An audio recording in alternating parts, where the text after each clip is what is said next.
Express or our 𝐤𝐤𝐲 takeout stores nationwide. Pwede rin umorder online via GrabFood or FoodPanda.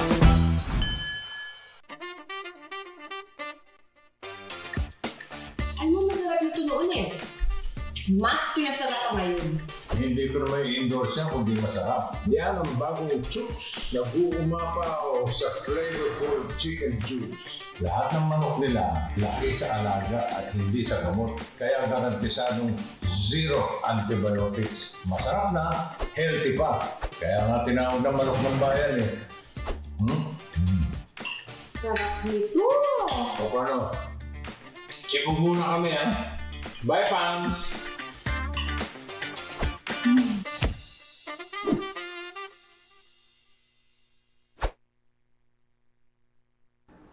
𝐒𝐞𝐬𝐧 Hulog mo pa! 5 gig data! Hulog mo pa! Valid for 15 days! Hulog mo pa! 99 pesos lang! Hulog mo pa sa pinakaulot na TNT All Access Plus 99! Bili na ng TNT SIM! 9 gig data! Hulog mo pa! Valid for 15 days! Hulog mo pa! 99 pesos lang! Hulog mo pa sa pinakaulot na TNT All Access 99! Bili na ng TNT SIM! Tuloy-tuloy live selling, tuloy-tuloy content, tuloy-tuloy gaming. With new Smart All Access 99. May 9 gig ka, now for 15 days. Load now, live more today, and tomorrow, and after, and the day after. Your home's gotta have the new PLDT Home Fiber Unli All. Get supercharged with Unli Mobile. That's free mobile to mobile and mobile to landline calls. Plus double the speed Unli Fiber. And Unli Signal. Get all these for just 1,399 pesos. Supercharge your home today with PLDT Home Fiber Unli All. Isa rin yan sa mga nagiging necessity na ng mga turista natin. Bago sila magpabook, inaalam talaga nila kung meron kaming magandang internet connection sa lugar. My name is Madel Tibay and currently I'm handling Mernas Pension House here in Santa Fe, Bantayan Island. Para lang ako nagbabakasyon, andito lahat eh, peaceful, mental health ko healthy. When it comes to income, yes, as long as nagbubumang tourism natin dito, I can say na stable ako and wala pa akong planong umalis. Living the life. You say it, sing it, show it. But are you really living it? Time to turn that call into your calling. Let the greatest hits play in the greatest show of your life. Make a fit check. Kickstart a fit lifestyle. And that dream of yours just needs a date. Smart Postpaid. It's more than a plan. With awesome perks, the latest gadgets, and exciting entertainment. They say to live the life is all about the journey. And the destination? All you need is a plan to get there. Smart Postpaid. Live more today. Bored na ako. Ay, ang init. Init na nga, wala pang pan-TikTok. Wala na ako magawa. Ah, alam ko na! Para masaya, TNT TikTok Summer Takeover na! Tuloy-tuloy ang hashtag Budal Finds. Hashtag Game Talk. Uy! Hashtag Food Talk. I-try nyo na ang super trending na Ice Buko Munggo! Oh! Hashtag Dance Talk. Ayos ah! Ikaw na lang hinihintay namin. Para only ang TikTok Takeover, mag-TikTok saya 50 ka na! Para only TikTok sa buong Pilipinas! Ikaw din! Tara na sa TNT TikTok Takeover! Mag-TNT TikTok saya 50! Lipat at load na! Hi fans! Ito ang legit na fantastic for the family. Masarap, malinis, friendliest store crew at higit sa lahat, garantisadong zero antibiotics. Posing sa sarap, posing pa sa kalusugan. Let's 𝐤𝐤𝐲 to stay healthy. Visit our 𝐤𝐤𝐲 dine-in restaurants, 𝐤𝐤𝐲 Express, or our 𝐤𝐤𝐲 takeout stores nationwide. Pwede rin umorder online via GrabFood or Foodpanda.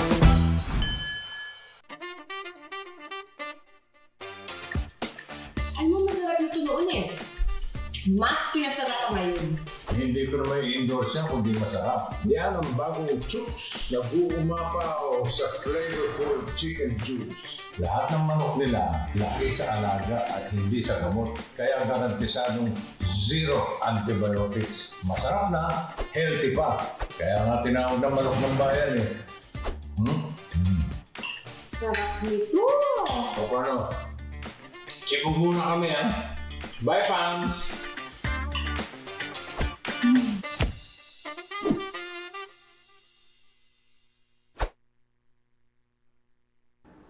Anicosan-sexual! Hulot mo pa! 5-gig data! Hulot mo pa! Valid for 15 days! Hulot mo pa! 99 pesos lang! Hulot mo pa sa pinakaulot na TNT All Access Plus 99! Bili na ng TNT SIM! 9-gig data! Hulot mo pa! Valid for 15 days! Hulot mo pa! 99 pesos lang! Hulot mo pa sa pinakaulot na TNT All Access 99! Bili na ng TNT SIM! Tuloy-tuloy live selling, tuloy-tuloy content, tuloy-tuloy gaming. With new Smart All Access 99. May 9 gig ka. Now for 15 days. Load now. Live more today and tomorrow and after and the day after. Your home's gotta have the new PLDT Home Fiber Unli All.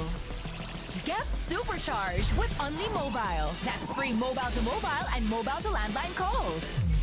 Plus double the speed Unli Fiber. And Unli Signal. Get all these for just 1,399 pesos. Supercharge your home today with PLDT Home Fiber Unli All.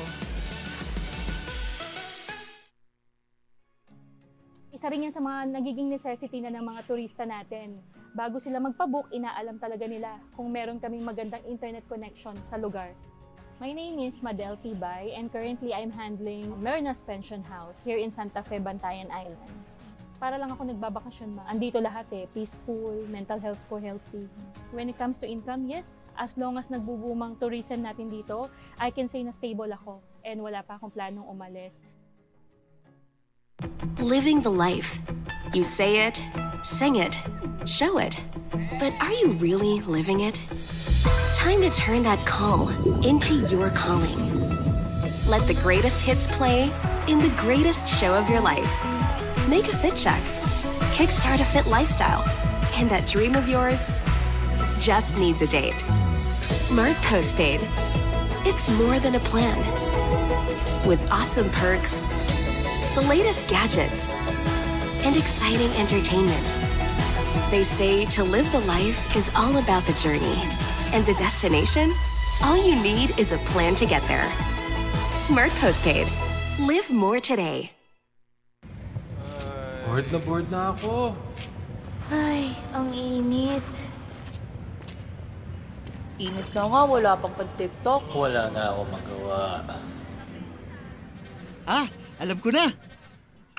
Para masaya, TNT TikTok Summer Takeover na! Tuloy-tuloy ang hashtag Budol Finds. Hashtag Game Talk. Uy! Hashtag Food Talk. I-try nyo na ang super trending na Ice Buko Munggo! Hashtag Dance Talk. Ayos ah! Ikaw na lang hinihintay namin. Para only ang TikTok takeover, mag-TikTok saya 50 ka na! Para only TikTok sa buong Pilipinas! Ikaw din! Tara na sa TNT TikTok takeover! Mag-TNT TikTok saya 50! Lipat at load na! Hi fans! Ito ang legit na fantastic for the family. Masarap, malinis, friendliest store crew at higit sa lahat, garantisadong zero antibiotics. Posing sa sarap, posing pa sa kalusugan. Let's 𝐤𝐤𝐬 to stay healthy. Visit our 𝐤𝐤𝐬 dine-in restaurants, 𝐤𝐤𝐬 Express, or our 𝐤𝐤𝐬 to go takeout stores nationwide. Pwede rin umorder online via GrabFood or Foodpanda.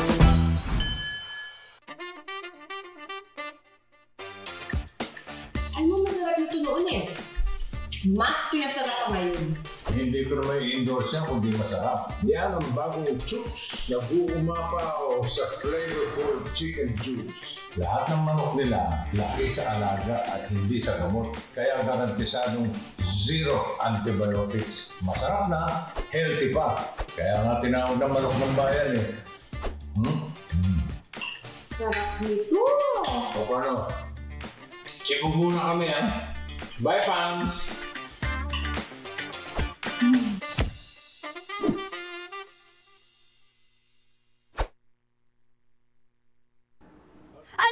Sexual! Hulot mo pa! 5 gig data! Hulot mo pa! Valid for 15 days! Hulot mo pa! 99 pesos lang! Hulot mo pa sa pinakaulot na TNT All Access Plus 99! Bili na ng TNT SIM! 9 gig data! Hulot mo pa! Valid for 15 days! Hulot mo pa! 99 pesos lang! Hulot mo pa sa pinakaulot na TNT All Access 99! Bili na ng TNT SIM! Tuloy-tuloy live selling, tuloy-tuloy content, tuloy-tuloy gaming. With new Smart All Access 99. May 9 gig ka, now for 15 days. Load now, live more today, and tomorrow, and after, and the day after. Your home's gotta have the new PLDT Home Fiber Unli All. Get supercharged with Unli Mobile. That's free mobile to mobile and mobile to landline calls. Plus double the speed Unli Fiber. And Unli Signal. Get all these for just 1,399 pesos. Supercharge your home today with PLDT Home Fiber Unli All. Isa rin yan sa mga nagiging necessity na ng mga turista natin. Bago sila magpabook, inaalam talaga nila kung meron kaming magandang internet connection sa lugar. My name is 𝐿 and currently I'm handling Merna's Pension House here in Santa Fe, Bantayan Island. Para lang ako nagbabakasyon ma. Andito lahat peaceful, mental health ko healthy. When it comes to income, yes, as long as nagbubumang tourism natin dito, I can say na stable ako and wala pa akong planong umalis. Living the life. You say it, sing it, show it. But are you really living it? Time to turn that call into your calling. Let the greatest hits play in the greatest show of your life. Make a fit check. Kickstart a fit lifestyle. And that dream of yours just needs a date. Smart Postpaid. It's more than a plan. With awesome perks, the latest gadgets, and exciting entertainment. They say to live the life is all about the journey. And the destination? All you need is a plan to get there. Smart Postpaid. Live more today. Bored na ako. Ay, ang init. Init na nga, wala pang pan-TikTok. Wala na ako magawa. Ah, alam ko na. Para masaya, TNT TikTok Summer Takeover na! Tuloy-tuloy ang #BootAllFinds. #GameTalk. #FoodTalk. I-try nyo na ang super trending na Ice Buko Munggo! #DanceTalk.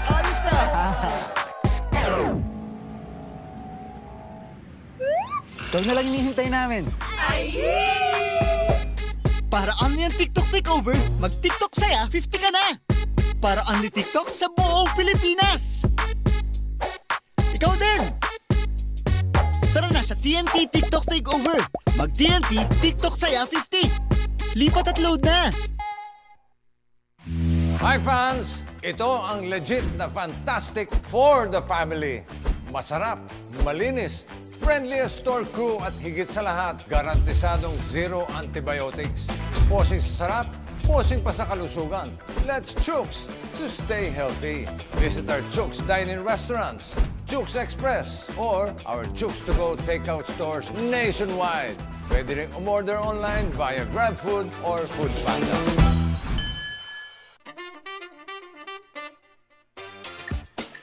Ano masarap nito noon Mas pinasarap pa ngayon. Hindi ko naman i-endorse yan kundi masarap. Yan ang bagong 𝐤𝐤𝐬 na 𝐒𝐞𝐚𝐬𝐤𝐿 sa flavorful chicken juice. Lahat ng manok nila, laki sa alaga at hindi sa gamot. Kaya garantisadong zero antibiotics. Masarap na, healthy pa. Kaya nga tinawag na manok ng bayan eh. Sarap nito! O paano? Check muna kami ha. Bye fans! 𝐒𝐞𝐬𝐬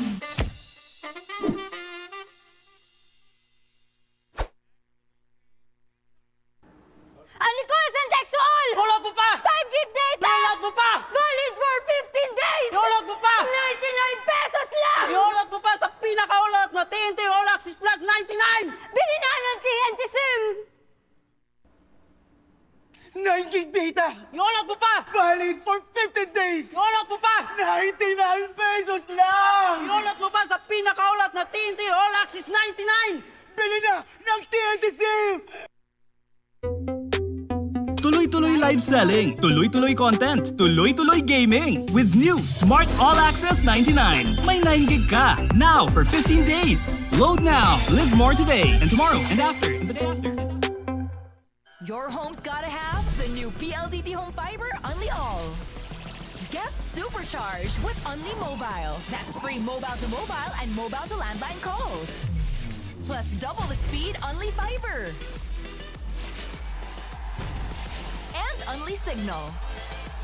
Get all these for just 1,399 pesos. Supercharge your home today with PLDT Home Fiber Unli All. Isa rin yan sa mga nagiging necessity na ng mga turista natin. Bago sila magpabook, inaalam talaga nila kung meron kaming magandang internet connection sa lugar.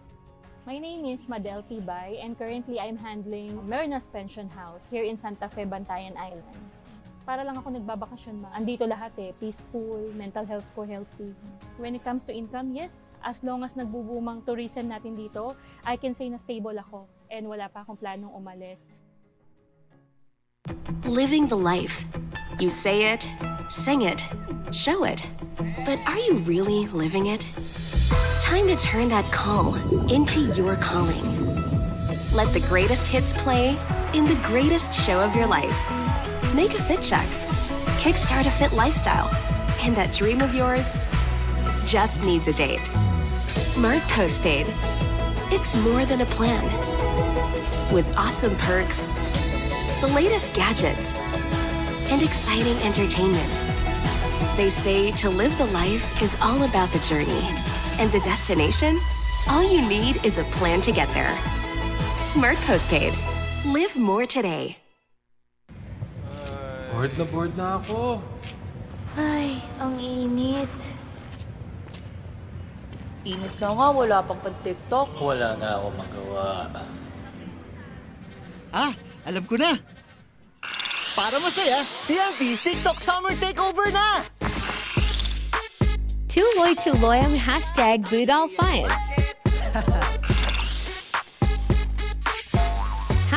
#GameTalk. Uy! #FoodTalk. I-try nyo na ang super trending na Ice Buko Munggo! Oh! #DanceTalk. Ayos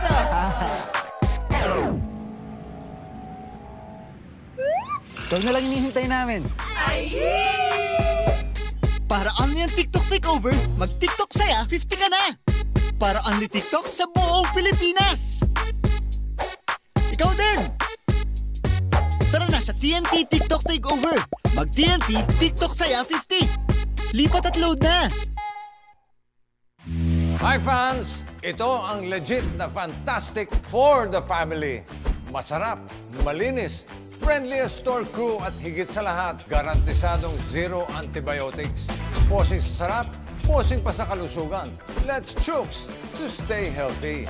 Visit our 𝐤𝐤𝐬's dine-in restaurants, 𝐤𝐤𝐬's Express, or our 𝐤𝐤𝐬's to-go takeout stores nationwide. Pwede rin umorder online via GrabFood or FoodPanda.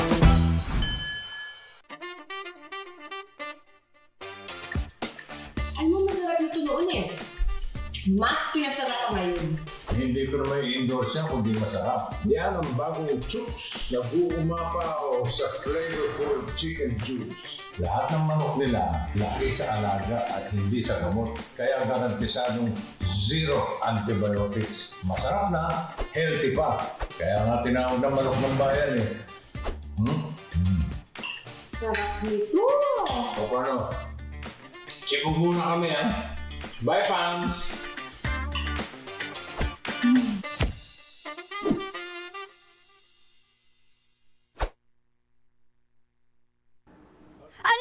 Sexual! Hulot mo pa! 5 gig data! Hulot mo pa! Valid for 15 days! Hulot mo pa! 99 pesos lang! Hulot mo pa sa pinakaulot na TNT All Access Plus 99! Bili na ng TNT SIM!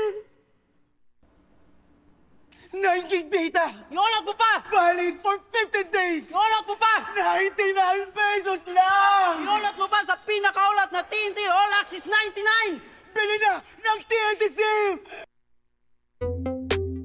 Tuloy-tuloy live selling, tuloy-tuloy content, tuloy-tuloy gaming. With new Smart All Access 99. May 9 gig ka. Now for 15 days. Load now. Live more today and tomorrow and after and the day after.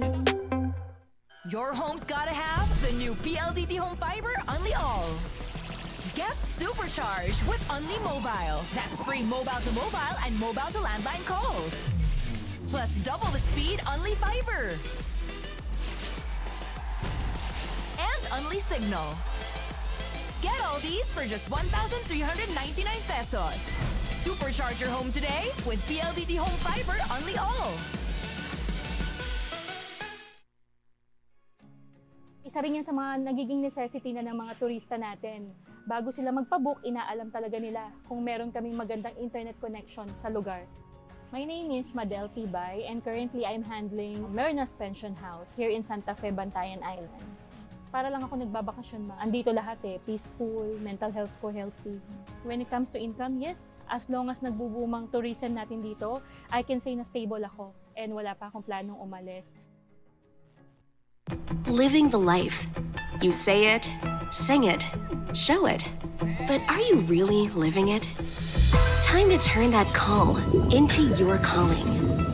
Let the greatest hits play in the greatest show of your life.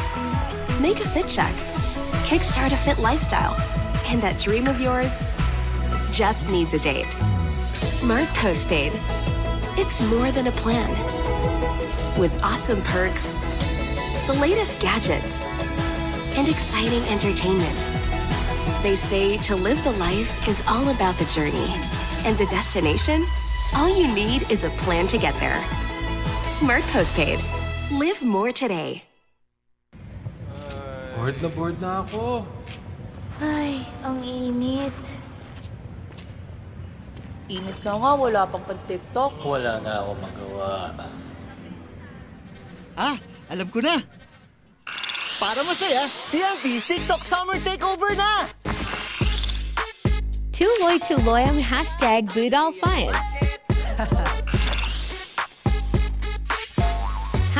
#GameTalk. Uy!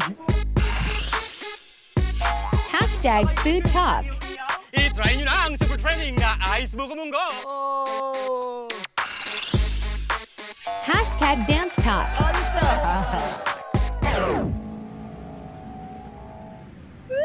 Ikaw na lang hinihintay namin. Para only ang TikTok Takeover, mag-TikTok saya 50 ka na! Para only TikTok sa buong Pilipinas! Ikaw din! Tara na sa TNT TikTok Takeover! Mag-TNT TikTok saya 50! Lipat at load na! Hi fans! Ito ang legit na fantastic for the family. Masarap, malinis, friendliest store crew at higit sa lahat, garantisadong zero antibiotics. Posing sa sarap, posing pa sa kalusugan. Let's CESAFI to stay healthy. Visit our CESAFI dine-in restaurants, CESAFI Express, or our CESAFI to go takeout stores nationwide. Pwede rin umorder online via GrabFood or Foodpanda.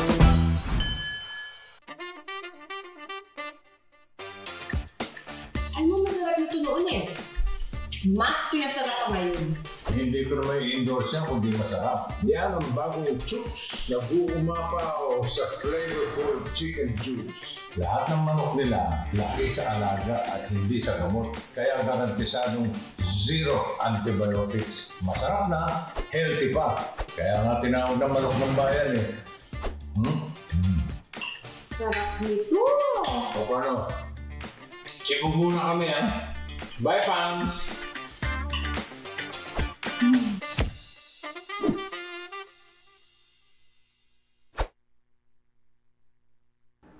𝐒𝐞𝐬𝐬! Iulot mo pa! 5 gig data! Iulot mo pa! Valid for 15 days! Iulot mo pa! 99 pesos lang! Iulot mo pa sa pinakaulot na TNT All Access Plus 99! Bili na ng TNT SIM! 9 gig data! Iulot mo pa! Valid for 15 days! Iulot mo pa! 99 pesos lang! Iulot mo pa sa pinakaulot na TNT All Access 99! Bili na ng TNT SIM! Tuloy-tuloy live selling, tuloy-tuloy content, tuloy-tuloy gaming. With new Smart All Access 99. May 9 gig ka. Now for 15 days. Load now. Live more today and tomorrow and after and the day after. Your home's gotta have the new PLDT Home Fiber Only All. Get supercharged with Only Mobile. That's free mobile to mobile and mobile to landline calls. Plus double the speed Only Fiber. And Only Signal. Get all these for just 1,399 pesos. Supercharge your home today with PLDT Home Fiber Only All. Isa rin yan sa mga nagiging necessity na ng mga turista natin. Bago sila magpabook, inaalam talaga nila kung meron kaming magandang internet connection sa lugar. My name is 𝐿𝐻𝐻 and currently I'm handling Merna's Pension House here in Santa Fe, Bantayan Island. Para lang ako nagbabakasyon ma. Andito lahat eh, peaceful, mental health ko healthy. When it comes to income, yes, as long as nagbubumang tourism natin dito, I can say na stable ako and wala pa akong planong umalis. Living the life. You say it, sing it, show it. But are you really living it? Time to turn that call into your calling. Let the greatest hits play in the greatest show of your life. Make a fit check. Kickstart a fit lifestyle. And that dream of yours just needs a date. Smart Postpaid. It's more than a plan. With awesome perks, the latest gadgets, and exciting entertainment. They say to live the life is all about the journey. And the destination? All you need is a plan to get there. Smart Postpaid. Live more today. Bored na ako. Ay, ang init. Init na nga, wala pang pan-TikTok. Wala na ako magawa. Ah, alam ko na. Para masaya, TNT TikTok Summer Takeover na! Tuloy-tuloy ang #BootAllFinds.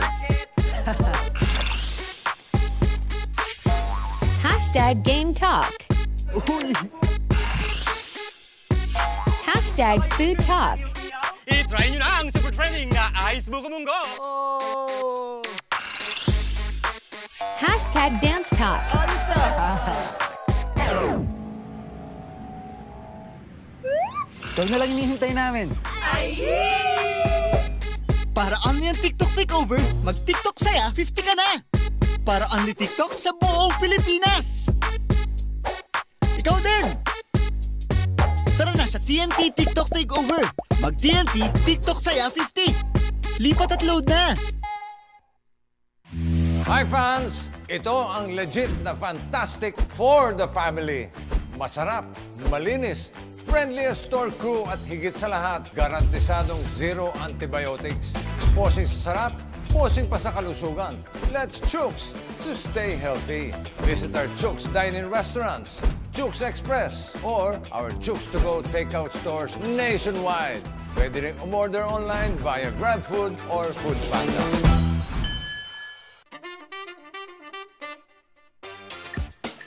Ano masarap nito noon eh? Mas pinasarap pa ngayon. Hindi ko naman i-endorse yan kundi masarap. Yan ang bagong 𝐤𝐤𝐬 na 𝐒𝐞𝐚𝐬𝐤𝐿 sa flavorful chicken juice. Lahat ng manok nila laki sa alaga at hindi sa gamot. Kaya garantisadong zero antibiotics. Masarap na, healthy pa. Kaya nga tinawag na manok ng bayan eh. Sarap nito! O paano? Chipog muna kami ha. Bye fans!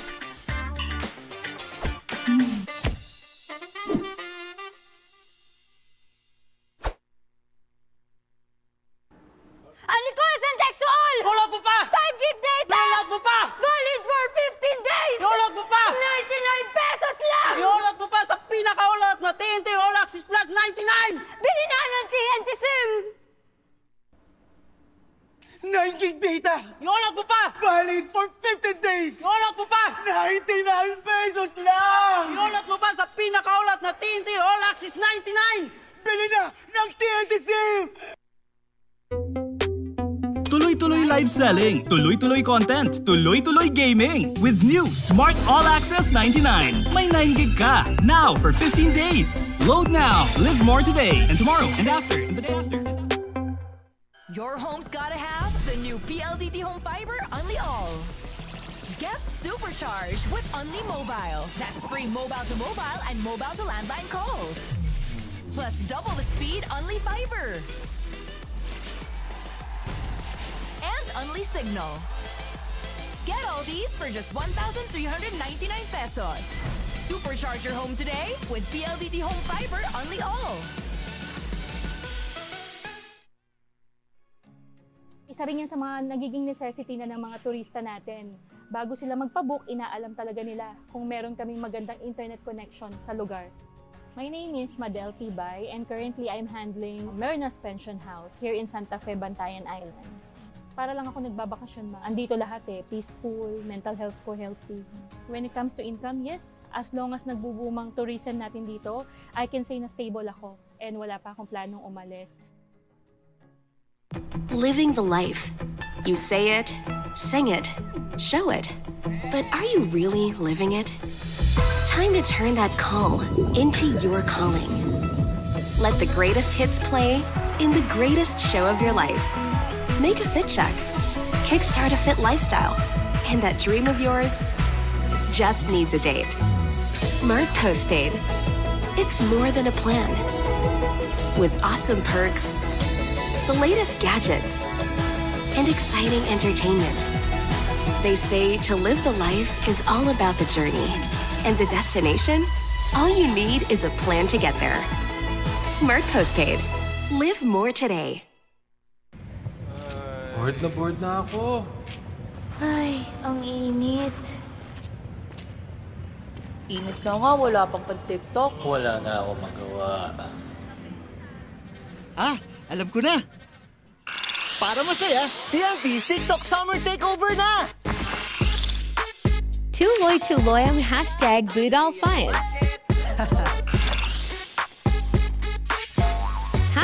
#GameTalk. Uy! #FoodTalk. I-try nyo na ang super trending na 𝐼sbuko-munggo. Oh! #DanceTalk. Ayos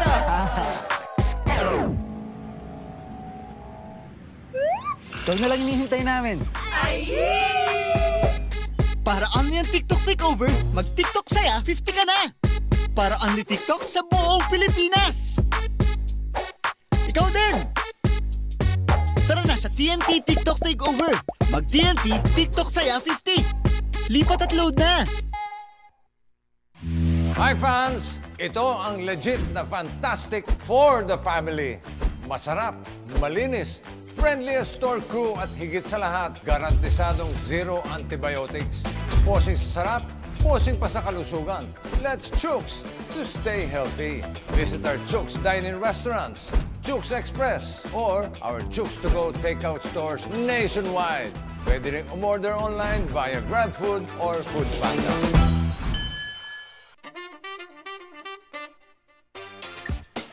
Ano masarap nito noon eh. Mas pinasarap pa ngayon.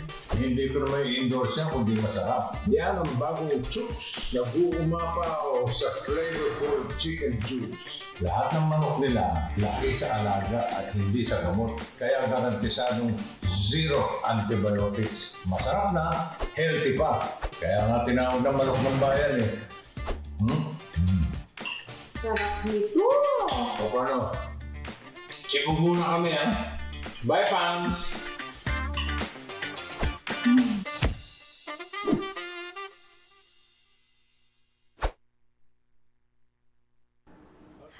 Unsexual! Iulot mo pa! 5 gig data! Iulot mo pa! Valid for 15 days! Iulot mo pa! 99 pesos lang! Iulot mo pa sa pinakaulot na TNT All Access Plus 99! Bili na ng TNT SIM! 9 gig data! Iulot mo pa! Valid for 15 days! Iulot mo pa! 99 pesos lang! Iulot mo pa sa pinakaulot na TNT All Access 99! Bili na ng TNT SIM! Tuloy-tuloy live selling, tuloy-tuloy content, tuloy-tuloy gaming. With new Smart All Access 99. May 9 gig ka. Now for 15 days. Load now. Live more today and tomorrow and after and the day after. Your home's gotta have the new PLDT Home Fiber Unli All.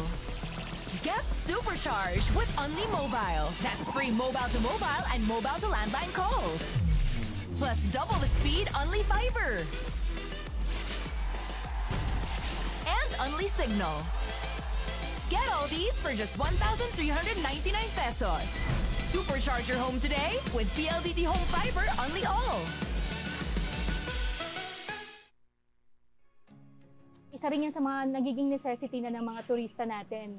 Bago sila magpabook, inaalam talaga nila kung meron kaming magandang internet connection sa lugar. My name is 𝐿𝐷𝐵 and currently I'm handling Mernas Pension House here in Santa Fe, Bantayan Island. Para lang ako nagbabakasyon ma. Andito lahat eh, peaceful, mental health ko healthy. When it comes to income, yes, as long as nagbubumang tourism natin dito, I can say na stable ako and wala pa akong planong umalis. Living the life. You say it, sing it, show it. But are you really living it? Time to turn that call into your calling. Let the greatest hits play in the greatest show of your life. Make a fit check. Kickstart a fit lifestyle. And that dream of yours just needs a date. Smart Postpaid. It's more than a plan. With awesome perks, the latest gadgets, and exciting entertainment. They say to live the life is all about the journey. And the destination? All you need is a plan to get there. Smart Postpaid. Live more today. Bored na ako. Ay, ang init. Init na nga, wala pang pan-TikTok. Wala na ako magawa. Ah, alam ko na! Para masaya, TNT TikTok Summer Takeover na! Tuloy-tuloy ang #BootAllFinds.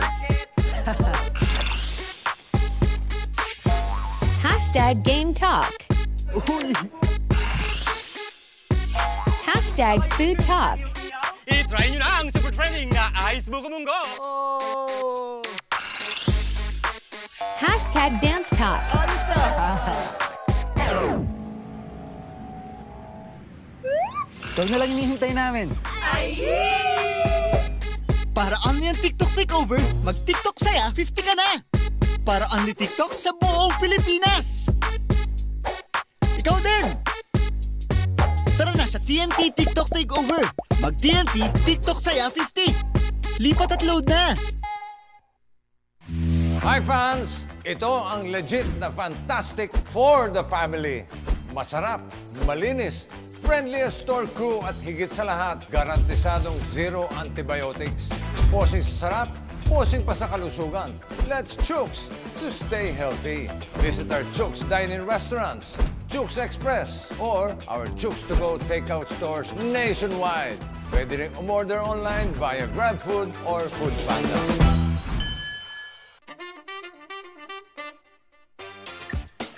Ano masarap nito noon eh?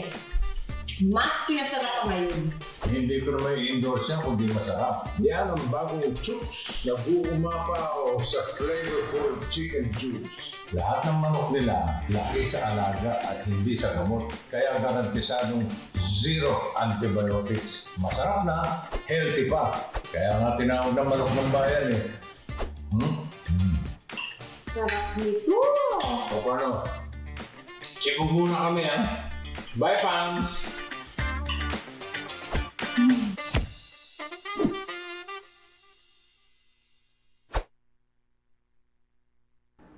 Unicol-Sexual! Iulot mo pa! 5 gig data! Iulot mo pa! Valid for 15 days! Iulot mo pa! 99 pesos lang! Iulot mo pa sa pinakaulot na TNT All Access Plus 99! Bili na ng TNT SIM! 9 gig data! Iulot mo pa! Valid for 15 days! Iulot mo pa! 99 pesos lang! Iulot mo pa sa pinakaulot na TNT All Access 99! Bili na ng TNT SIM! Tuloy-tuloy live selling, tuloy-tuloy content, tuloy-tuloy gaming. With new Smart All Access 99. May 9 gig ka. Now for 15 days. Load now. Live more today and tomorrow and after and the day after. Your home's gotta have the new PLDT Home Fiber Unli All. Get supercharged with Unli Mobile. That's free mobile to mobile and mobile to landline calls. Plus double the speed Unli Fiber. And Unli Signal. Get all these for just 1,399 pesos. Supercharge your home today with PLDT Home Fiber Unli All. Isa rin yan sa mga nagiging necessity na ng mga turista natin. Bago sila magpabook, inaalam talaga nila kung meron kaming magandang internet connection sa lugar. My name is Madel Tibay and currently I'm handling Merna's Pension House here in Santa Fe, Bantayan Island. Para lang ako nagbabakasyon ma. Andito lahat peaceful, mental health ko healthy. When it comes to income, yes, as long as nagbubumang tourism natin dito, I can say na stable ako and wala pa akong planong umalis. Living the life. You say it, sing it, show it. But are you really living it? Time to turn that call into your calling. Let the greatest hits play in the greatest show of your life. Make a fit check. Kickstart a fit lifestyle. And that dream of yours just needs a date. Smart Postpaid. It's more than a plan. With awesome perks, the latest gadgets, and exciting entertainment. They say to live the life is all about the journey. And the destination? All you need is a plan to get there. Smart Postpaid. Live more today. Bored na ako. Ay, ang init. Init na nga, wala pang pan-TikTok. Wala na ako magawa. Alam ko na! Para masaya, TNT TikTok Summer Takeover na! Tuloy-tuloy ang #BootAllFinds. #GameTalk.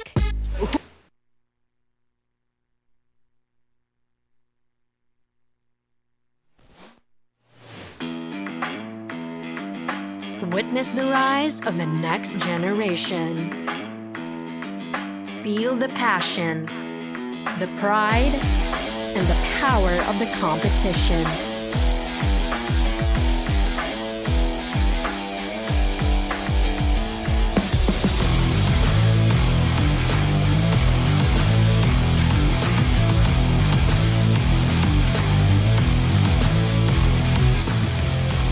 From the courts to the fields, the stage to the stands. Where every moment counts, where every heart pounds, and where every player rises to the occasion. This is where dreams are chased, champions are made, and where legacies are forged. Are you ready? Join us in celebrating the spirit of sports excellence. This is CESAFI Season 24. Champions of Gold, embracing nature.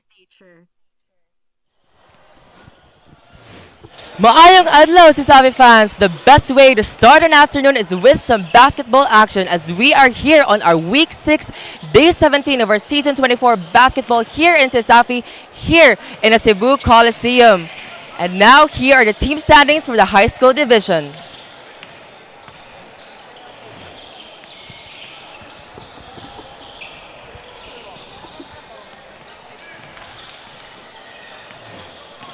Coming up for our game today, we have Game 1, which is between the Don Bosco Grey Wolves and the UCLM Junior Web Masters. For our match 2 is the CEC Dragons versus the ADC Eagles. Match 3 for our USJ-R Junior Jaguars and our USPF Baby Panthers. And for our match 4, we have the USC Warriors versus the UC Maine Web Masters.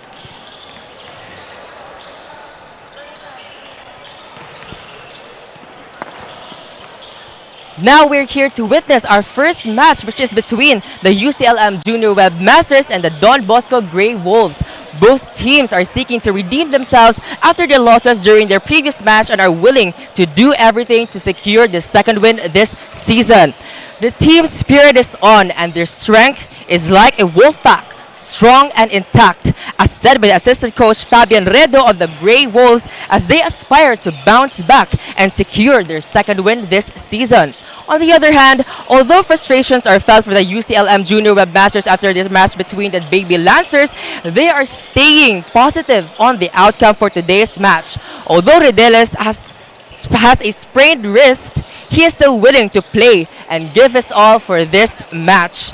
Believe in each other and stay positive. UCLM are willing to give their all and secure the second win this season. Now the question is, who will redeem and secure their second win this season? Tune in to find out more, and I'm passing it on to our arena announcer.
sa first name ni... Ang sa'yo kan... Coach... Bernini. Bernini.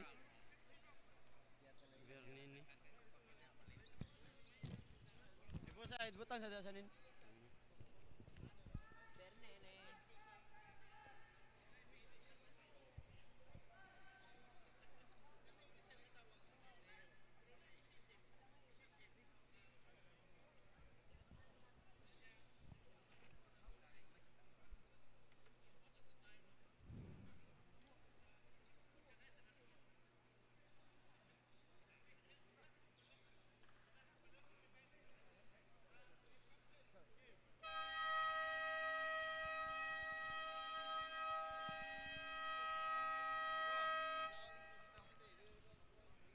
Good afternoon, basketball fans here at the historic Cebu Coliseum.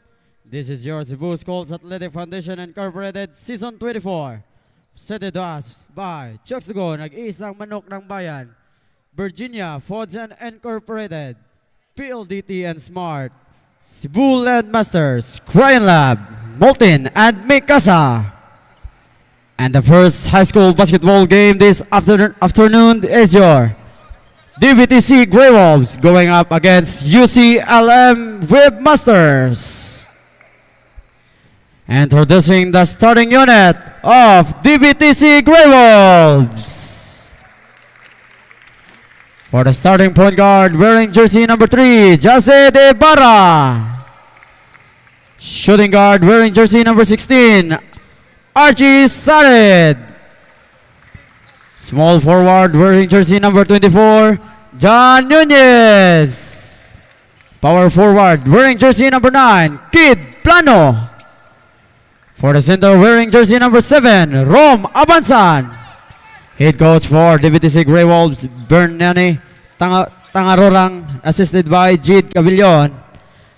And now, here are the starters for your UCLM Webmasters. For the starting point guard, wearing jersey number 26, Lawrence Pamas. Shooting guard, wearing jersey number 16, Wade Loshe. Small forward, wearing jersey number 19, Serge Enoch. Power forward, wearing jersey number 25, Prince Mallorca. For the center, wearing jersey number 22, John Sala. Head coach for UCLM Webmasters, Caleb Gawangon, assisted by Bong Dagpioso. Your official referees, Mr. Kim Abilyar, Jiber Bariga, Joel Salubal. This game is under the supervision of our CESAFI Commissioner, Felix Sugenhoy Jr. with his GBT Commissioner, Danny Duran. Cebu Coliseum, it's game time!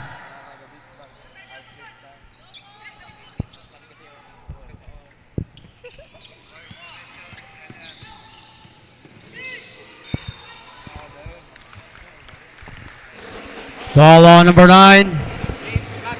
James Plano, first foul, number 9. First team foul.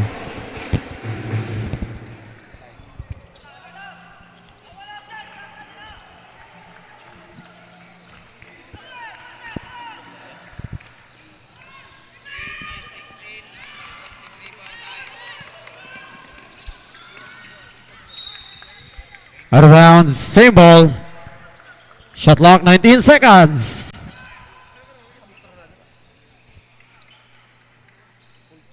Nineteen seconds to shoot.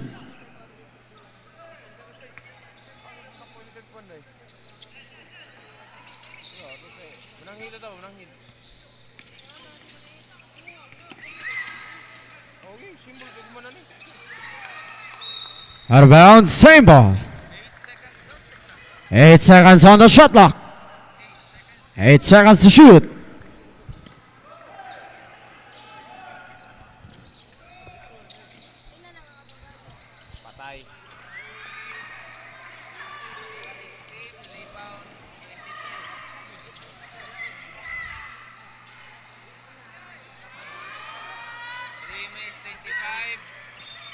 Out of bounds, same ball.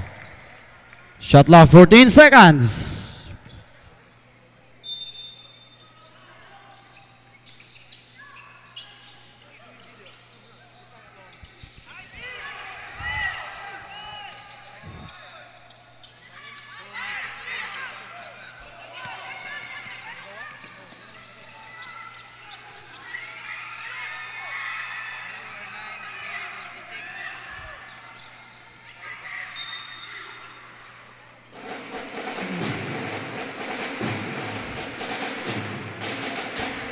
Foul on number 24, Castor Nunez. That is first personal foul. Second team foul for DBTC Grey Wolves.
Offensive foul on number 3, Jose Devara.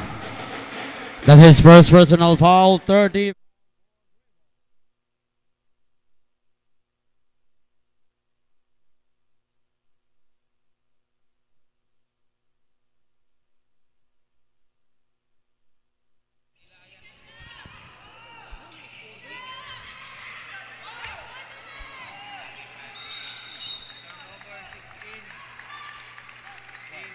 Foul on number 19, Serge Enoch. First foul on Serge Enoch. First team foul, UC Webmasters.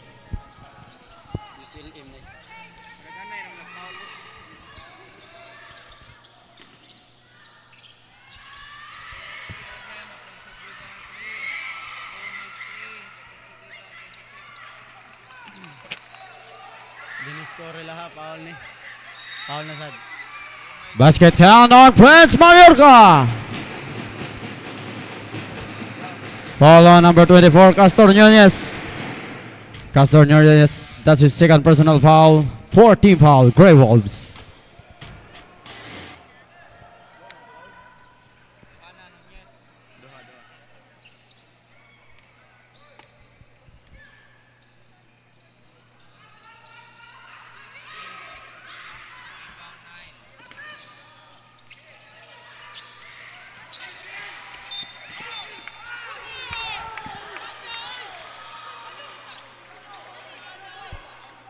Out of bounds.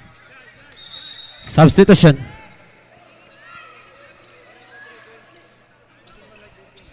Warning, bench of Don Bosco for unsportsmanlike behavior.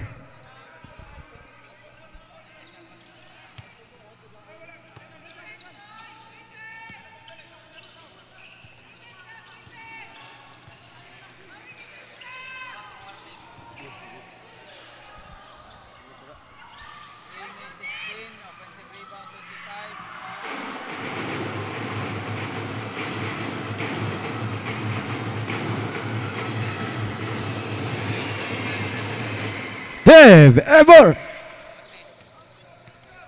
Abangan. Anderson Abangan dai.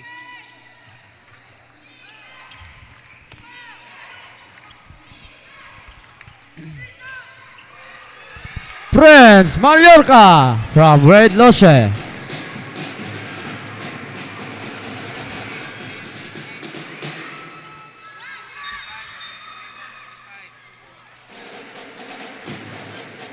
Foul on number 25, Prince Mallorca. That's his first personal foul. Second team foul, Webmasters. 25. First.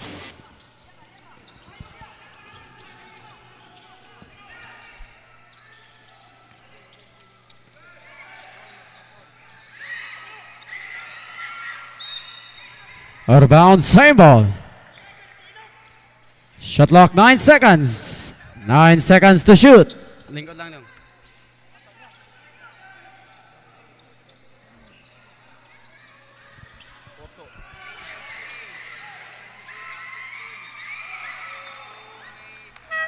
Out of bounds, same ball. Substitution. 12 seconds on the shot clock.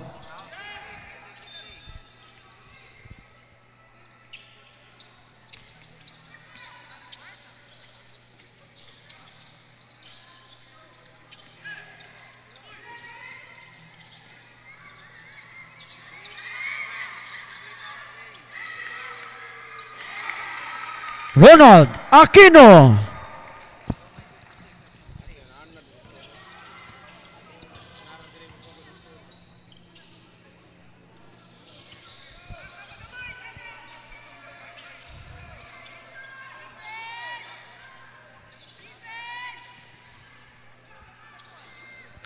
Lawrence Pamas.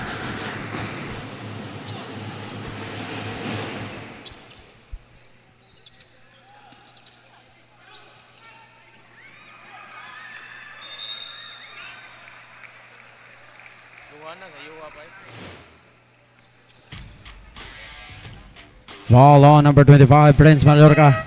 That is second personal foul, third team foul for Webmasters.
Foul on number 23, Angelo de la Cruz.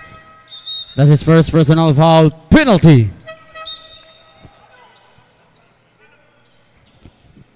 Two shots for 𝐂𝐒𝐀 𝐁𝐻.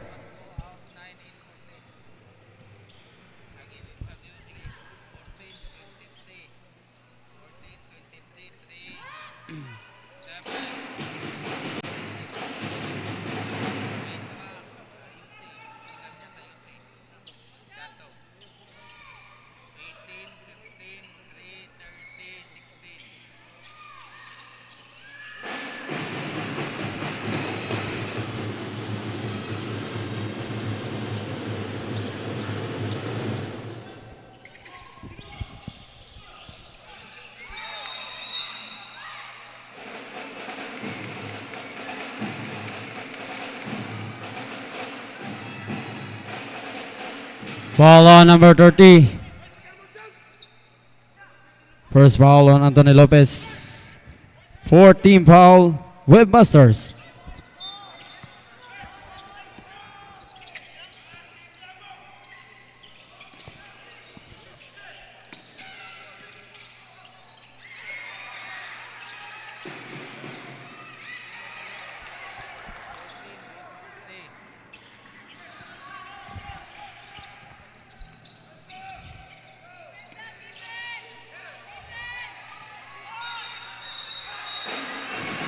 Traveling violation.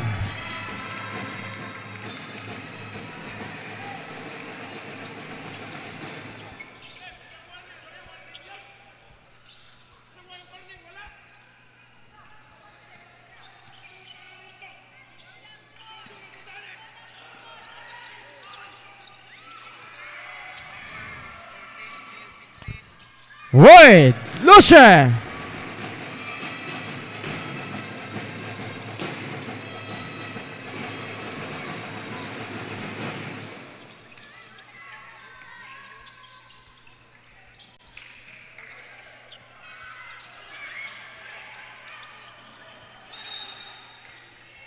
Out of bounds.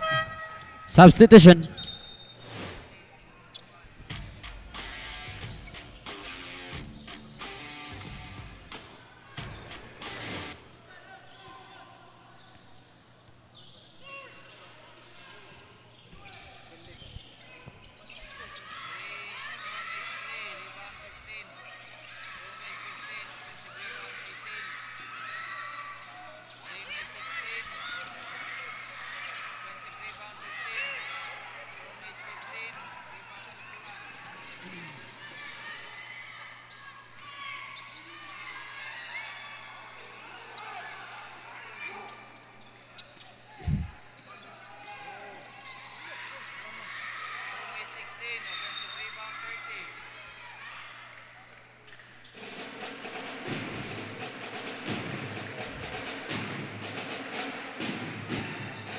Foul on number 26, Ronald Aquino. That is first personal foul penalty.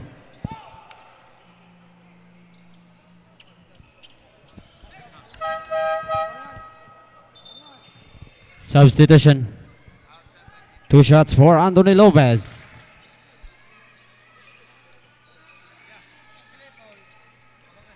Abangan. Wala pa.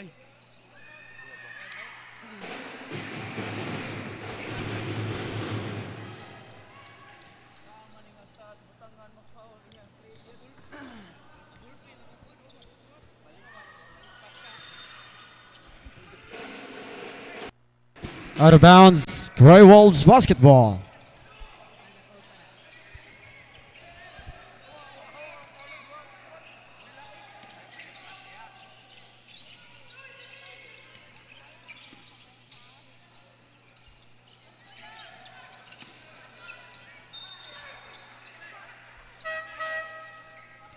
Out of bounds, same ball. Substitution. 10 seconds on the shot clock. 10 seconds to shoot.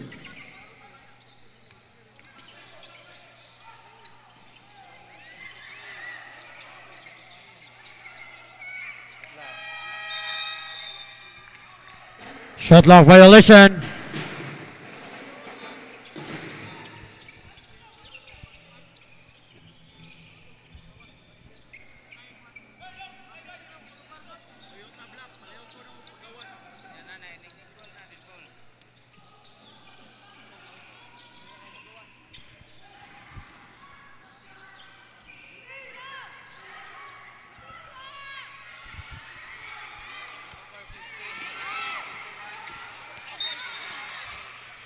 Out of bounds. Grey Wolves basketball.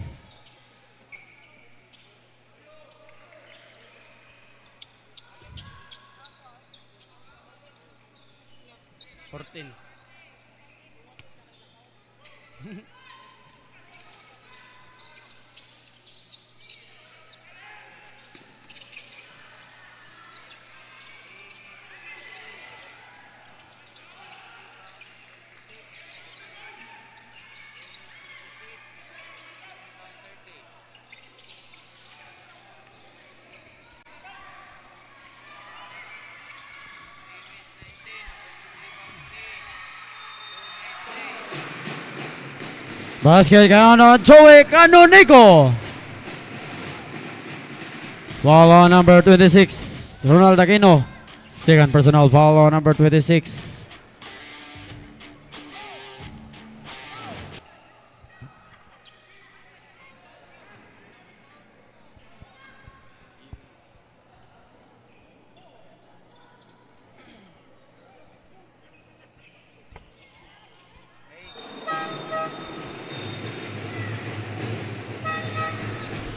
Requesting all players to proceed at the shaded area in front of your respective benches. Both teams are advised to observe proper bench decorum. Once again, all players, please proceed at the shaded area in front of your respective benches. Both teams, please observe proper bench decorum.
Sige, sige. Per.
Ikaw lang. Buzzer. Ano mo?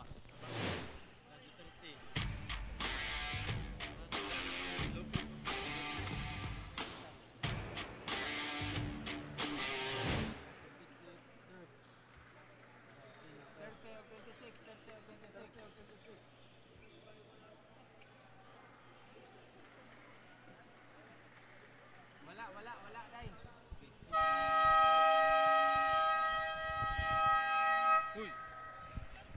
And sportsmanlike foul on number 30 for UCLM. Anthony Lopez, second personal foul.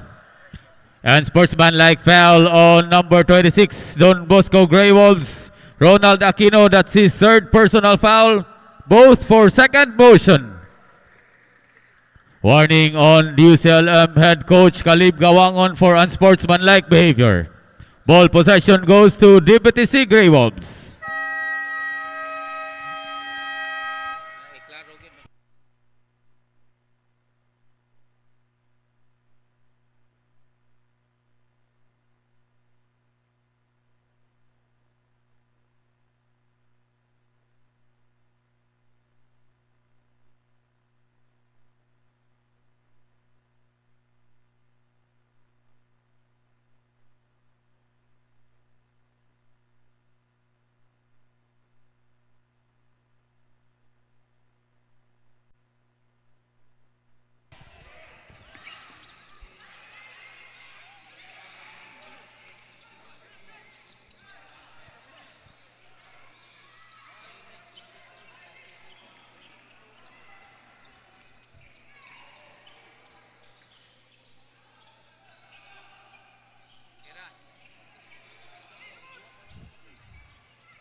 Foul on number 9, James Plano. That is second personal foul.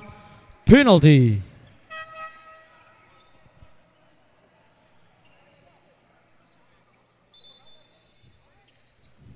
Two shots for 𝐭𝐤𝐿.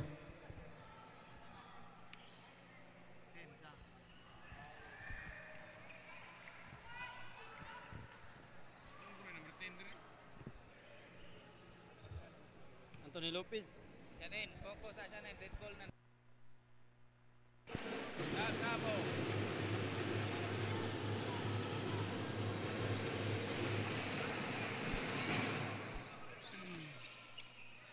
Ronald Aquino. Ronald.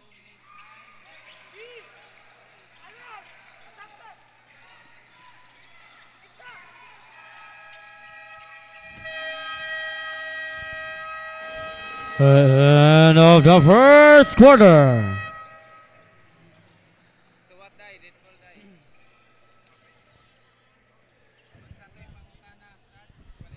Palihog ta sa katong sakinan nga Toyota Black nga ga-plate number og Z7A633. Palihog og pagawas.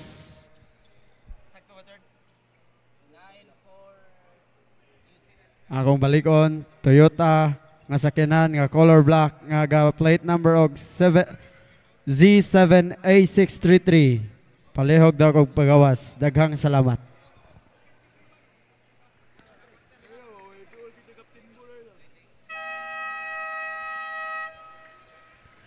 Back to the ball game for the second quarter.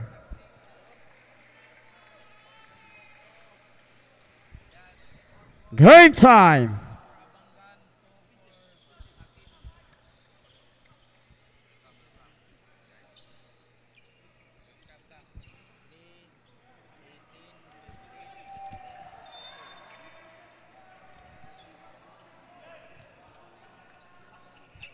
T1 diha kay technical 1 kung mapunan sila automatic sila out.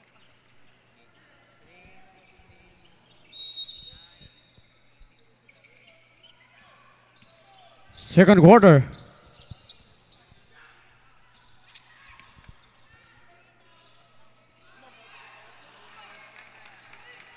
Comerson, Abangan.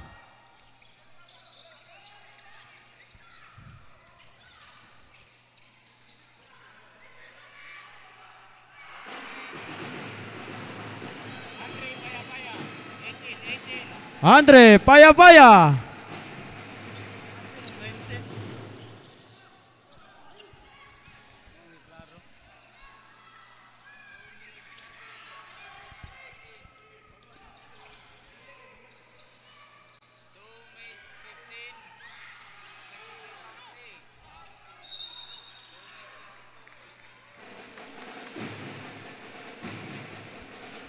Ball on number 22. First personal foul on number 22. First team foul on Grey Wolves.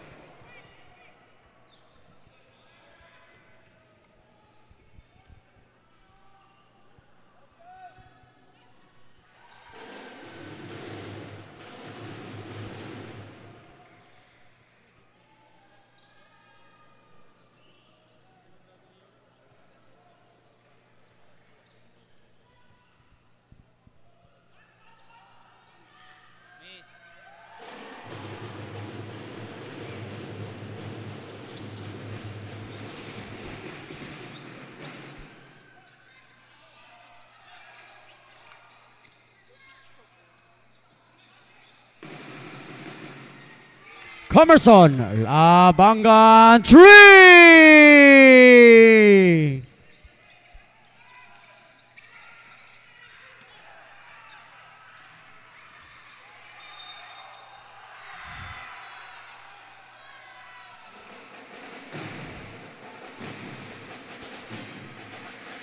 Foul on number 36, Dirk Baguio.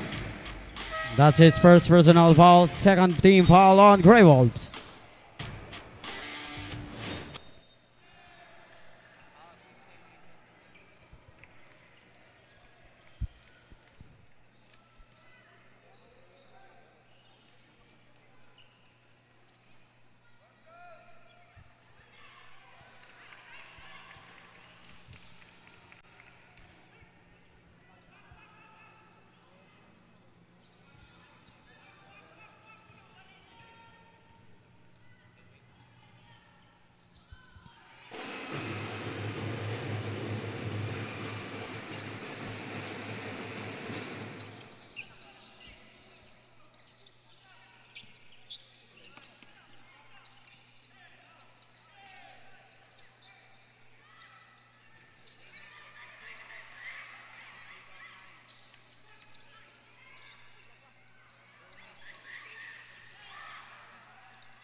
Andre Paya-Paya 3!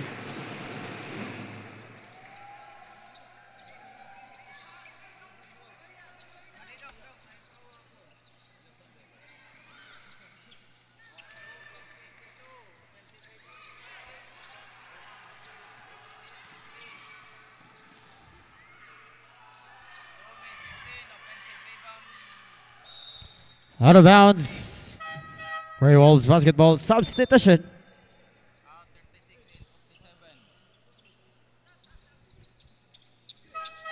Substitution.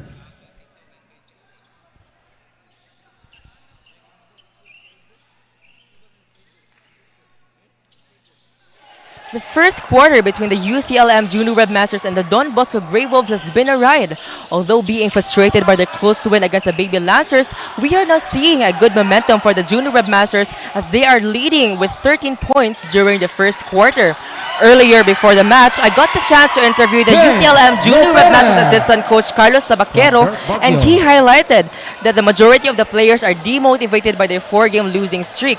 But it seems that believing in each other and having a positive mindset has been motivating the players to fight hard and secure their second win this season. Can the UC Junior Webmasters claim their second win this season with this momentum?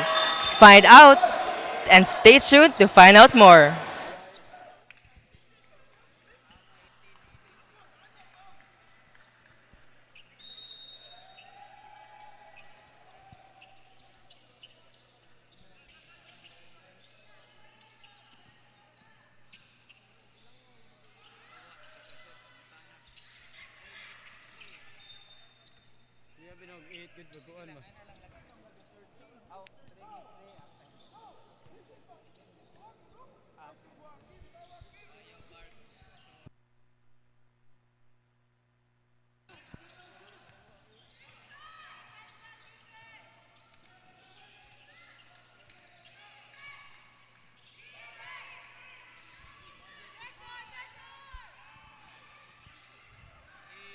Wade lost it. 3.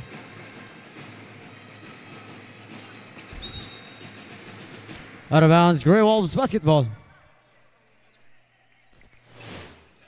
19 seconds on the shot clock.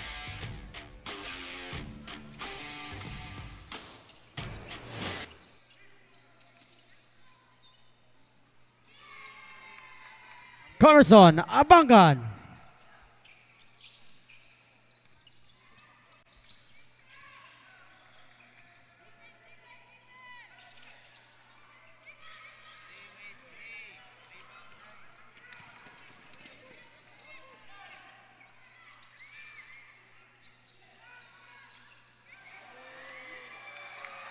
James Plano from Brazil de Barra.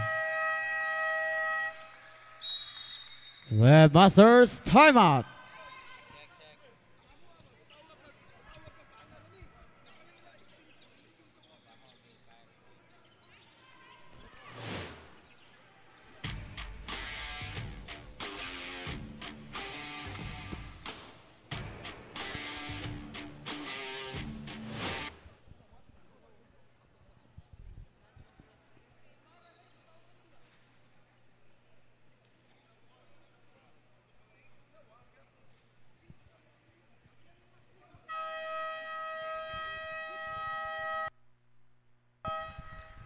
Back to the ball game. Game time.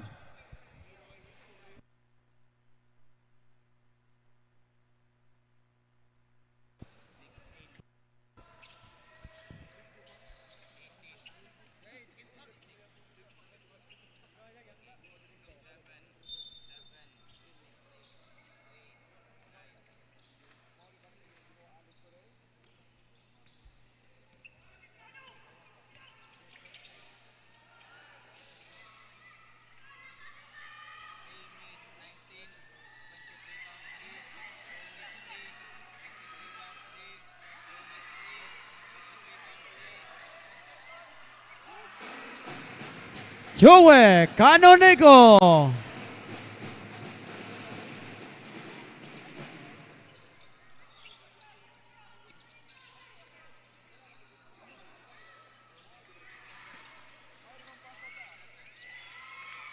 Carson Abangan.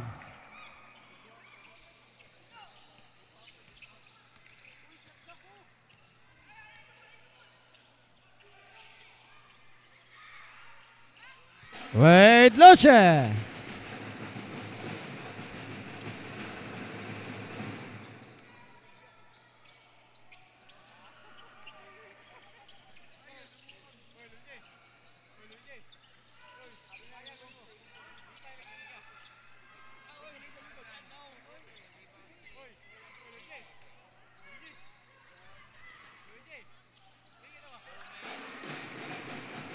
Serge Enoch.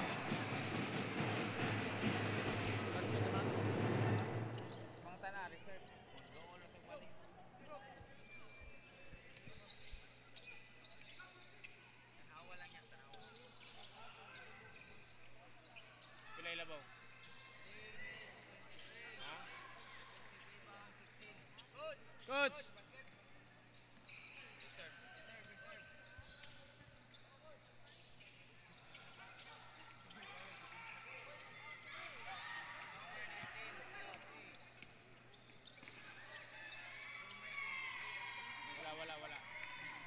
Angelo De La Cruz.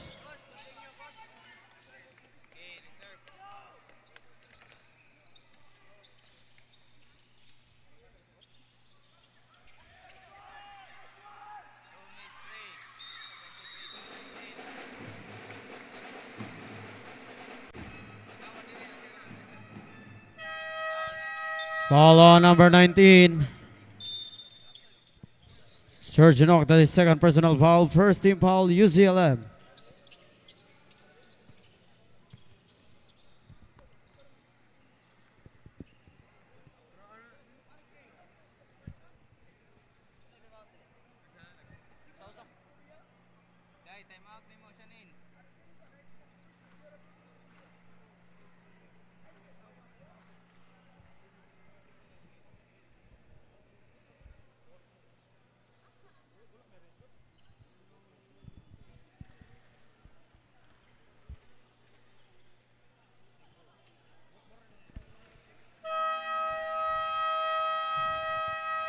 Back to the ball game.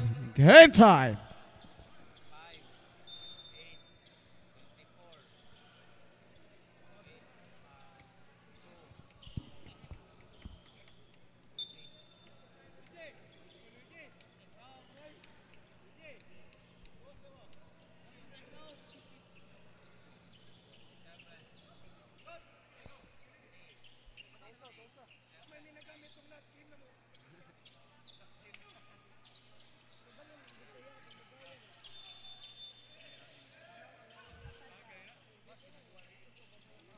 Double check daw team fouls Don Bosco palihog.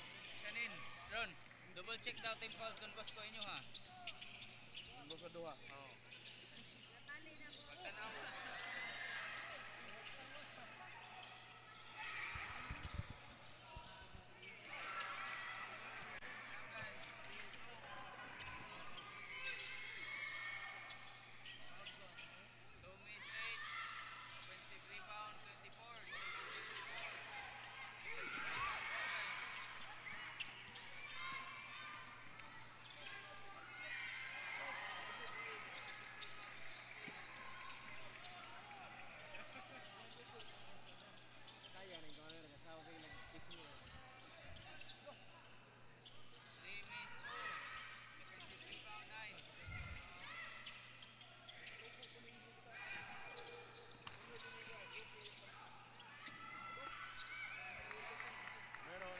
Emerson Abangan.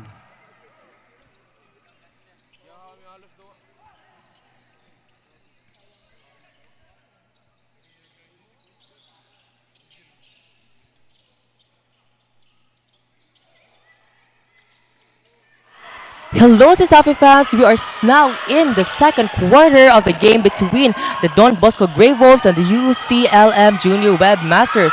For the Don Bosco Grey Wolves, we are seeing team captain Labaco, who has gotten back from a hamstring injury. Mama 𝐿𝐿𝐿. The exact words from the team captain as he is leading his pack to bounce back from their losses and secure their first win this season. Stay tuned to find out more.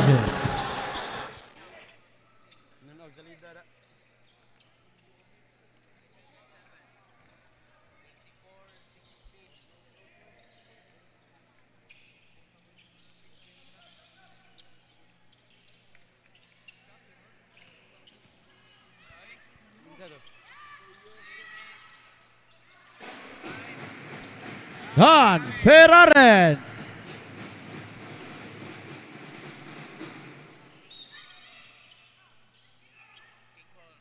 Kickball violation. Substitution. 17 seconds on the shot clock.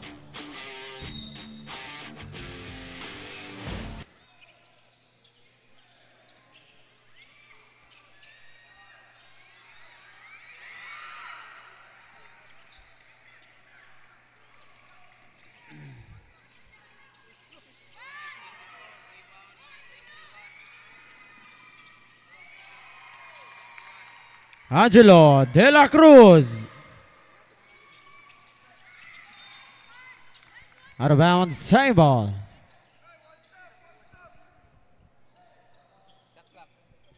Twenty seconds on the shot clock.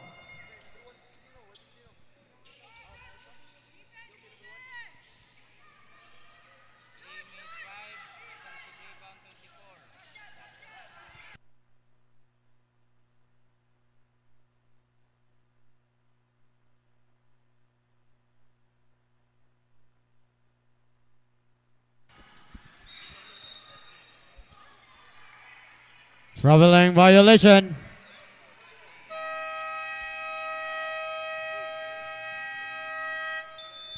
Grey Wolves timeout.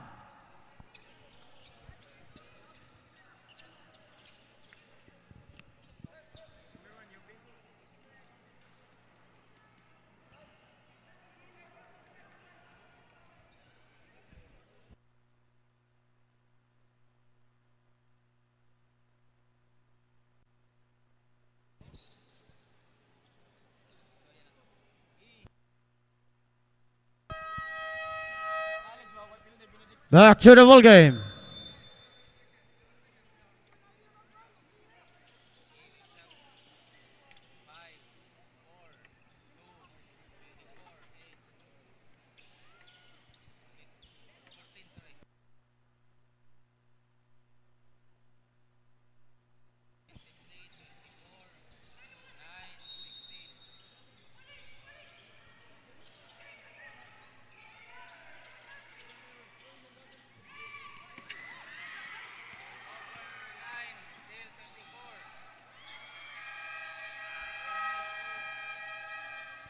End of the first half.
Maayong hapon, CESAFI fans! The first half of the match between the UCLM Junior Webmasters and the Don Bosco Grey Wolves has concluded, scoring 36 to 23. But before we jump right back into action in the second half, let us first talk with the referee of this match. Here with me, Mr. Kim Abelyar. Good afternoon, Mr. Kim. Can you give us some comments about the first half of the game kanina? The game, it's very crucial of first half. Kay tungod ka ng intense pang mga player bago pa sila. Wala pa kuhan kanang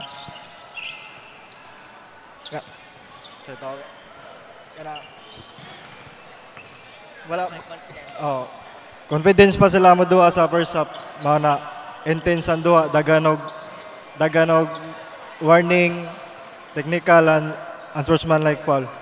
For our next question, Mr. Kim, usay feeling to be one of the referees for CESAFI Season 24 basketball game at the age of 24? Feeling now kay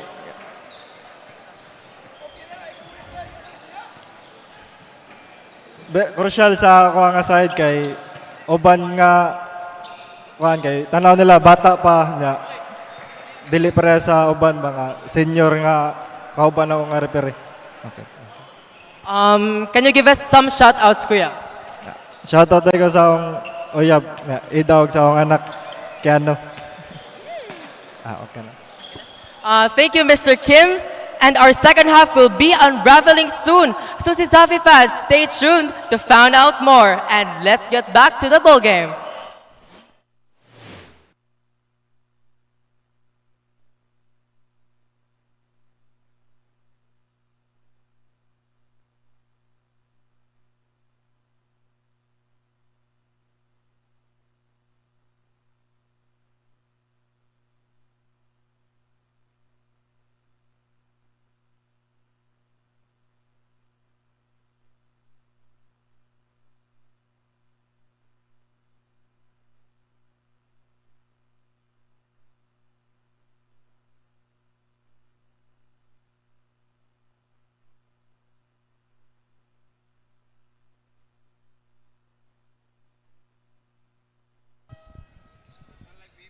Back to the ball game for the second half, third quarter.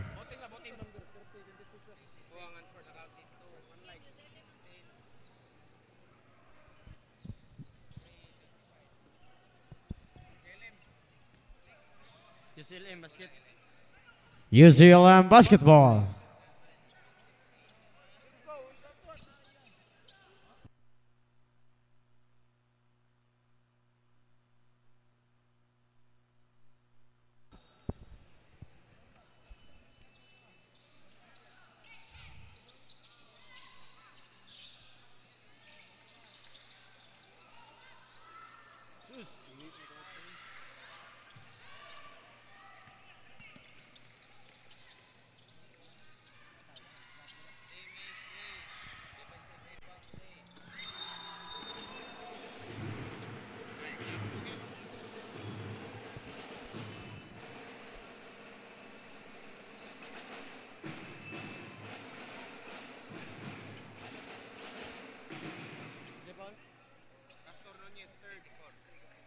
Foul on number 24, Castor Nunez. That's his third personal foul. First team foul, DBTC Grey Wolves.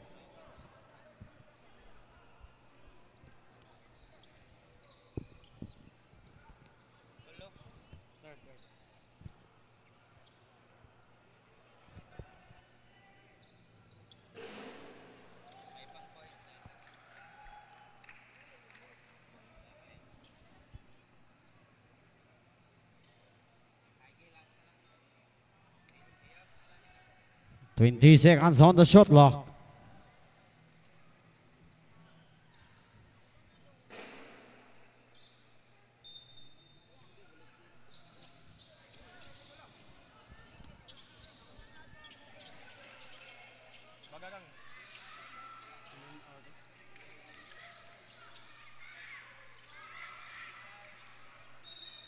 Out of bounds, DBTC basketball.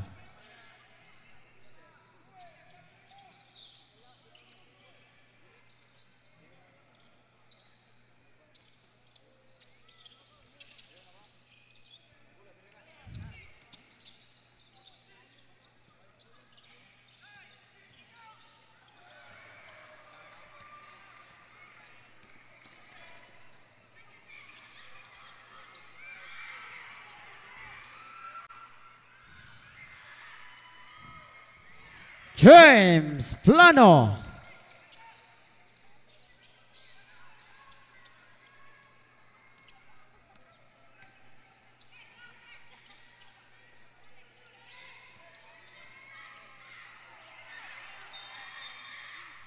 Held ball. Position arrow points for the BTC Grey Wolves. Grey Wolves basketball.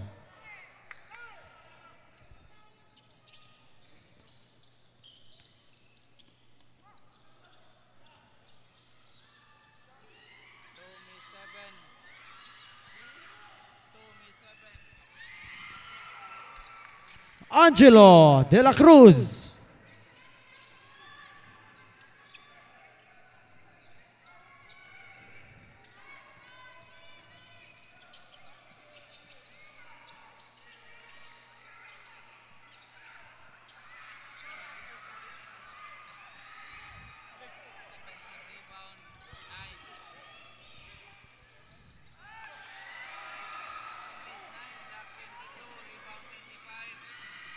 Lawrence Pamas.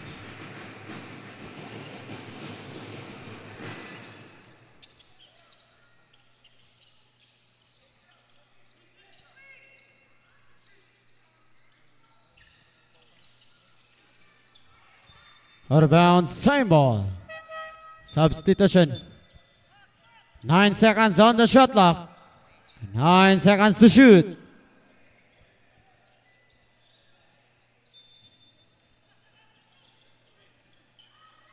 Ronald Aquino.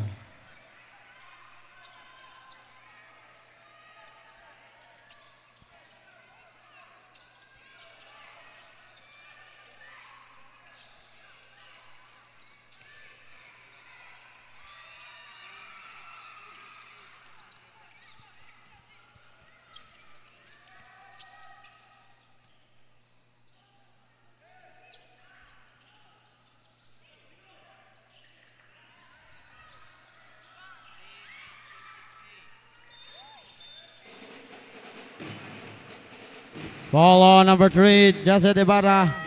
That is second personal foul. Second team foul, Grey Wolves.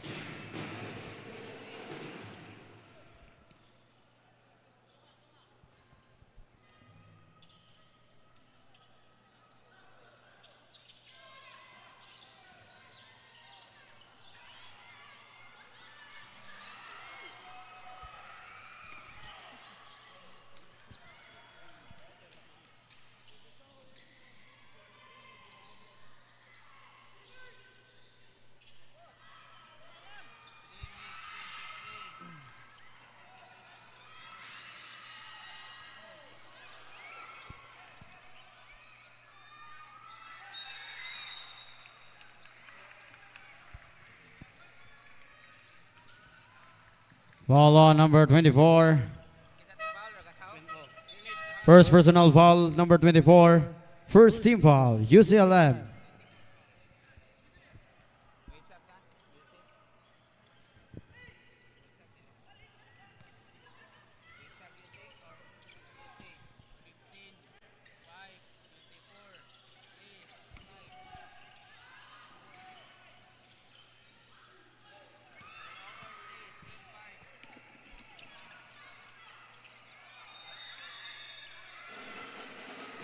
Basket count on John Roteles. Foul on number 16, Rafael Sanico. That is first personal foul, third team foul, DBTC. Substitution.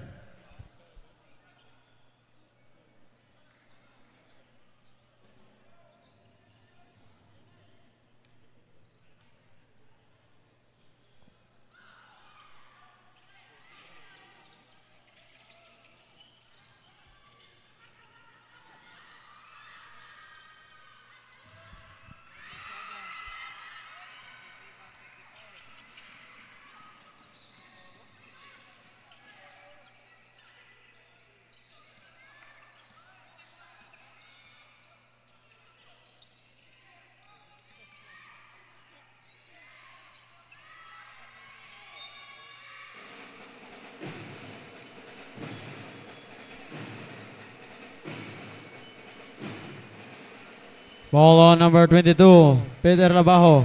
That is second personal foul, fourth team foul for Grey Wolves.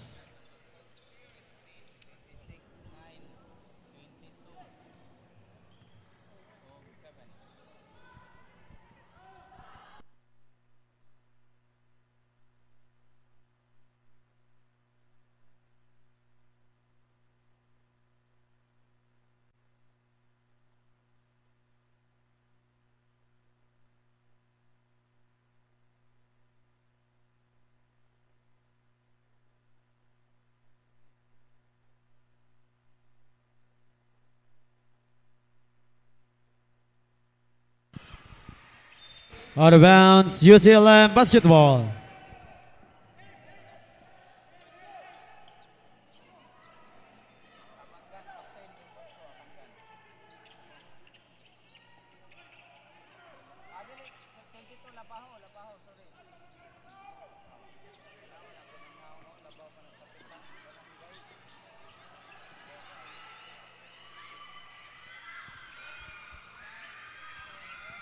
Felix Ragasaho. Kickball violation.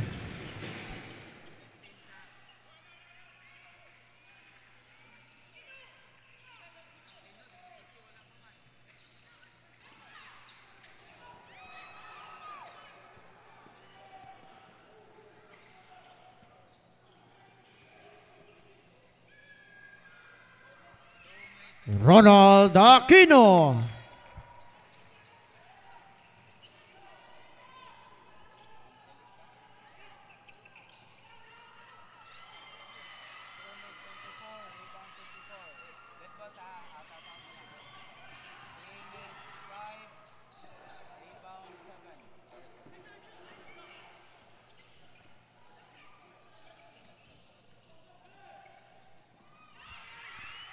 Ronald Aquino from Peter Labajo.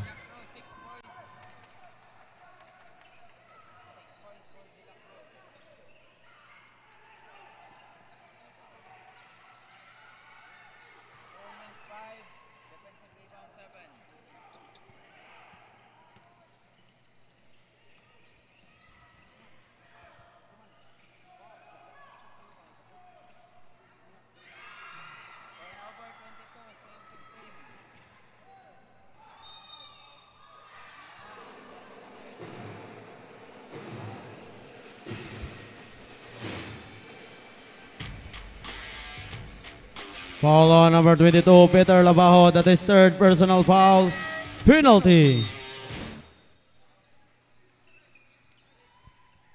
2 shots for Rafael Calo.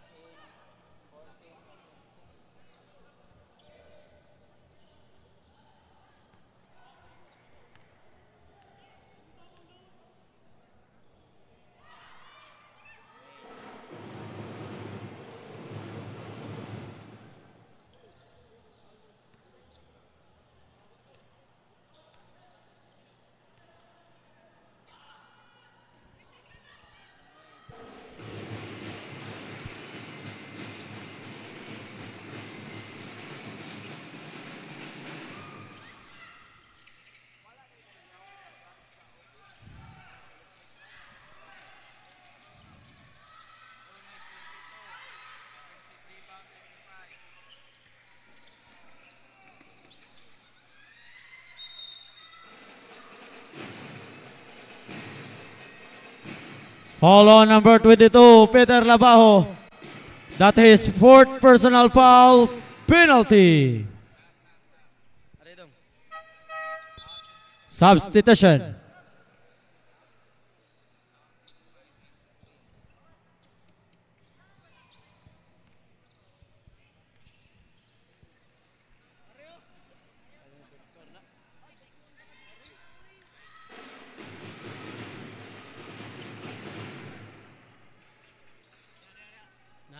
Sakto kayo.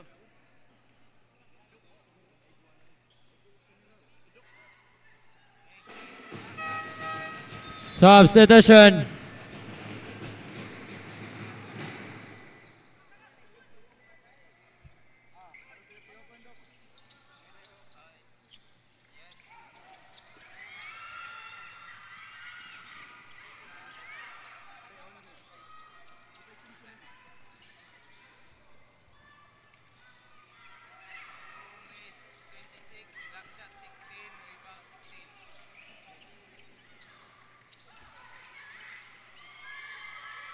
Lawrence Pamas.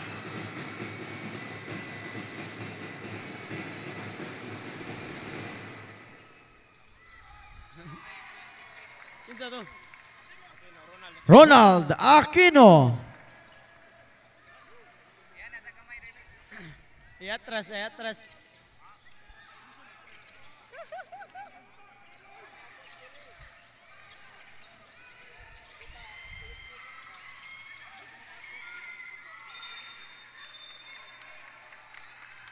Three seconds violation.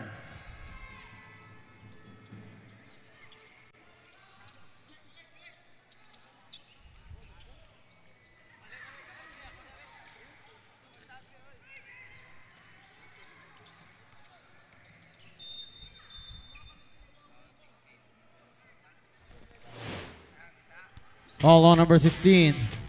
Wade Lochet, that is first personal foul. Second team foul, UCLM.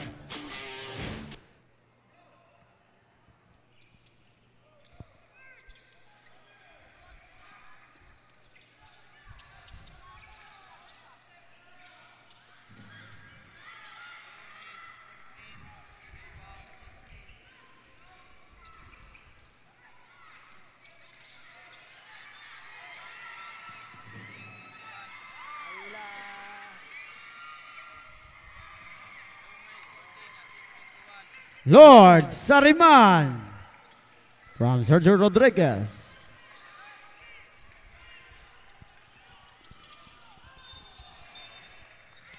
Traveling violation. Substitution.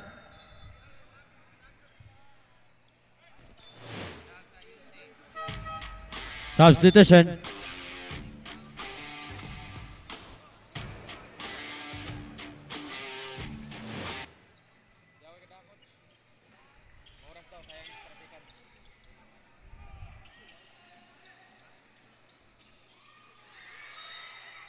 Out of bounds, UCLM basketball.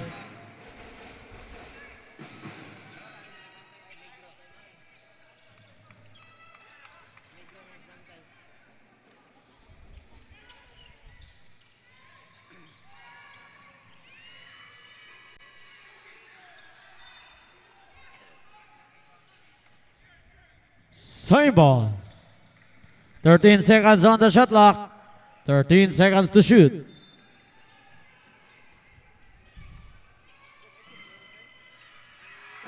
Wade Lochet, three!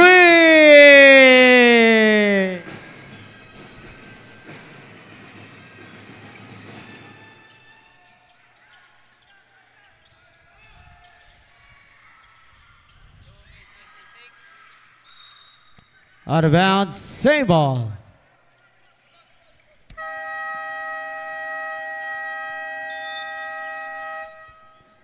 Grey Wolves, timeout.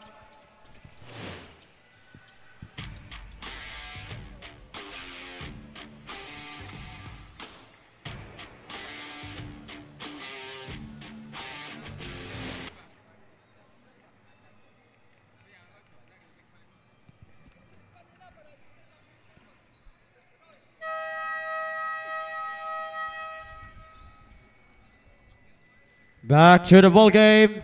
Game time.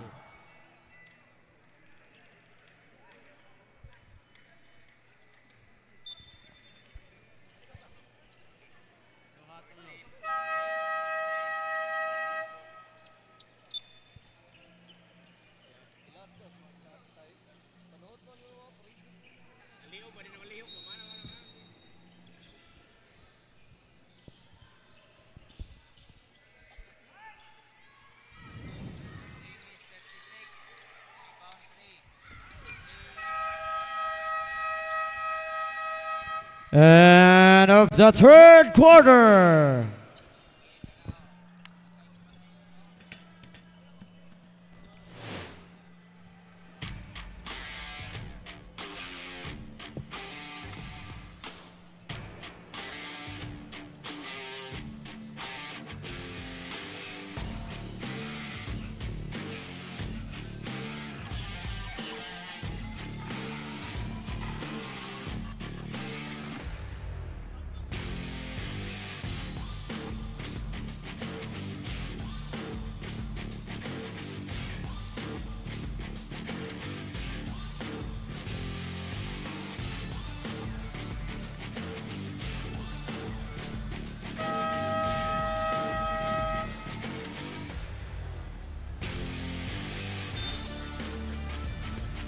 Back to the ball game for the final 10 minutes.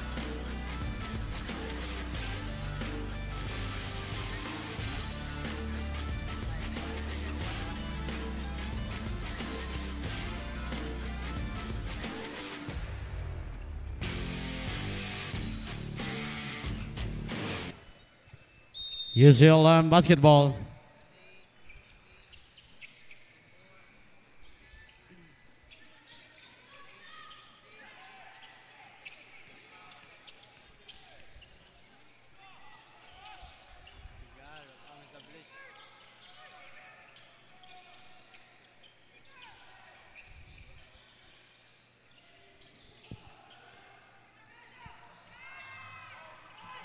Ronald Aquino.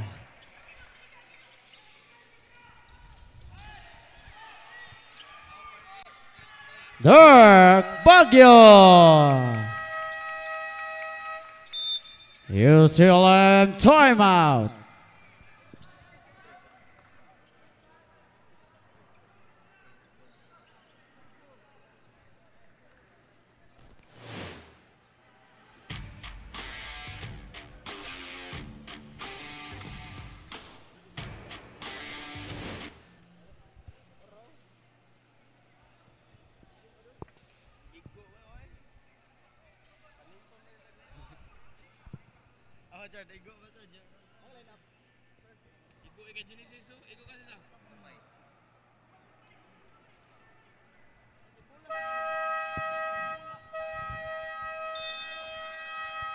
Back to the ball game. Game time.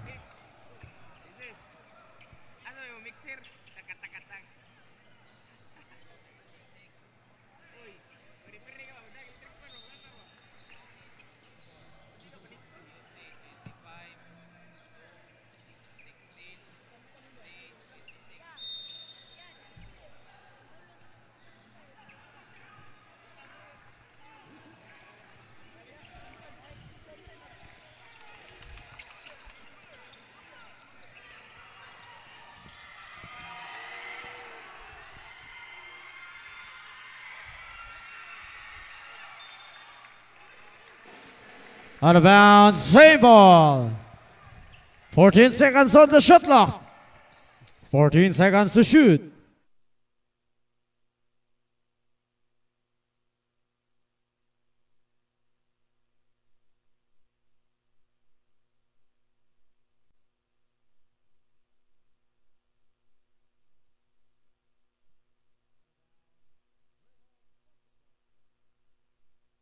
Ayong adlaw, CESAFI fans are still with us in the fourth quarter of the match between the Don Bosco Grey Wolves and the UCLM Junior Webmasters. Go hard and focus on the system, as said by Coach Carlos of the UCLM Junior Webmasters, as they are still leading the second half of today's match. The Junior Webmasters are delivering an intense fight to the game through their striking offense and tight defense, but Don Bosco wouldn't let this go without a fight.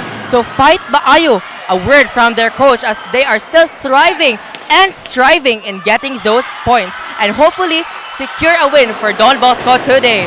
Grey Wolves Angelo De La Cruz, one of the top scorers of Don Bosco Grey Wolves, is determined to challenge himself to show defense and discipline on the court. That is all from the court side. Stay tuned for more.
His fourth personal foul. First team foul, Grey Wolves.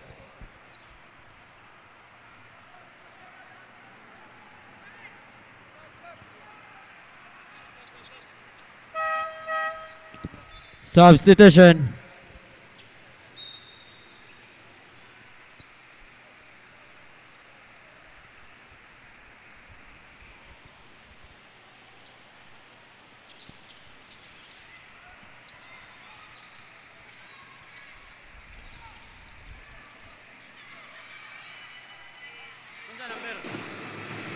Don Ferraren, 3!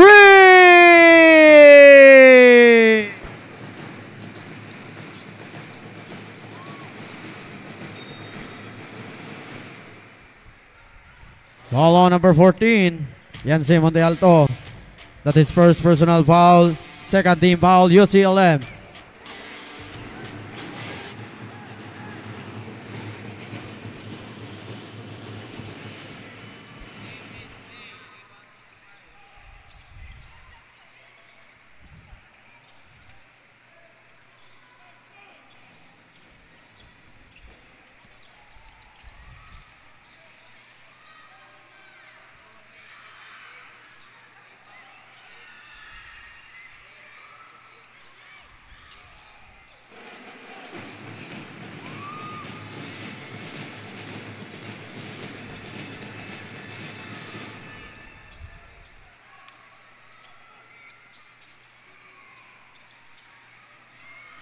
Wade Luce.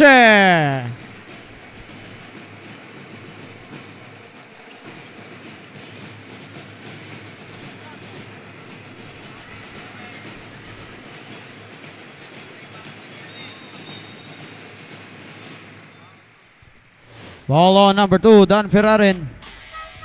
That is first personal foul, third team foul, UCLM. 14 seconds on the shot clock. 14 seconds to shoot.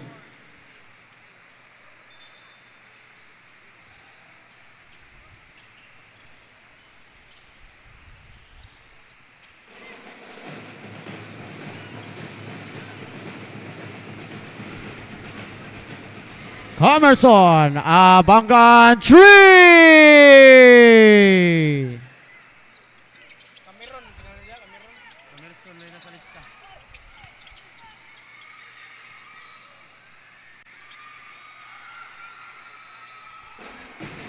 Rafael Calo.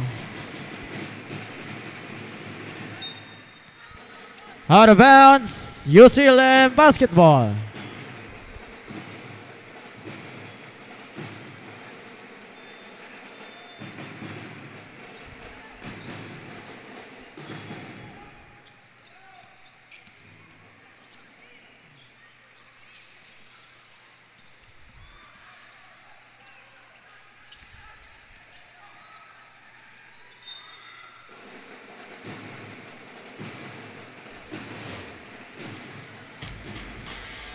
Foul on number 23.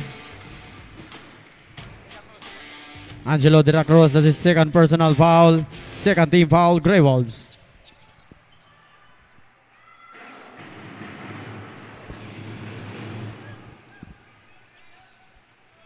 Lingkod lang, lingkod.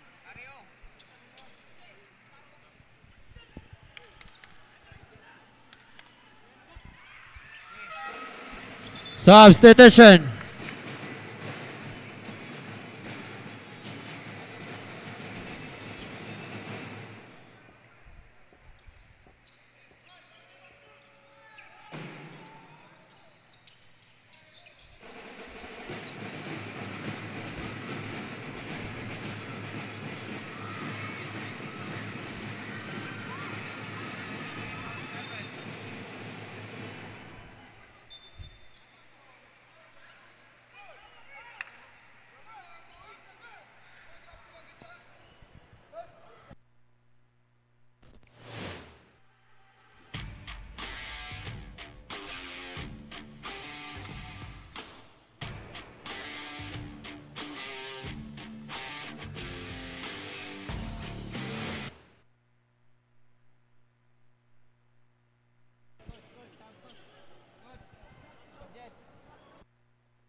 Substitution.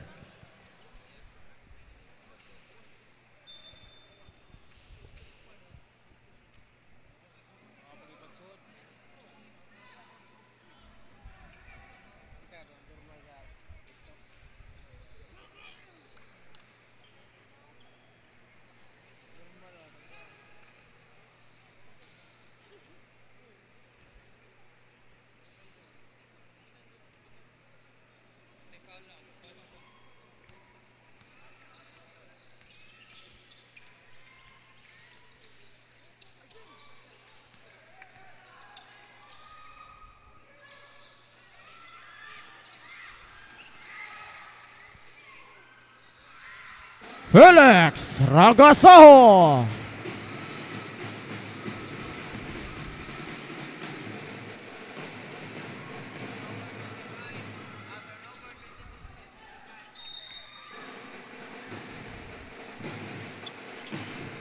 Ball on number 9. James Plano, that is third personal foul, third team foul, Grey Wolves.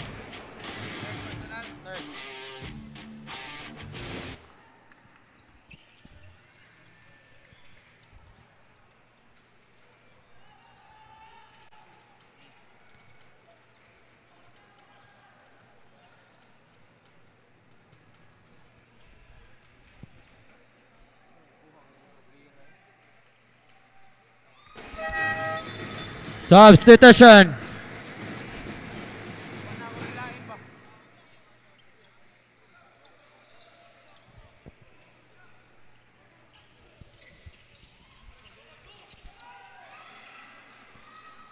Yanse. Prince Mallorca.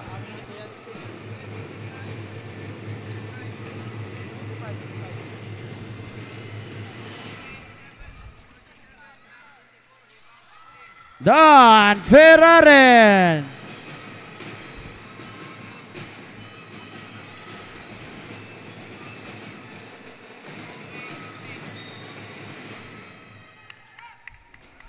Out of bounds. UCLM basketball.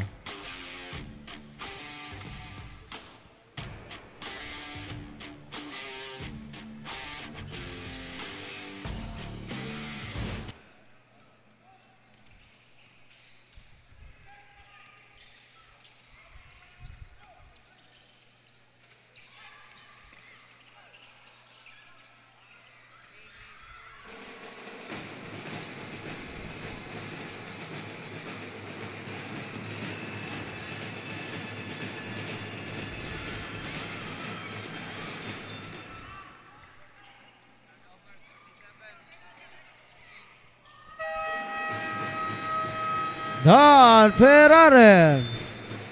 Grey Wolves timeout.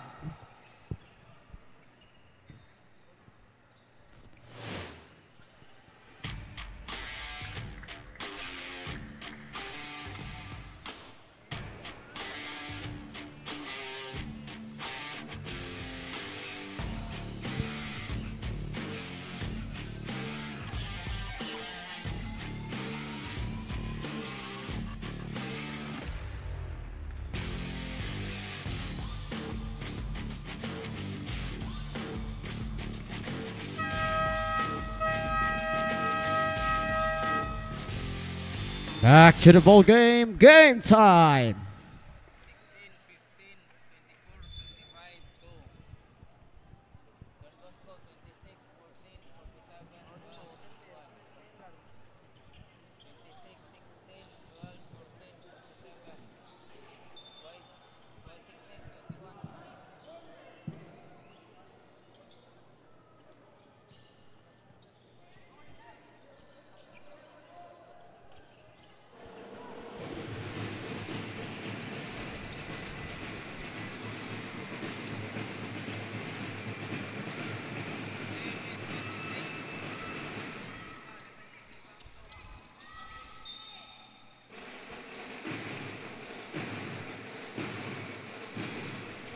Foul on number 47, Isaac Go. That is first personal foul.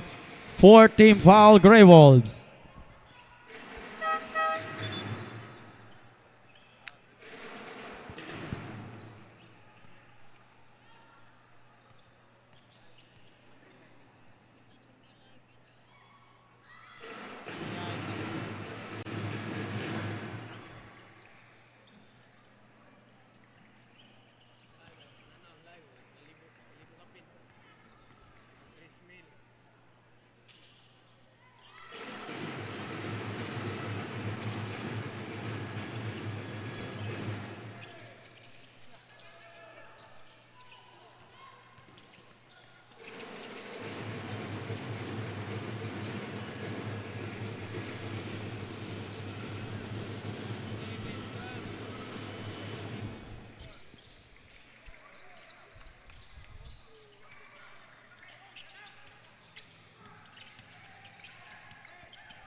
Prince Mallorca.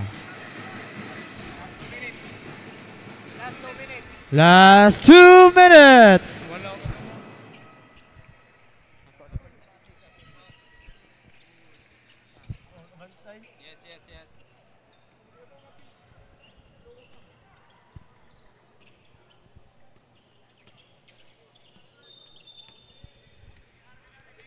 Illegal dribbling.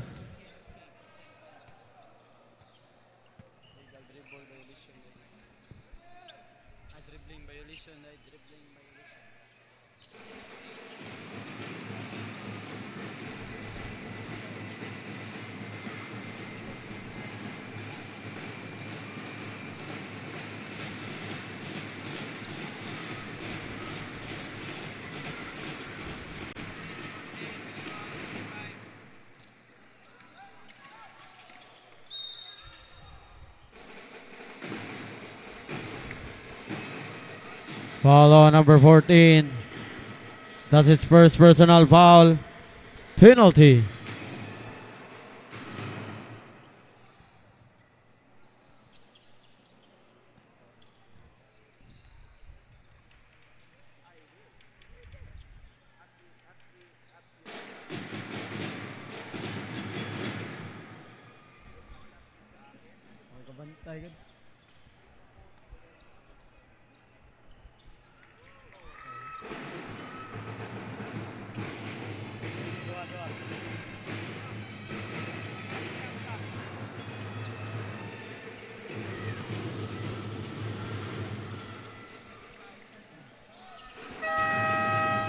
Prince Mallorca.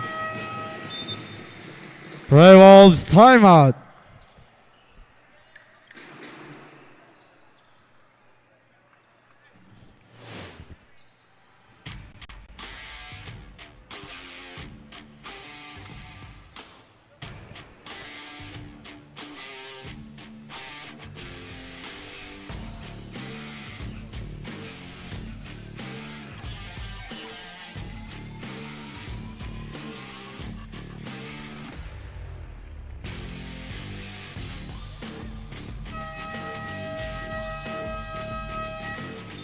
Back to the ball game. Game time.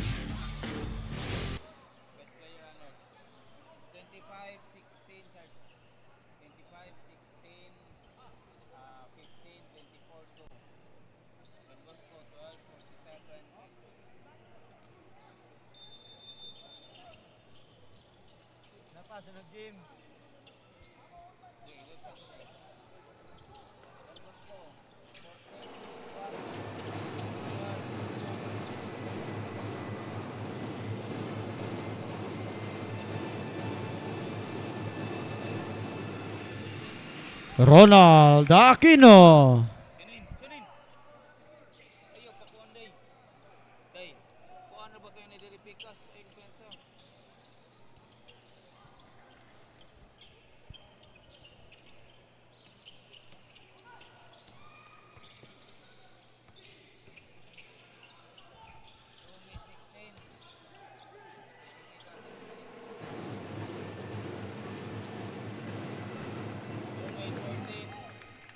Lord Sariman.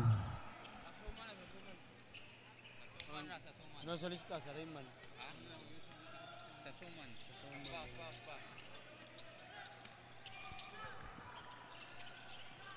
Bohol. Sandihay Bohol. Ako'y nagtudlo anak pagkabata.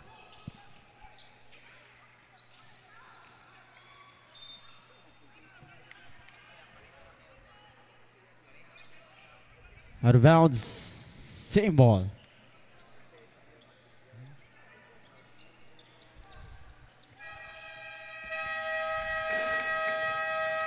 And off the ball game with a final score of 49-81 on by your own University of Cebu Lapu-Lapu Mandaue Webmasters.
And the crowd goes wild. Hello, CESAFI fans. The match between the Don Bosco Grey Wolves and the UCLM Junior Webmasters has ended.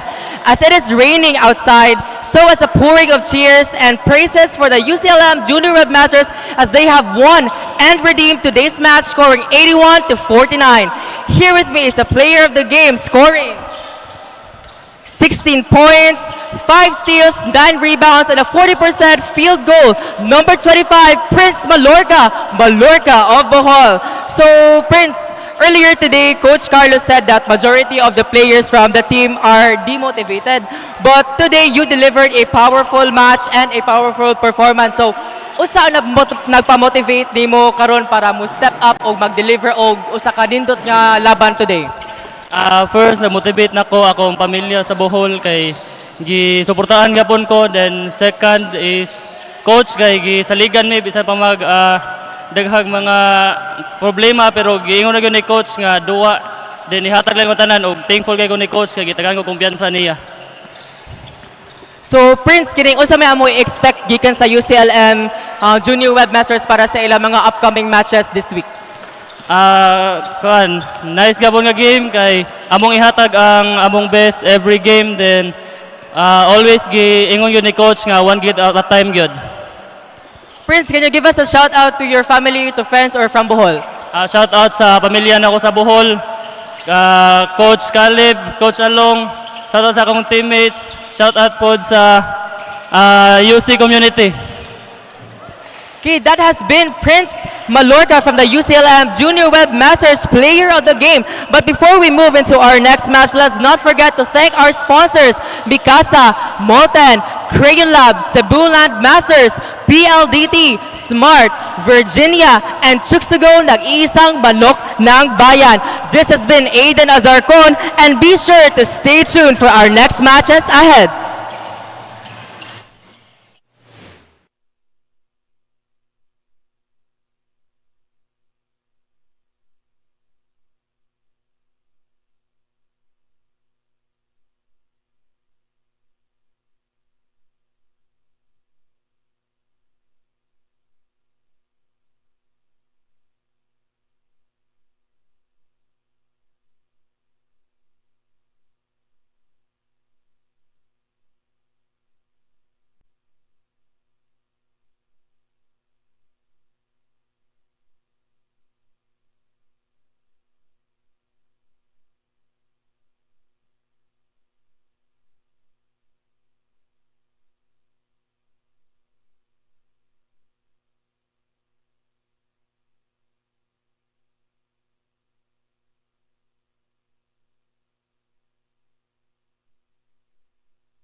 Maayong adlaw, CESAFI fans!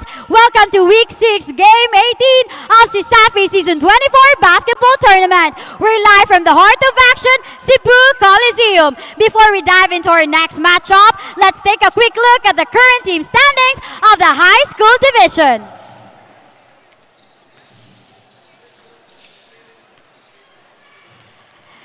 Coming up, we have Cebu Eastern College versus Sacred Heart School Ateneo de Cebu for Game 2. University of Southern Philippines Foundation versus University of San Jose Recoletos for Game 3. And University of Cebu versus University of San Carlos for our final showdown. This is HG Castro reporting courtside. This Game 2 of today's basketball tournament high school division is going to be the battle in the sky. The defending champion, Sacred Heart School Ateneo de Cebu Magis Eagles will be taking on the rising star, Cebu Eastern College, the Dragons. The Magis Eagles are ready to soar to victory, but the Dragons are fiercely defending their throne.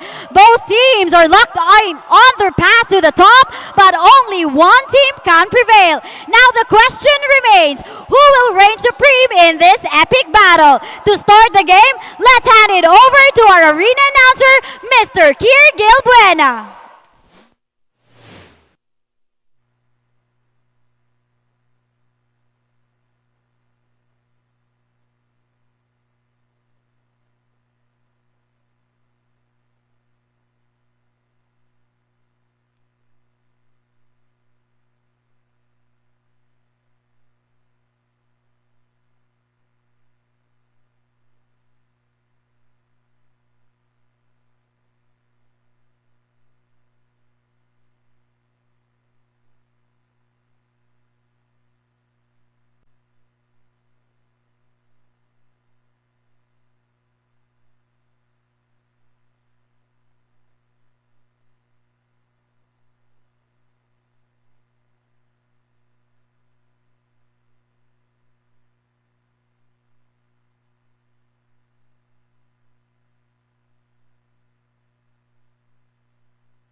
For the starting point guard, wearing jersey number 30, Andre Roa. Shooting guard, wearing jersey number 3, Lebron Lamo. Small forward, wearing jersey number 23, Justin Parilla. Power forward wearing jersey number 28, Raven Arubo. For the center wearing jersey number 10, Frances Gonzalez. Head coach for CC Dragons, Rodmark Del Rosario, assisted by Mark Talio. And your official referees, Mr. Marjon Ramirez, Noel Calo, Marlon Espante. And this game is under supervision of our CESAFI Commissioner Felix Cherkenoy Jr. with his Deputy Commissioner Danny Duran. Cebu Coliseum, it's game time!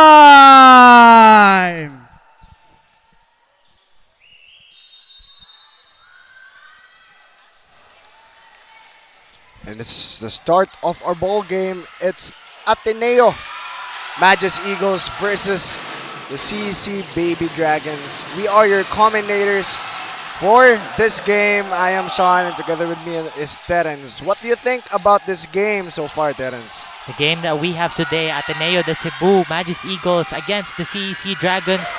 I think it's gonna be an on and off matchup between these two. Both teams are active defensively, but one thing's for sure here, the other team, Ateneo, needs to lock in defensively because that opening shot by Roa of CEC was too fast for them. They need to catch up. There is no slacking off from them. And while for CEC, I think the only thing that they need is to try some options in terms of offense, as we see that shot from Roa. And back to what I was saying, the selections that they have, they should show up some shots that they're some players don't really use that much. I agree with you there, Terence. I mean, what an amazing fake by Roa, blown by Baglasang there, and just sold the foul during that shot as he made also his bonus throw on the other side. Right now, Basa loses the handle on the ball, and he will turn the ball over. It's Baby Dragons' possession. Well, we saw those shots from Roa. That was his fifth point. Talking about fifth point, let's also greet the happiest fifth birthday to Amelia Jen Garcia, daughter of Genesis Garcia, actually. He's CESAFI's head statistician. So happy birthday. Happy birthday. So let's get back to the ball game. Another foul for Ateneo, as they will get their third foul for the quarter with 8 minutes and 56 seconds still here in our first quarter. That is probably a problem, Terence, no, for them? Yeah, it's a major problem for the team as CEC will inbound the ball. Roa has it against Baglasang. Says dribble it out, pass to Parilla, but Gonzalez decides to shoot it. Misses that one, and Baglasang will get the rebound. Gonzalez, what I mentioned earlier, that they have to use some shots that they haven't used before. We haven't seen Gonzalez that much shooting from the perimeter area. Basa misses that shot. Rota fights for the rebound but pushes off Lamo during that play. Called a foul. But LeBron Lamo was the one actually to get the foul, as he wasn't able to establish his position in front of Rota. It's made him fell. But Cabantog now has it. Maglasang. 10 seconds left on the shot clock. 3 fouls for Ateneo and 1 foul still for CEC. But a steal from Parilla on the other side. An easy 2 for Parilla. That's what we want to see from CEC. Their signature transition offense. That is hard to stop as of the moment. Basa short on that shot. He gets his own rebound. Still hits left iron, and Roa now has it, pushing the tempo. Pass to Parilla, but he wasn't able to catch that pass coming from the transition from Roa. As we see here, a replay, a steal from Parilla. Lone man, 2 men was trailing behind him during that play. Cabantog fouled on the way up. It's the second foul now second team foul actually for the Baby Dragons here in this game. It's been a hot quarter. Am I right, Terrence? A hot quarter for CEC. They have been showing off. They have been showing off pretty well. I mean, this is something that Ateneo should expect with playing against CEC as their transition offense. So they should have prepared something to counter that. Like they should have prepared a specific play to counter those fast break points.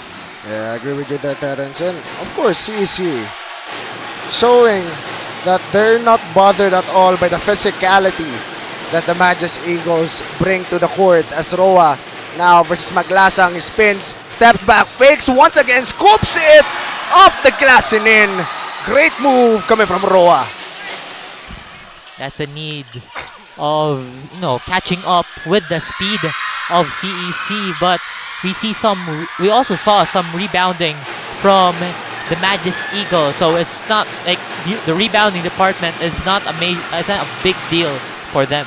Roa, actually Arobo, short on that shot. They will bring it onto the other side of the court. Ateneo, Basa spin move, kicks it out to not Magbanwa. He kicks it out to the referee actually. Didn't notice that Magbanwa already transferred to the corner, but look at this move coming from Roa. Maglasang once again fell for that fake. Roa was just shifty. I mean, you have the height advantage already, Maglasang. You didn't need to jump over Roa to get the block. He could have smothered him even if he was standing up, but still a lot of time for adjustment. Lamo now has it, drives, crosses him up, fakes, passes it to Parilla. Too strong on that shot. Ventura with the rebound. They have Ateneo has the major height here. They can defend even without jumping, as what you said earlier, as we see a steal there by 𝐿𝐸𝐿𝐸. 𝐿𝐸𝐸𝐿𝐸 now has it. Basa, Magbanwa, they're moving the ball around. Pass to 𝐿𝐸𝐸𝐸 once again, the team captain for the Magus Eagles. He calls for a screen. Cabantog doesn't decide to use it. Drives to the basket strong and fouled by Ventura as he was met on top. After that foul, both teams lead to 3 team fouls. Both teams. Exactly.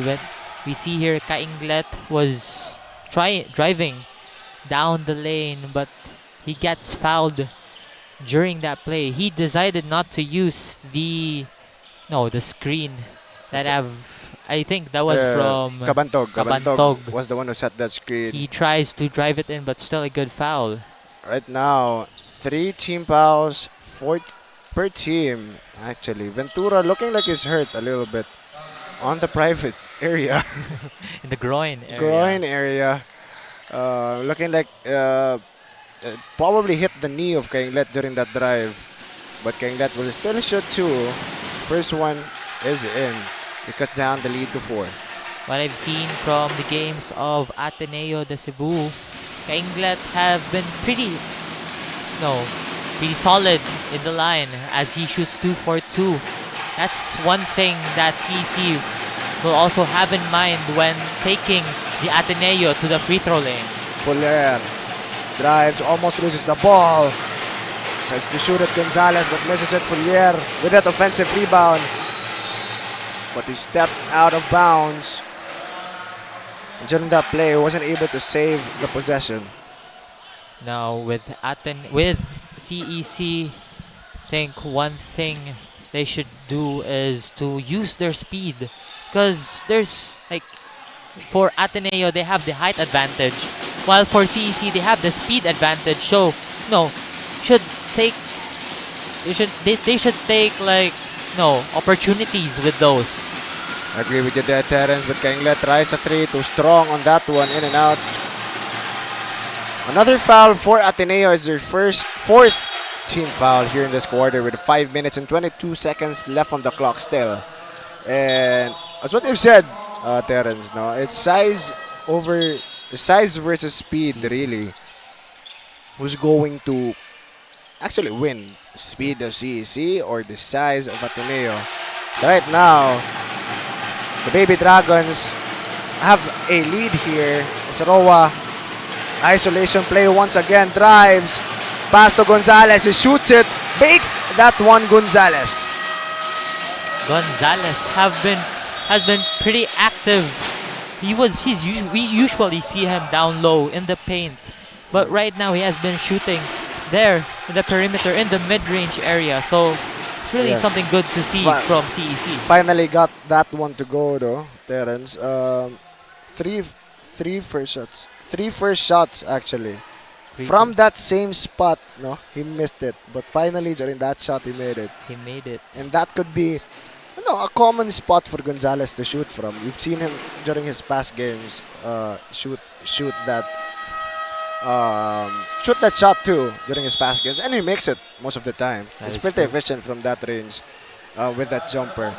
But of course, to hear more about our quarter, Terrence, no updates about our quarter. Let's pass it first to our courtside reporter, HG.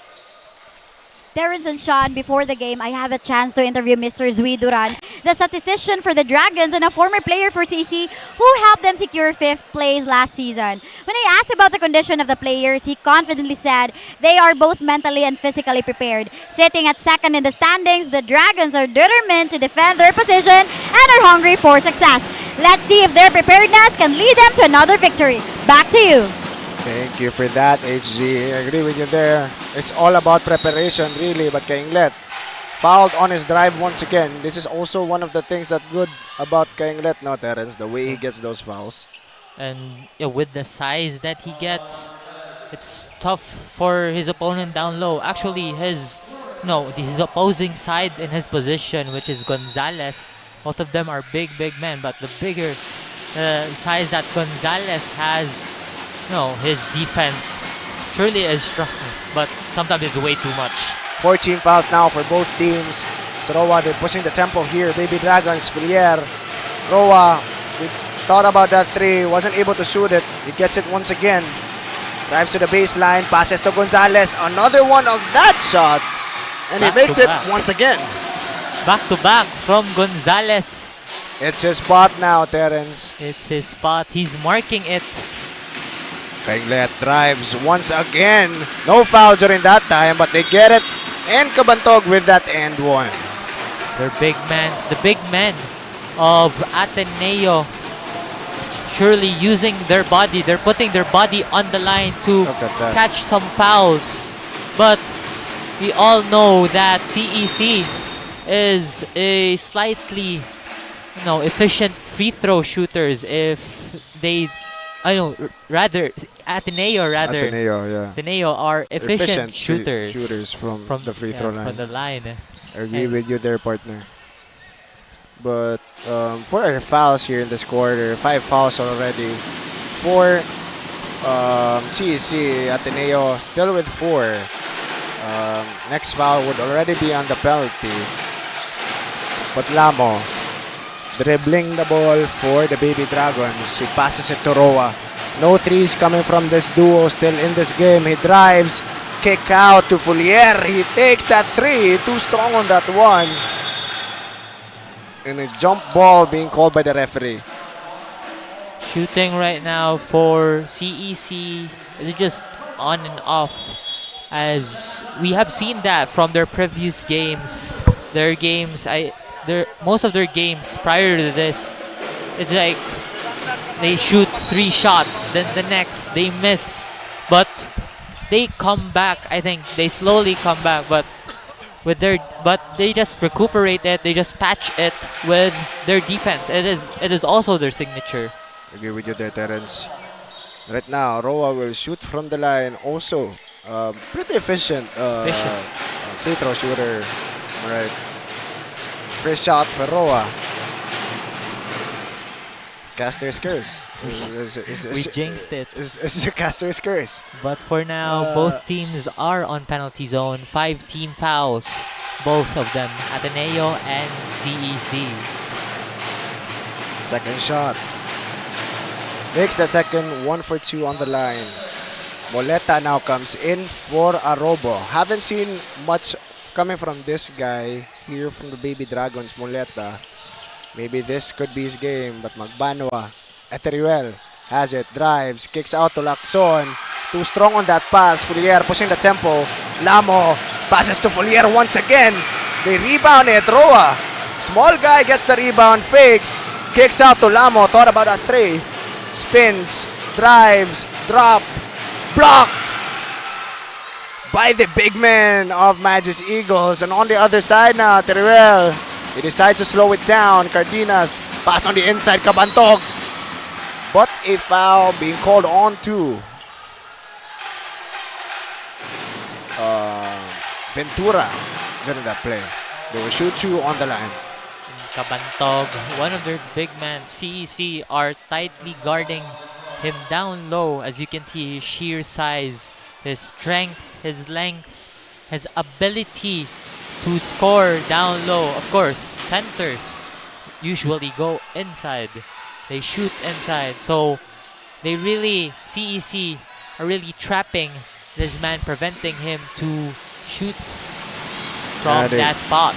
They want him to earn those 2 points, right? But it's 10-14 now. Both teams already on the double digits here in the first quarter. Roa has the ball for the Baby Dragons. He drives, passes to Muleta. A shot by Gonzalez. And it's a shot by Muleta too. A well-calculated shot by Muleta.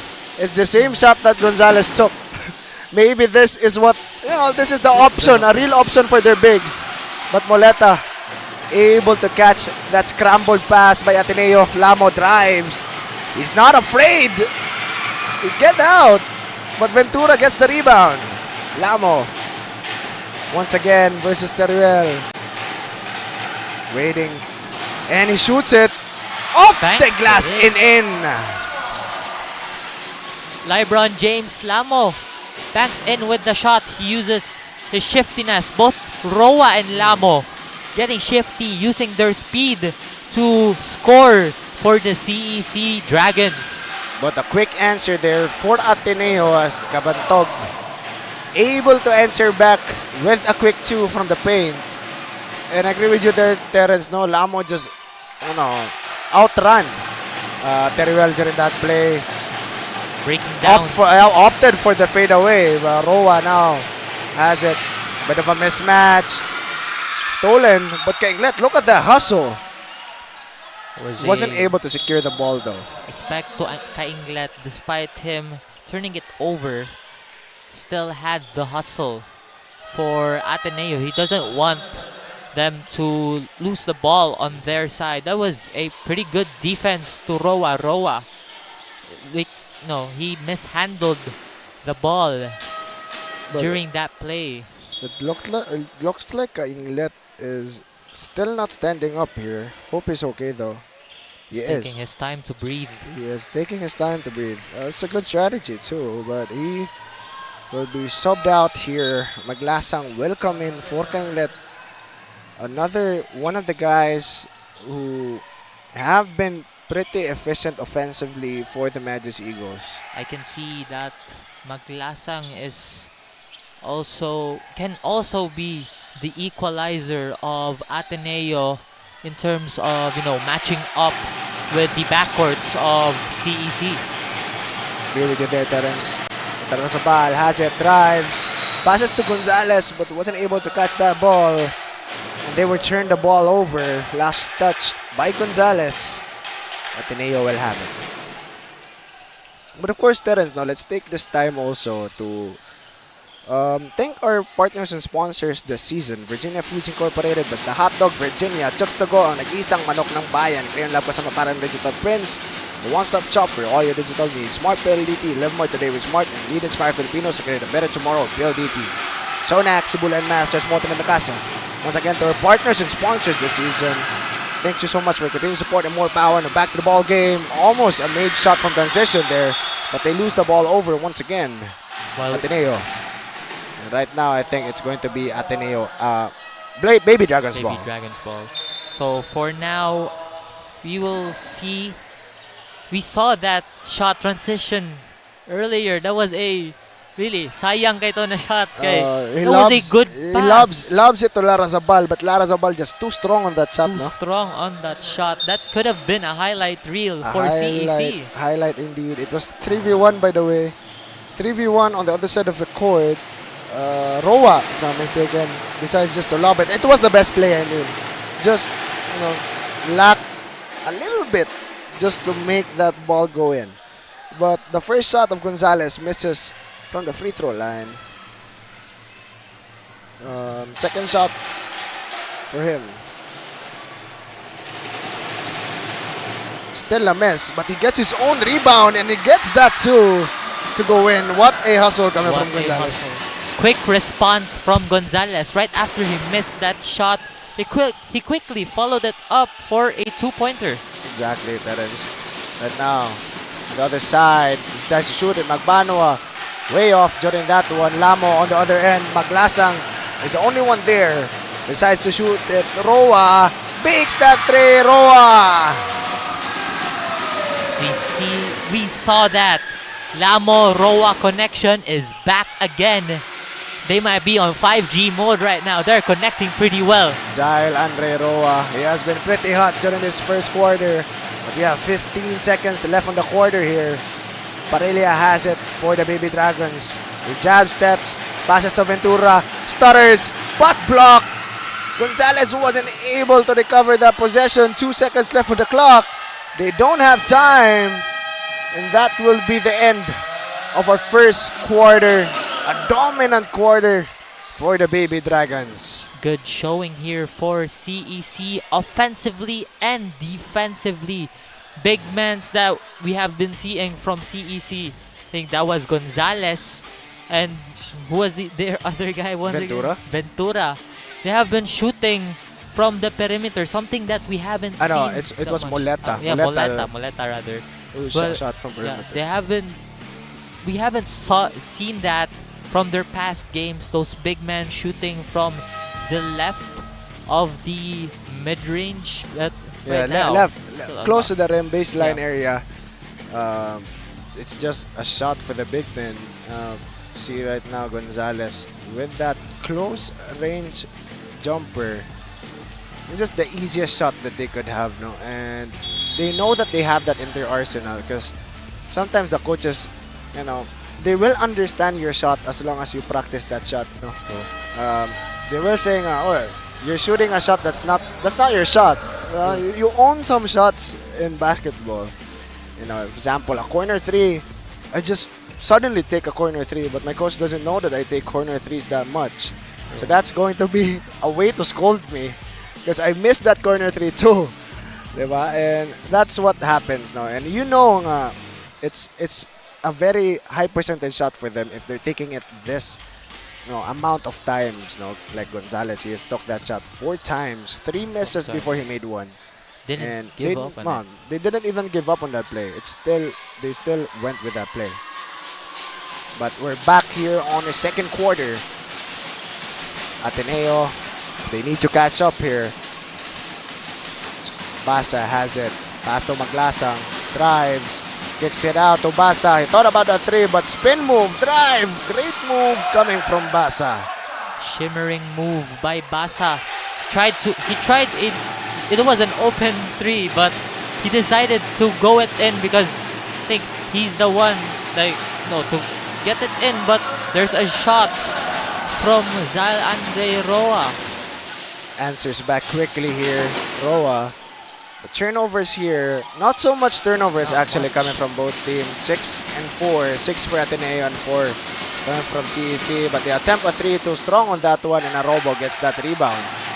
Seeing that turnover stat, I think both teams have been handling the ball pretty well here in this game. I agree with you there, Terence, but they tried to shoot it. Arobo, he was blocked with that play, and I think he hit Basa. It looks like he's hurt. But Rota on the other end. Coast to coast, Rota. When he gets left iron, Parelia gets the ball. Roa. He has all alone fakes. Pass to the inside. Arobo is being smothered. And he won't get that to fall. Wasn't that close, but Oh, the Roa, the hesitation of Roa during that play. He fakes and fakes, but it's just the finishing that wasn't able to fall thanks to the defense of the Magis Eagles. Maglasang drives, stripped by Roa, but too strong. I think caught the hand of Maglasang. 23 actually with a blocking foul. First team foul still for the quarter. A bit opposite of our first quarter with a lot of team fouls during the start. Both teams actually had a lot of fouls there during the first quarter. Right now, still on our first here in the second. Well, for Ateneo, let us talk about the substitutions here. Ateneo, 𝐤𝐿𝐬 is now back on the floor. Meanwhile, for CEC, Lara Zabal is also in for them. But Roa is out. Rota has it. Basa. Pass to the corner. Didn't shoot it. Maglasang decides to go to 𝐤𝐿𝐬 instead, but it's already a 24-second shot clock violation. Gonzalez right now pretty exhausted. You can see him really exhausted here, already asking the coach actually for a substitution. And I think those substitutions are pretty crucial for the Ateneo team, because all of their players, as I can see, not all but most, are pretty good in their roles. Zabal gets the rebound, blocked on the way up, but they will still retain possession. Lamo misses that open three, by the way. An uncharacteristic miss by LeBron James Lamo. But they will still have another chance. Lamo will take it. It's against Maglasang. Corner, Folier. Jabs, Lara Zabal, kick out to Lamo. There on the corner. Hits off the foot of 𝐤𝐿𝐬, and they will retain possession, but there are already 4 seconds left on the shot clock here for the Baby Dragons. I think they possibly opt for an inside play. No, they won't. Lamo fades, hits front iron, and 𝐤𝐿𝐬 gets the rebound. Pretty sure here, Ateneo, this game, they should out-rebound CEC, because that's the only key wherein, they could get a lot of opportunities. Because also on CEC side, they also have a pretty good rebounding down low. I agree with you there. They might be undersized, but they're not. The hustle is there. The hustle, the size of the heart, possibly larger for the Baby Dragons. But Kabantog right now still fouled by Ventura during that play. It will shoot 2 from the line.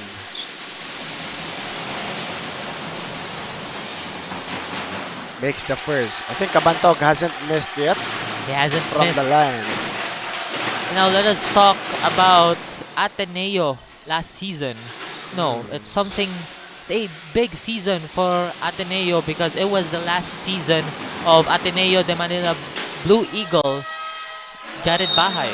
It's a pretty special season for them, as we see the free throw percentage. Big difference. Big difference between both teams. Pretty high free throw percentage for Ateneo. 40% only for the Baby Dragons, but they almost lost the ball there. Decides to shoot that 3 in and out, and Rota gets the rebound.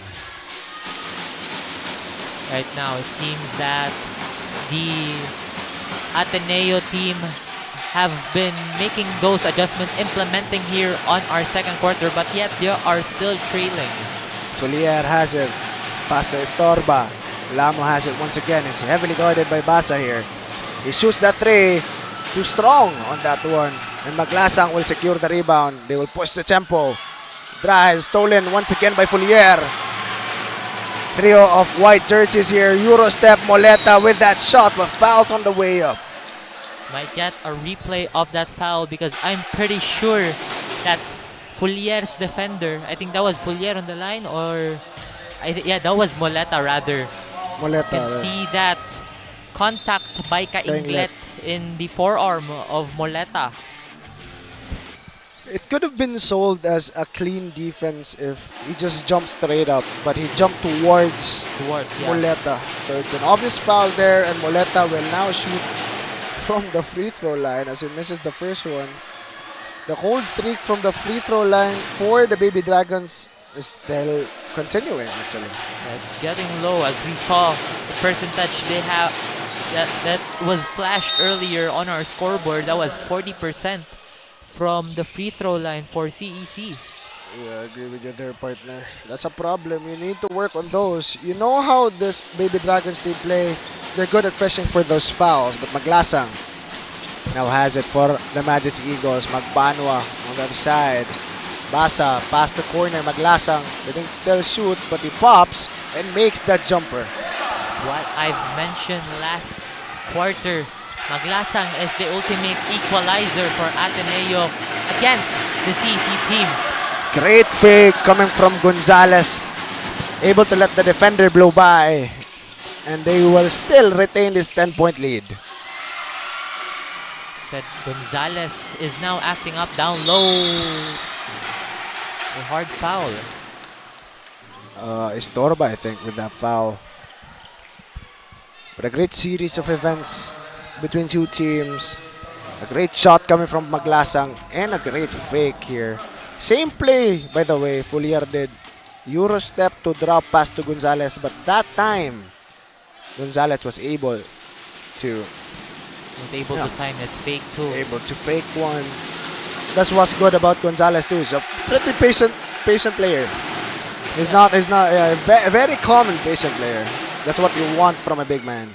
Also, for that size, don't see that speed for his size. Like, he's pretty quick and not too slow, but he also has that strength in him too. Fulier on the right side, pulls up, misses that one. And Ateneo once again will have another chance to score. It's Maglasang, passes to Magbanwa, corner, Basa drives, kicks it out once again, but a 3 seconds violation being called on to the Magic Eagles. Still a 9-point ball game. Seems like the Magic Eagles were, pumping down low because they want that each man from their front court would, get a hold of the ball so everyone could get opportunities. Roa too strong on that shot. Still not much threes falling for them, but Kabantog with a pass. Good pass by Maglasang, but Kabantog just buttery hands and wasn't able to secure that ball during that pass. But they will push the tempo here. Estorba on the other side shoots a three. In and out. Fulier hustles for that rebound, gets it. Roa thought about that three. They decide to slow it down. 8 seconds left on the shot clock.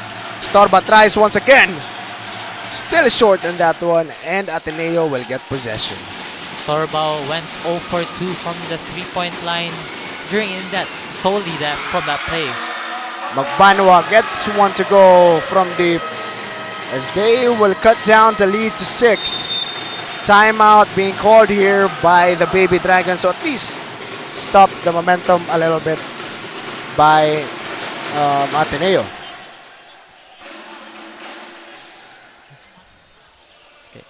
But of course, during this timeout, let's take this opportunity to thank our partners and sponsors this season: Virginia Foods Incorporated, Basta Hotdog, Virginia, Tsuksugon, Isang Manok ng Bayan, Clean Lab, Kasama Parang Digital Prints, your one-stop shop for all your digital needs. Smart PLDT, live more today with Smart, and lead inspire Filipinos to create a better tomorrow with PLDT, 𝐿𝐸, Sibulan Masters, Molten and Mikasa.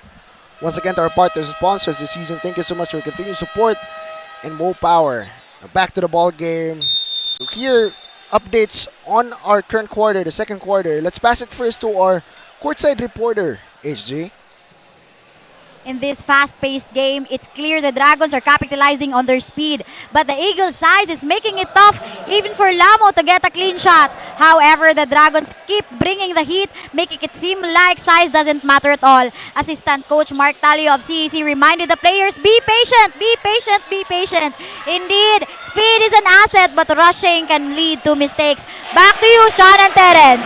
Thank you for that report, HG. That was right. We have seen that a lot. We've also mentioned it earlier that the patience of this team, they've got the speed though, but they're also pretty patient with taking their shots. Gonzalez poses him up, but loses a handle on the ball.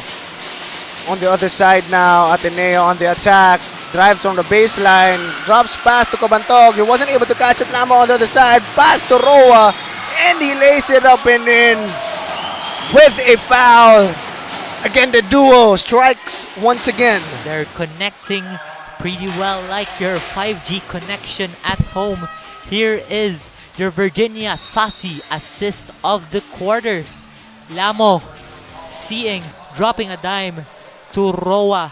Now Roa will take one free throw to complete the three-point play. These two guys that is now might be small, but they aren't lacking in heart. As they're the ones who's leading the charge here for the Baby Dragons, but sadly wasn't able to complete the three-point conversion. Maglasang now has it. Pass to the corner. Basa still decides not to shoot it. Drives. Too strong on that shot off the glass, and Roa will have it for the Baby Dragons. He passes to Lamo. He shoots that three. Makes that one a three for LeBron James Lamo. Another connection to the both of them, just like the connection that Smart and PLDT has been bringing to you. There's a big three by LeBron James Lamo. They extend the lead once again to double digits, but they answer back with a two from the paint by the Magic Eagles. Right now, it's a 9-point ball game, but a traveling violation being called onto Parilla during that play. Substitution coming out right now. It's 𝐿𝐵𝐵𝐷 going out. Rota in for Ateneo. Seems like Rota, we haven't seen much from Rota, right, during this game yet. But right now, as of this play, you might see more from him down low.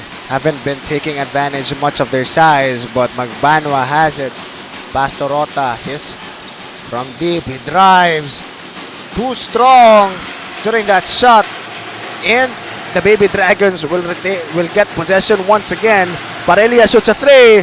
Makes the three. Back-to-back threes for the Baby Dragons. It rained earlier, but now here at the Cebu Coliseum, people are roaring because it's raining threes from the Cebu Eastern College. And now Ateneo de Cebu will talk things out as they take a timeout. Need to work on their play defensively right here as we see all these shots falling from Lamo and from his teammate. Lamo, after the shot from Lamo, it was Parilla.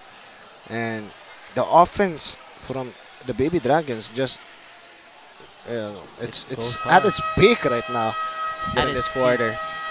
Roa just gaining that confidence after win against their opponents, of course, and the same for Lamo actually. They're just gaining because they weren't this good during their first game, no. They weren't this dominating during their first game. These two small guys from the Baby Dragons, but right now you see just even the defending champions aren't enough to bother us, or bother our type of gameplay. We will have that confidence to make that play, but of course.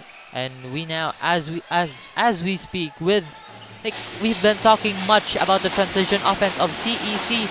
Look at that, fast break points from CEC. They have 8. Meanwhile, Ateneo de Cebu has 0. None. That's surprising, no? Because they've had a lot of steals, but they just weren't able to convert that. True.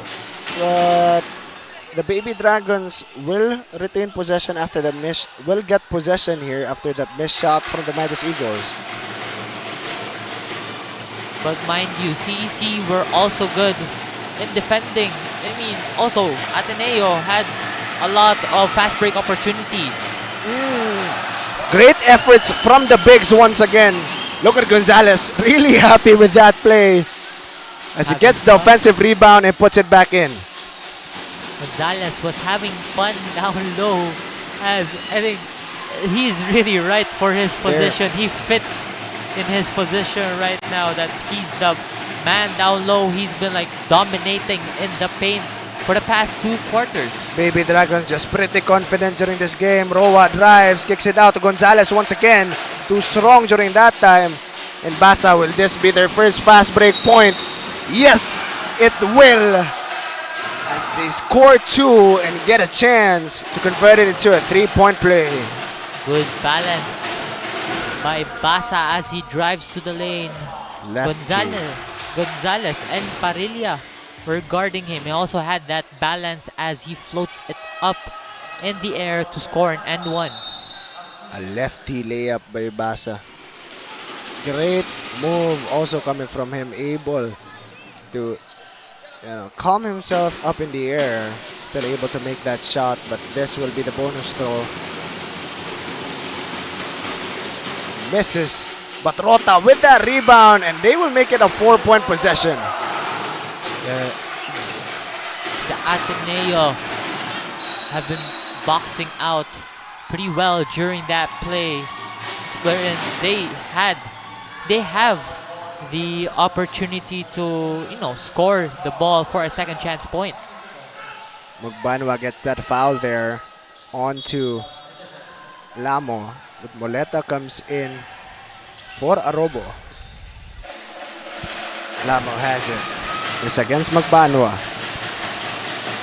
Oh, behind the back, screen, kicks out to Estorba from the corner, too strong, but Parilla gets a rebound.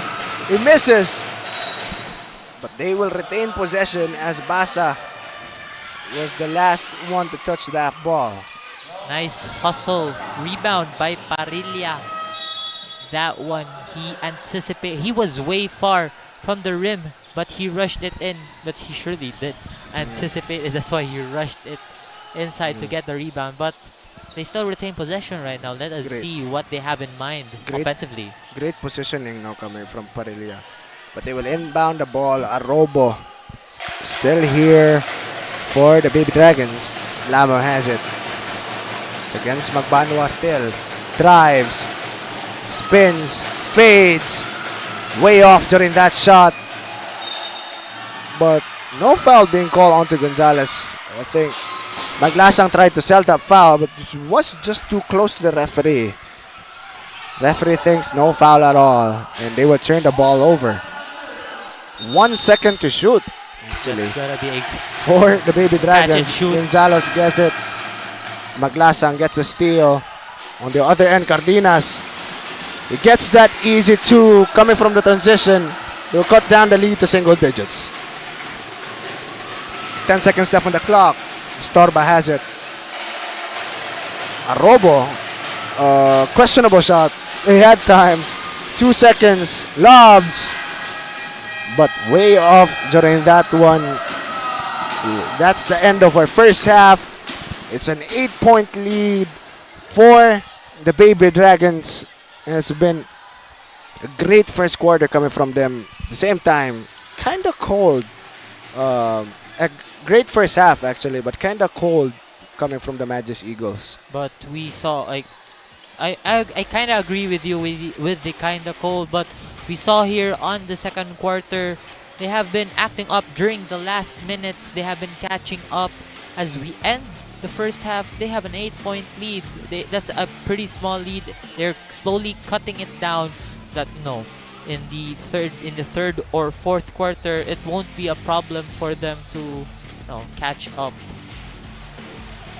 And right now we saw all those plays from the Magus Eagles and the Blue Dragons.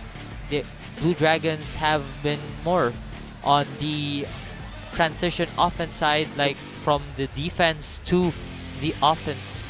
They're just making their shots too now.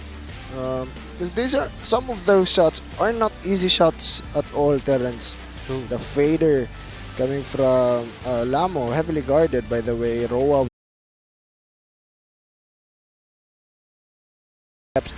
for them, it's just it comes in, it comes by easily, like naturally for them. And it's just a great game being played here coming from Baby Dragons, which led to them having this lead. But enough of the first half. It's it's a great first half, but we'll be back after the halftime break to continue with our second half.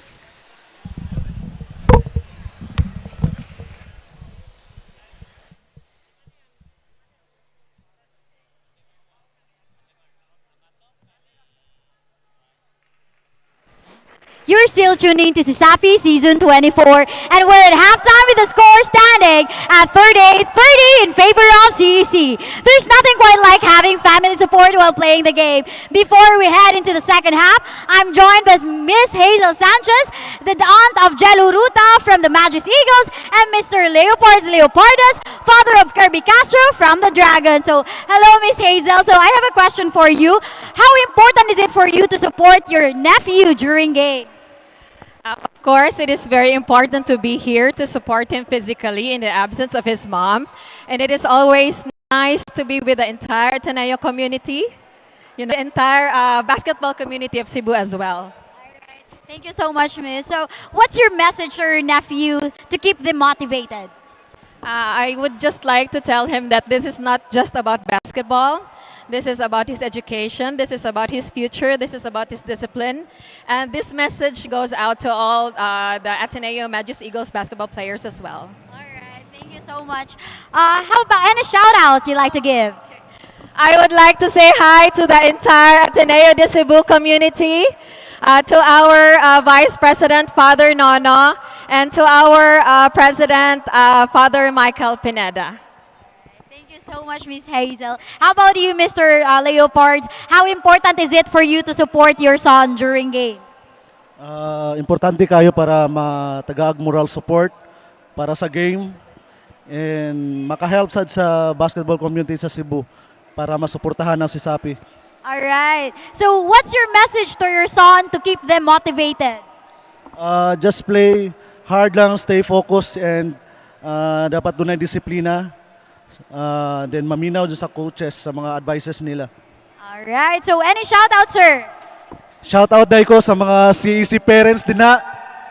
Then to all CEC players sa 12U, 15U, and 18U. Then sa CEC basketball community. Thank you so much, Miss Hazel and Mr. Leopard. So stay tuned for the next thrilling half of this game.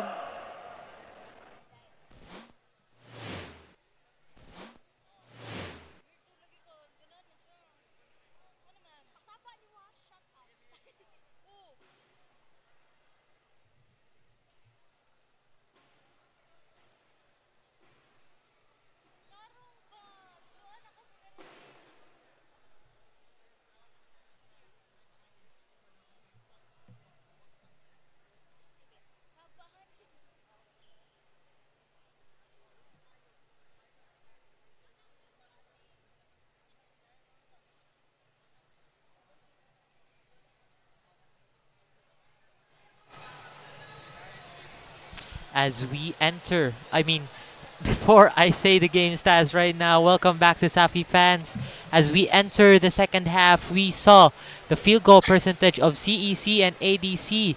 You see that Ateneo de Cebu are pretty efficient with their scoring. They have also been selecting their shots pretty well.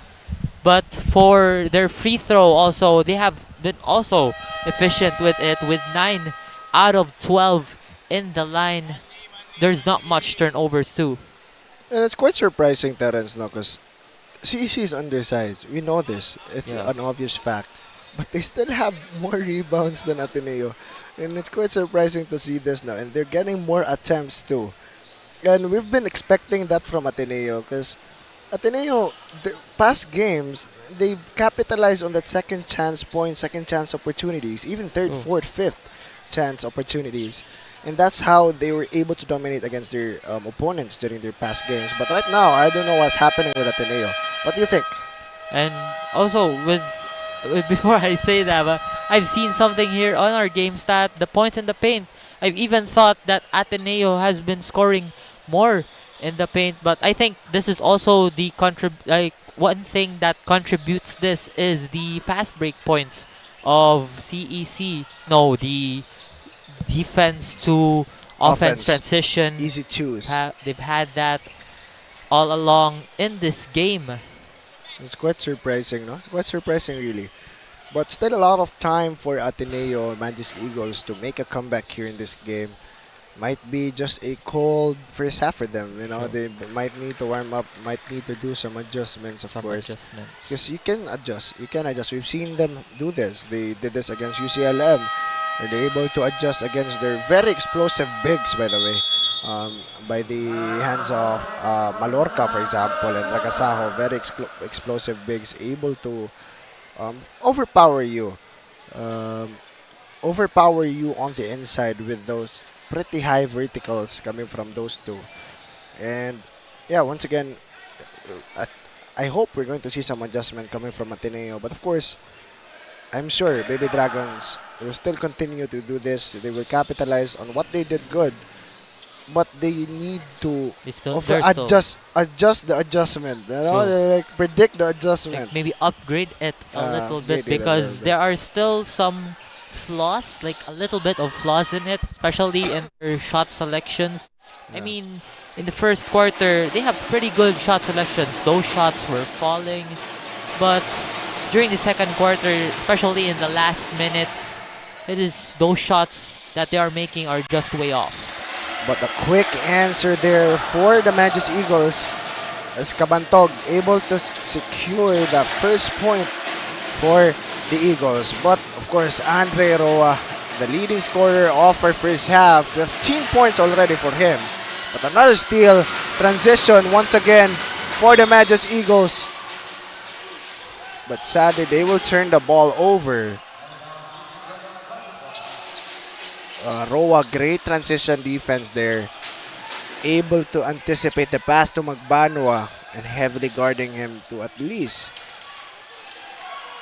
not allow any easy twos for the side of the Mantis Eagles. But Magbanwa also thought that there was a foul called. Even Roa, I guess that was Roa anticipating him. He also thought that it was a foul because Roa had a bit bump, of him. a bit contact. Yeah. But not enough for a foul to be called. Roa now has it. It's heavily guarded by Magbanwa. Screen by Arobo. He decides to use it. Hands it off to Lamo. Another screen by Arobo. He's being double teamed, but there's two defenders left. An open Roa in the corner. Arobo on the inside. Misses that one. The Ateneo will bring it to the other side. Rota on the inside, short. They hustle for the ball, but Cabantog is the one to touch it last. Baby Dragons will have the possession, but looks like Arobo is a bit hurt there during that play. Moleta going out, Gonzalez once again going in.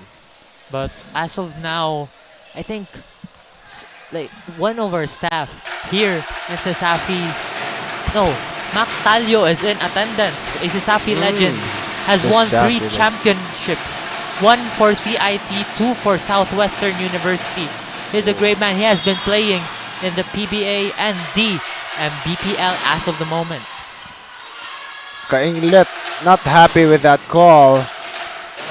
Thought that it was all ball, but he's really angry about that call actually. Thought that all he caught was ball off of Gonzalez's shot. I mean, the ball don't lie probably. He misses that first shot. The efficiency right now for CEC is just way off. Continuing to go down with these misses from the charity stripe, but the second shot makes the second.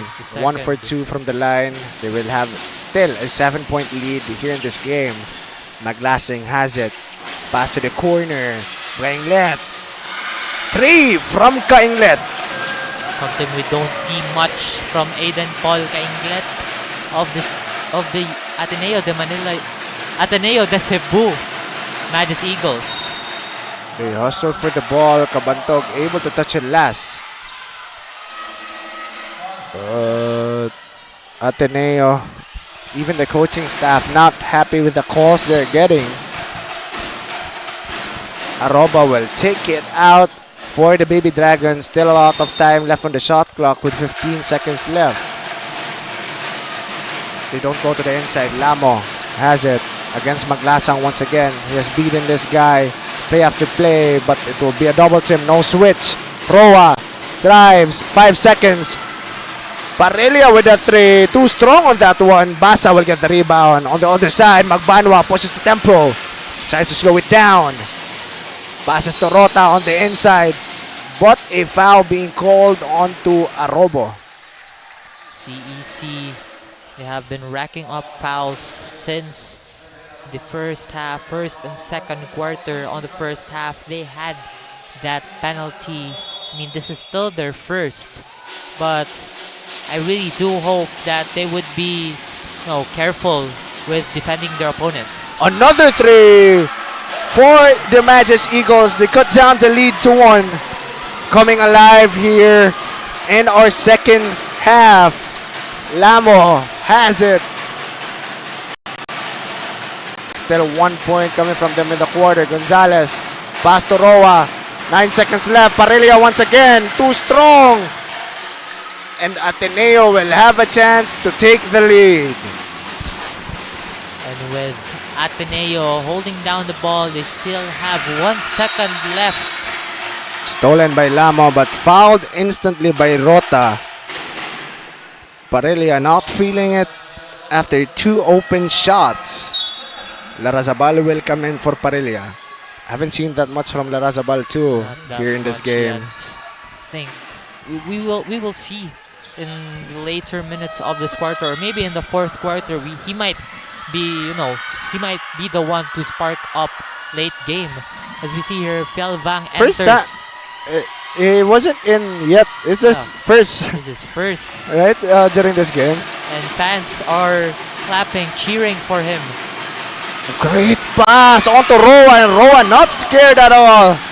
Even with a bigger Fialvang on the paint, still makes that shot. But Maglasang once again too short during that 3. Arobo passes it to Roa.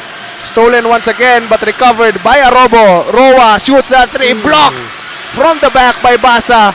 Fialvang will secure the loose ball. And now Maglasang thought about it. Pulls up. Misses.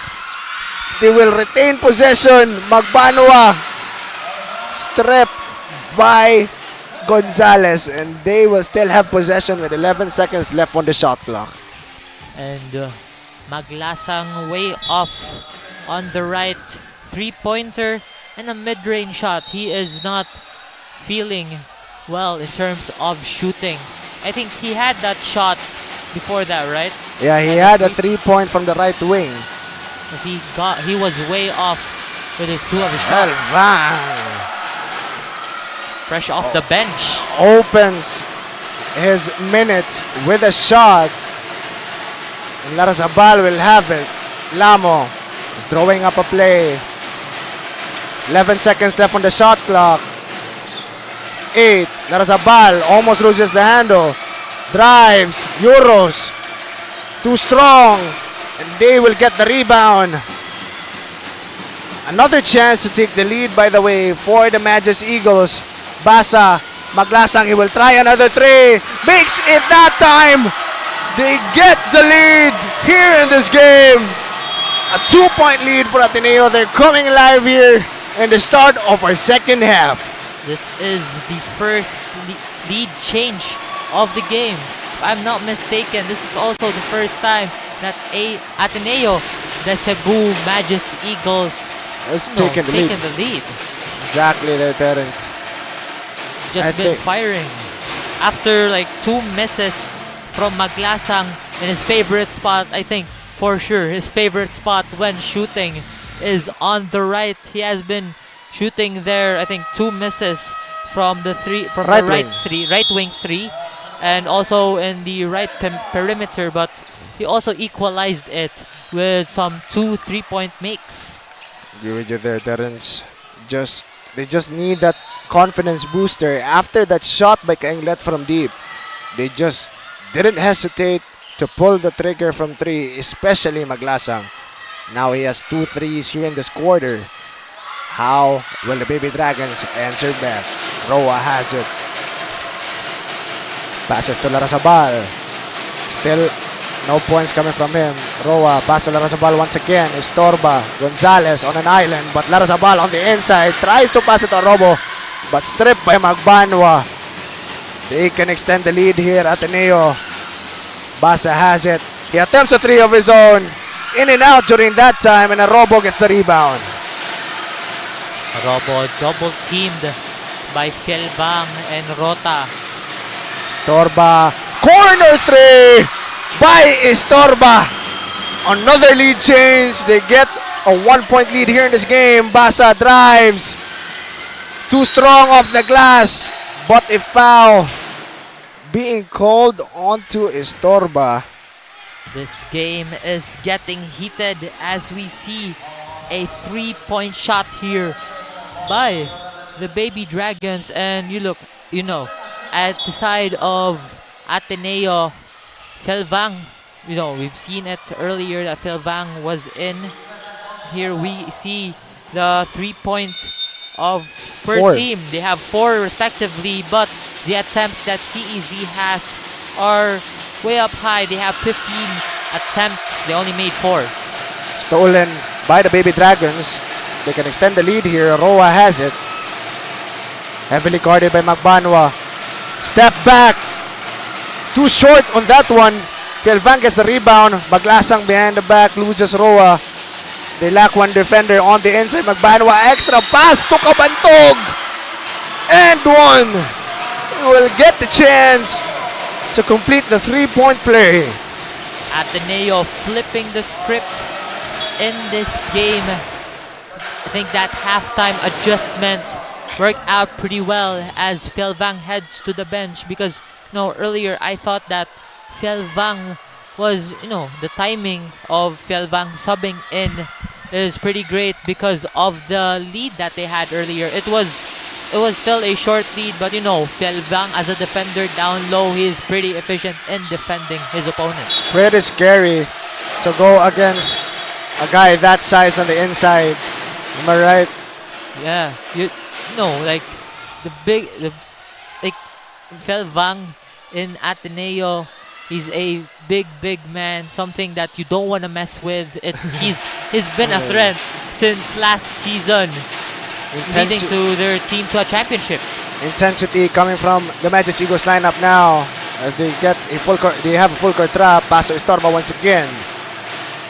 14 seconds left on the shot clock. Screen by Ventura on the inside. Ventura too strong on that shot. Rota gets the rebound. The bigs just aren't contributing that much here for the Baby Dragons. Teruel almost didn't catch that pass. Estorba going up. Roa, they get the steal. Estorba on the other side gets that easy 2, and they tie up the ball game here. We have a ball game on our hands, partner. Transition 3, short. Cardenas gets the rebound. Maglasang gets it once again. Pass on the inside, but stolen by Parilla. Estorba, forward pass, too strong on that pass. Roa just wasn't able to catch it. Look at the size and look at that pass. True. I think it was just perfectly timed, but Roa wasn't just too small. Too small. But of course, for this timeout, let's take this opportunity to thank our partners and sponsors this season: Virginia Foods Incorporated, Basta Hotdog Virginia, 𝐤𝐶𝐬 ang nag-iisang manok ng bayan, Crayon Lab Customer Parang Digital Prints, your one-stop shop for all your digital needs, Smart PLDT, live more today with Smart, and lead inspire Filipinos, create a better tomorrow with PLDT. Sonac, Sibulan Masters, Molten, and Mikasa. Once again to our partners and sponsors this season, thank you so much for your continued support and more power. Now let's get back to the ball game, but before we head, let's hear also some updates on our quarter from our courtside reporter, HJ. Terrence and Sean, as the second half kicks off, the Magic Eagles are finding their rhythm, ready to soar higher against the wind. With back-to-back three-pointers, they've tightened the game, closing the gap to 32-33. The Dragons, struggling with turnovers, managed to fight their way back, but the Majesty Eagles continue to soar, gaining momentum. Let's see if this momentum will take them to victory. Back to you. Thanks for that, HG. Agree with you there. It's clear momentum onto the Majesty Eagles side. Cardenas, Basa, open three from the right wing, too short. Lamo gets the rebound. What a hustle by Lamo. Lamo gets the rebound, by the way. Something you don't expect getting a rebound. Ventura has it. Pass to Roa on the inside. Loses a handle on the ball. And they will turn the ball over. A good pass coming from Lamo from the right wing onto the inside to Roa. But, I mean, it's just gutsy to see these small guys up for plays like that. No, the cut onto the inside. And they just don't hesitate to pass. Even if it's Roa driving against, I don't know, Rota on the inside and Cardenas. They're just like, you know, fearless. As we say that CEC drives down the lane. They don't care who is down low because they believe they're also efficient down low too. But a great drive there coming from Rota, using his size to his advantage as he scores that shoot from the paint. Roa has it. Pass to Porilla from the right wing, left wing. 12 seconds left on the shot clock. Heavily guarded here. Roa drives, but kicks it out to Rota. And on the other side, transition. Cardenas makes that transition play. And they extend the lead to 4. The Majesty Eagles just on a roll at the start of the second half. Ventura will take the ball out. Another turnover for the Baby Dragons. The cold streak still continuing for them. Assistant coach 𝐒𝐞𝐧'𝐬 here visibly disappointed with what happened. The turnover. No, you usually see Coach 𝐒𝐞𝐧'𝐬 very, no, getting like we usually see him like angry most of the time, but it's just in the game. As we see here, the Majesty Eagles are inbounding. Teriel, pass to the inside, Cardenas, but 𝐒𝐤𝐬, corner 3, short. Fulier gets the rebound. They push the tempo. Roa on the right side gets that layup to go as they will cut down the lead to single possession lead once again. 𝐒𝐤𝐬 on the other side almost loses a handle on the ball. He passes to Cardenas. Magbanwa thought about that 3, but on the inside, Cardenas. They chip it in. They were able to tip it in. Extends the lead once again, but Lamo, I thought it was a turnover. Scary. Very scary there for the Baby Dragons. But they will retain possession. Who tipped it? Was it Arobo or was it Rota who tipped it? For me, in my view up here, I think it was... It looked like Arobo tipped it. Yeah, it was Arobo. Roa pass to Gonzalez, but miscommunication once again for the Baby Dragons. The pressure that the Baby Dragons are feeling right now, it is way different than the last 2 quarters. It's showing now that the pressure is getting to them. 50 seconds left on the time. And that floater by Magbanwa extends the lead to 6. Lamo pushes the tempo. They want to answer back. Drives, shoots. Too strong on that one. A forced shot coming from Lamo. And 30 seconds left on the third quarter. 𝐒𝐤𝐬 drives. Passes to Cardenas. Short on that one. He gets another chance. Shoots it on the back of the board. With 19 seconds left on the third quarter. It's just a quarter by Ateneo, right, partner? Yeah, they are on fire during this quarter. It's 19 seconds. This might be a 1-possession game for CEC. Might look for ways to, cut down the lead, hold the ball a lot, so, Ateneo would not manage to extend the lead. The physicality of Ateneo now just showing. Fulier turns the ball over with a 5-second violation. 8 seconds left on the clock here in the third quarter. Just the defense of Ateneo, both defense and offense, coming alive here in this quarter. Basa will inbound the ball for the Magus Eagles. Right now, can Ateneo actually close it out strong again? Pass to Magbanwa from the baseline. Too short on that one. They will not retain possession. But there's no time left. At least score one last for the Baby Dragons. The score at the end of our third quarter, it's 54-48. Still in favor of the Magus Eagles. A great comeback being shown here by the Magus Eagles. As of now, we are here on our game headline, on fire, on the ball, on the boards rather. You see here, the Dragons out-rebounded actually the Magus Eagles. But for now, CEC still off-balanced in this game. They have not been scoring pretty well on the third.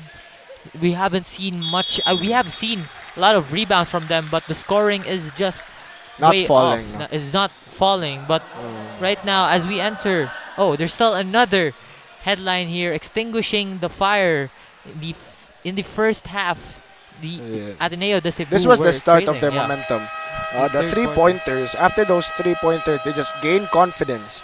And there wasn't, because I see a lot of hesitations coming from them during the first half, no? Making those shots, even not confident enough to make the shots, as opposed to the Baby Dragons. But right now, it's kind of like the opposite already. The opposite. They're not confident in bringing the ball over the half court. It's like they're scared of the double team coming from Ateneo when you can just pass the ball. You can see a lot of turnovers in this game already. And they showed that, Ateneo already showed that intense pressure during the first half. And they didn't falter. But now, for some reason, they're now faltering. But Maglasang has it. Pasok Kabantog. 𝐤𝐿𝐬 from the right wing. Steps back, three. Hits the right iron. And Roa will have it. Foul being called onto 𝐤𝐿𝐬. 𝐤𝐿𝐬 was trying for a three-point foul. He was trying to sell that foul actually. But it ended up that the last play of that possession was 𝐤𝐿𝐬 getting the foul for Ateneo. A lot of times already for 𝐤𝐿𝐬. I think third foul already for 𝐤𝐿𝐬. Aldin 𝐤𝐿𝐬, team captain for the Magus Eagles, just having problems with its fouls even during their past games. And Folier has it. Being heavily guarded by Rota here. Isolation play, 14 seconds left on the shot clock. Drives, kicks it out. There's Torba from the corner.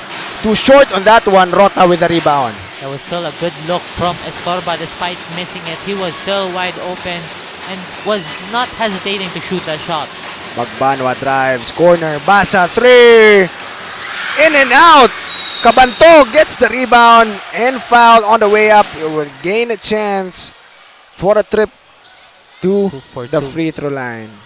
And his shot, it was just inches close to an end one.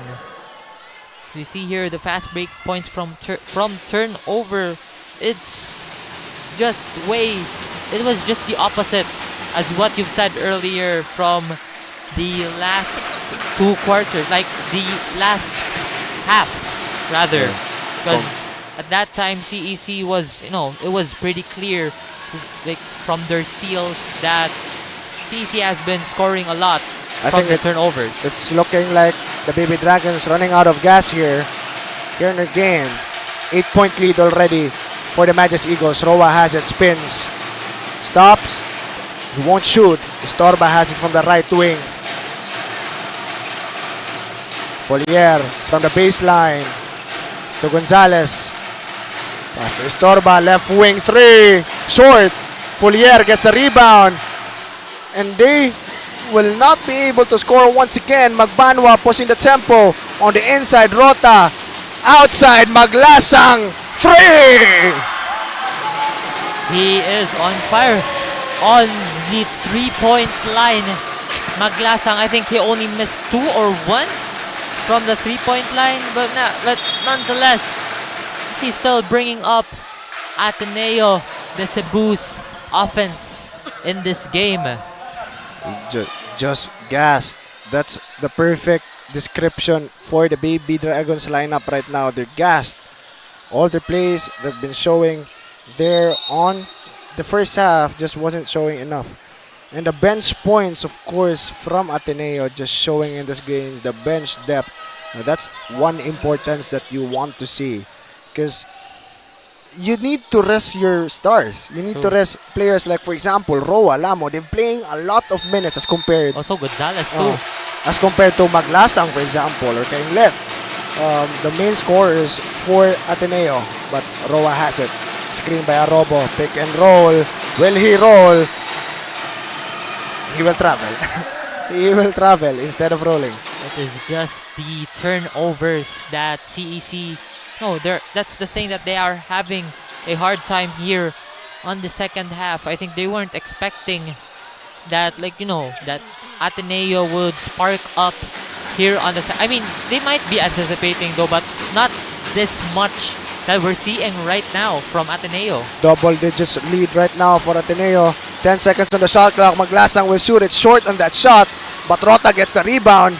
He will lose it though, and they will lose the possession. It's going to be Baby Dragons ball. They will have a chance to cut it down to at least single digits. But who will do it? Lamo's not hot. Roa's losing his hotness. I mean, who's going to score the ball for the Baby Dragons? They also have another option for that. Fulier is also there, but in this game, you haven't seen much from him. And no, Roa has been subbed out already. Parilla is on the floor for Roa. Larazabal is also in for Fulier.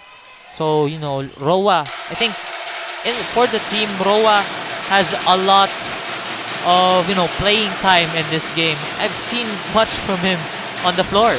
Lamo has it. Pass to Parilla. He gets it to Arobo. But Arobo, strip by Cabantog. Not happy with that call, but they will retain possession. 10 seconds left on the shot clock here for the Baby Dragons. Lamo being heavily guarded. Drives, shoots, makes that one, finally gets one for the Baby Dragons. Another difficult shot from Lamo. He has been on fire with those shots, those tightly smothered shots, he has been high percentage on those zones too. But look at that easy bucket for Ateneo. The system really showing right now. Lamo being doubled. Larazabal will recover the ball, but a foul being called onto the Magus Eagles lineup. Ateneo Magus Eagles, their top priority in defending rather is Lamo. As you can see his highlight there, he's been tightly guarded during that shot, but he still makes it.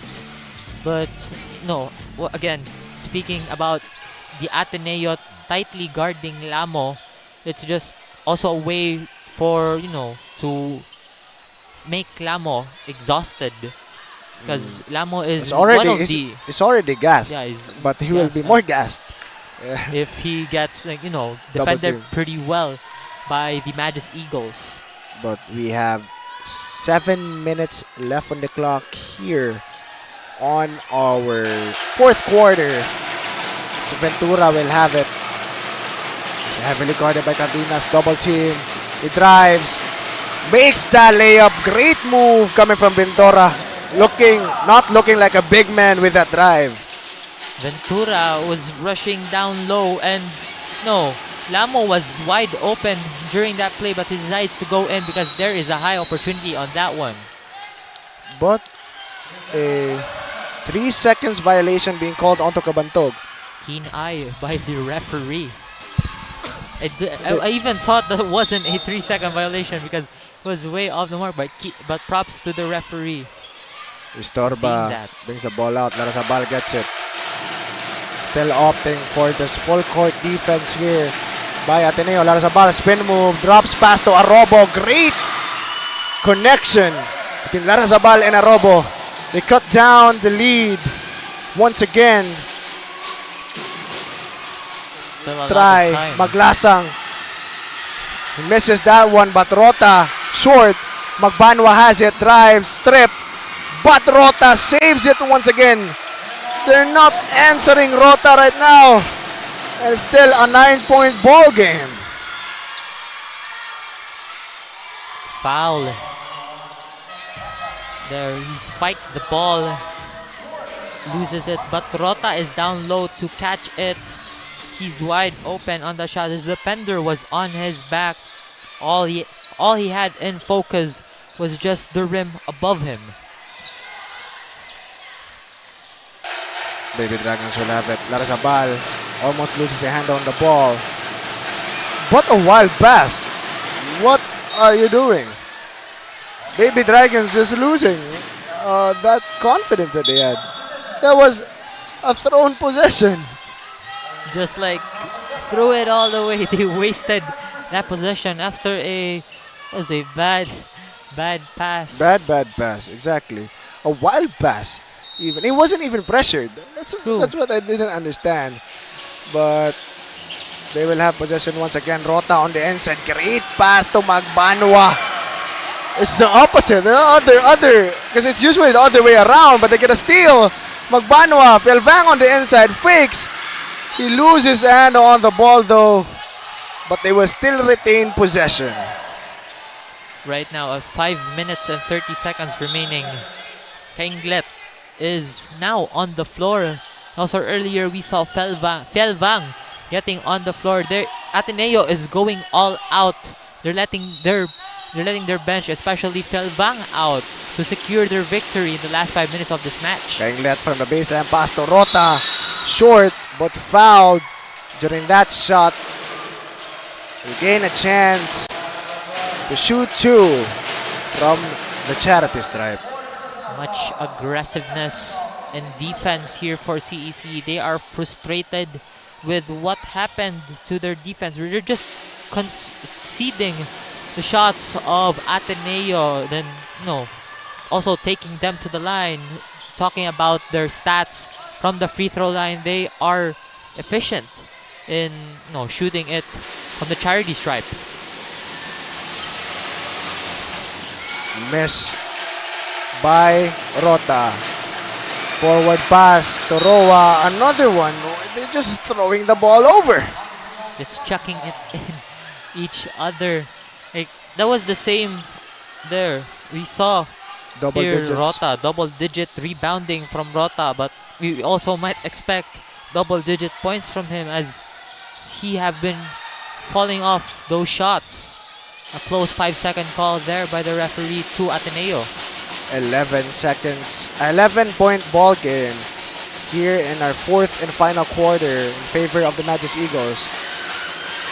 Almost stole the ball. Great pass to Felvang, but wasn't able to make it. It was a hot potato pass. A quick pass. Quick pass indeed. Just so you see here on the replay, Rota, Maglasang just not happy with that. Just convert the assist. Convert the assist, Felvang. No, because he was as open as anyone can be. Still wasn't able to make that shot. I think it is. At least he makes the first one. But I think the thing that was contributing to Felvang not falling those two shots was, I think he was pressured because he was just got in last third quarter, I guess. But they will get it once again. 𝐤𝐬, he stepped on the line. They will turn the ball over. But still a 12-point ball game here in favor of the Magus Eagles. 4 minutes and 46 seconds. Still a lot of time to make a comeback here, Baby Dragons. But the main problem is who's going to lead that comeback. Roa has it. Heavily guarded by Magbanwa. Spin move. Pass to Arobo, but blocked by Rota. What a game that Rota is having here, partner. That is right, Sean. That bounce pass. Felvang able to gain that second chance opportunity and converted. Ventura pushes the tempo. It's guarded here. Lamo has it. Pass to Roa once again. Ventura, top of the key. Step back. Fulier drives on the baseline. They struggle for the ball, but Rota once again gets that steal. Rota has been a defensive machine for the Ateneo. Magis Eagles. Right now, 12 seconds left on the shot clock. Maglasang has it. Almost stolen. Stolen actually by Roa. Easy two coming from Roa. They need to make more of those plays, but Maglasang pushing the tempo. Decides to slow it down. They have a pretty big lead here in the fourth. So little time left. 3 minutes and 27 seconds, but a foul being called onto 𝐤𝐿 by Fulier. But mind you, we see here on our scoreboard here at Cebu Coliseum, both teams are on 4 team fouls. Both of them are on the brink of a penalty as a timeout is called to talk things over here in the crunch time minutes of our match. But what do you think, Terren? No, we've seen the defense really from Ateneo coming alive here. They're really putting stops on the important people. Let's say, for example, Lamo and Roa. But what do you think? We know all already what Ateneo has been doing good. But what is the problem with the Baby Dragons right now? The Baby Dragons, as of this moment, I do think that it is just how they keep with the ball. They pass the ball to each and every one in their team. I agree with you there.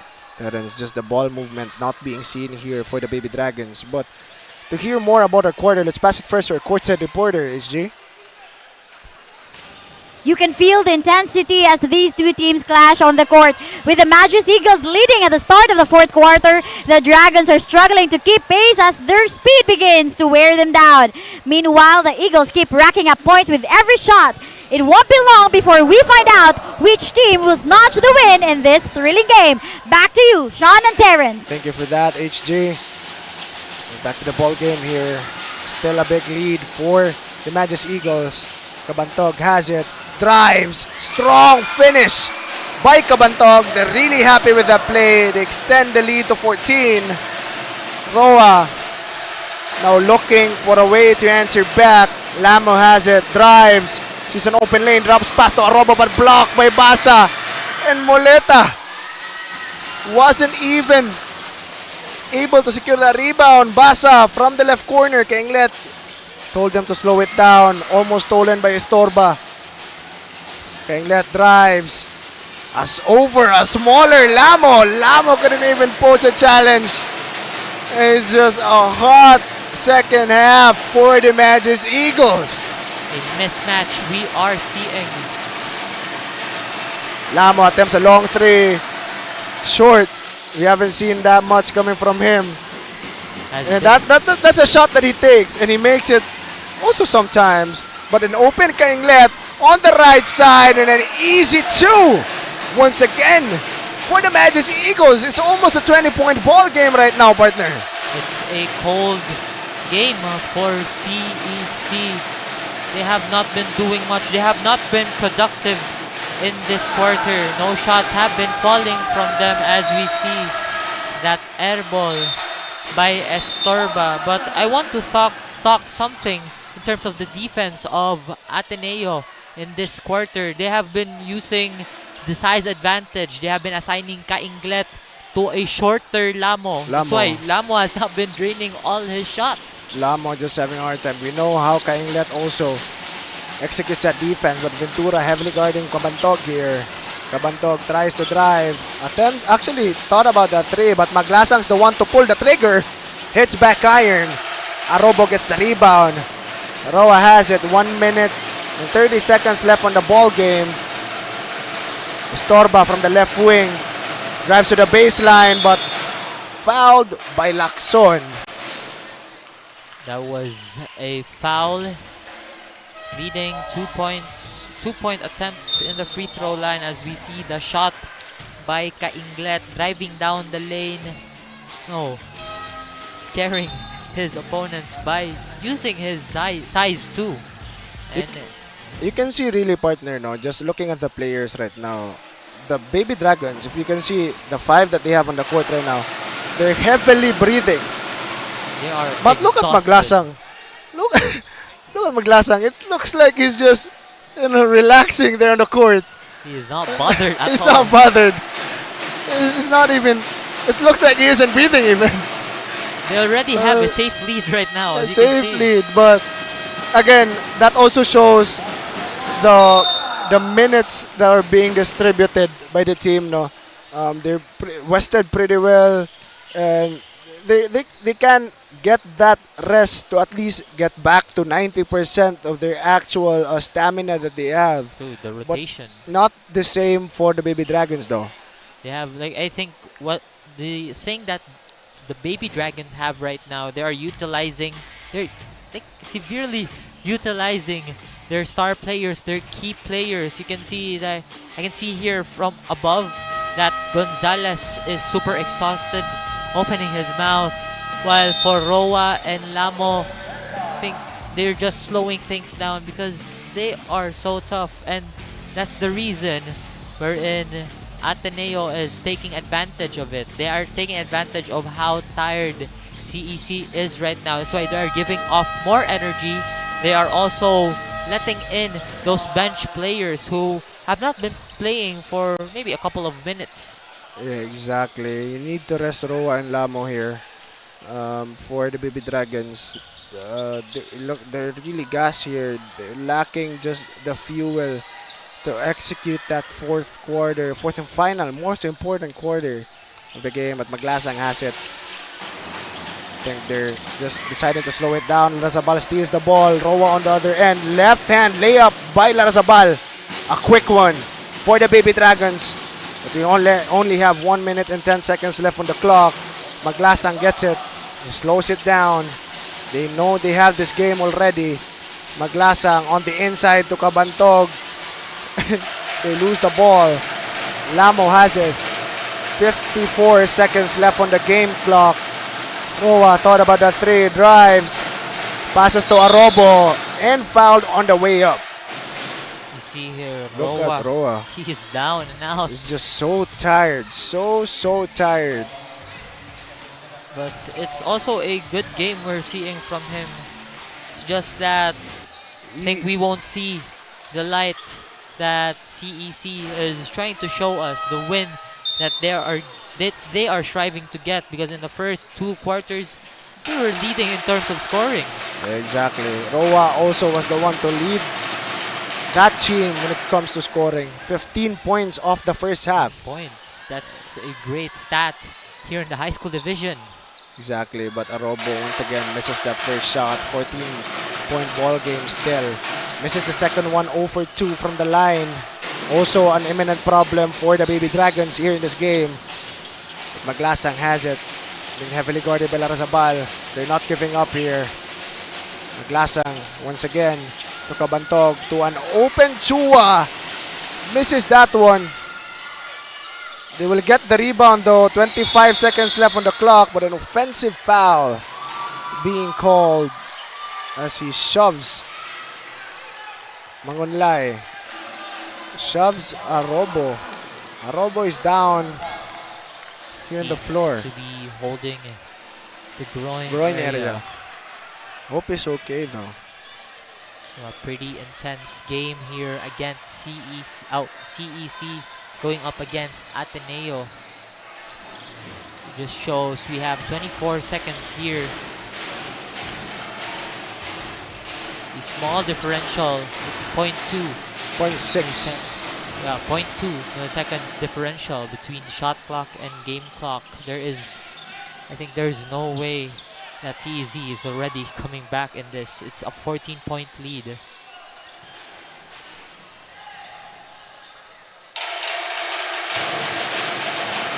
No shot clock here already. Folier drives. Inside pass, but heavily blocked by Kabantog. Nasty block. Two-hander. And just... Two hands for safety. Look at that block by Kabantog. Strong finish to the game. 8 seconds left. I think they will just decide to run it down. Pass to 𝐤𝐿𝐬, and that's our game, ladies and gentlemen. It's a win, comeback win, I can say, from the Magis Eagles, 74-60. How about you break down the game right now, partner? Okay, so as for this game, we definitely saw how explosive CEC was during the first and the second quarter of this matchup, but I think things went to a pretty wrong turn as they entered the second half because shots have not been falling for CEC. They haven't managed also to out-rebound Ateneo because one thing's for sure about CEC, they're also great in rebound. We have seen like 𝐿amo. 𝐿amo is like someone you don't expect grabbing the ball off that shot. But as of this moment, CEC in the second half, that's their key quarter. Third quarter, second half, that's where all things took to a major turn, a very big turn, as I can say, because it's just they have been the ones who are now explosive. They have flipped the script. They have been also taking advantage of the condition, the exhaustion of CEC, because we have seen Roa, I think more on Roa on the floor than 𝐿amo, because 𝐿amo has also had a lot of time, I think, on the floor, but I've seen a lot from Roa, and Roa we haven't seen a lot from him during the last minutes of the third quarter. I think that was one of the critical things that have happened during this game for CEC and Ateneo. I agree with you there, partner. I think really it's a stamina issue, but more than a stamina issue, it's the rotation of your players, really, because sometimes it's easier to sub out than to actually condition them to play all the minutes that the game has had. Because honestly, Roa has been playing a lot of minutes. Even 𝐿amo and Gonzalez has been there on the court almost that whole game, and they just sub them out for, I don't know, 1 minute, 2 minutes, and that's also really a problem when it comes to rotations. And that's when bench depth actually comes in and is a really important factor when it comes to games like that, when you're against teams like they're very, very physical and very active like Ateneo, that's going to really have intense pressure on you from minute 1. But to interview, of course, the best player of our game, let's pass it first to our courtside reporter, HG. You're still tuned in to CESAFI Season 24. What a thrilling match between CEC Dragons and the Magis Eagles. With 14-point difference, the Magis Eagles was able to rule the sky. Joining me is the stand-up performer of the game with 20 points and 8 rebounds. Ladies and gentlemen, our player of the game, Mr. 𝐿𝐻𝐿𝐻. Congratulations, sir. So in the first half, the other team was leading, but right after the dugout, you were able to soar high against CEC. What happened during halftime that motivated you and the team to elevate the game? Yan niya sabi ni coach sa amin na bumawi daw kami sa third half kasi nag-adjust pa kami sa kalaban namin kasi hindi pa namin kabisado. Alright, so what lessons did you take away from this matchup against CEC?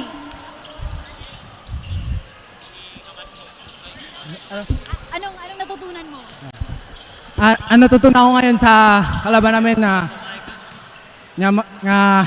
kailangan namin sila pigilan kasi sobrang galing din nila. Alright, of course naman. So, any shoutouts?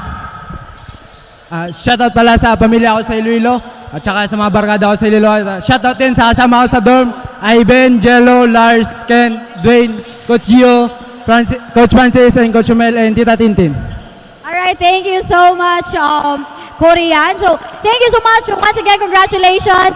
That wraps up our Player of the Game segment. We'd also like to extend a big thank you to our sponsors for partnering with us in this event. Sona, Crying Lab, Cebu Land Masters, PLDT Smart, Virginia, and and chicks to go. Stay tuned for the next exciting match. Once again, this is 𝐒𝐿 reporting courtside.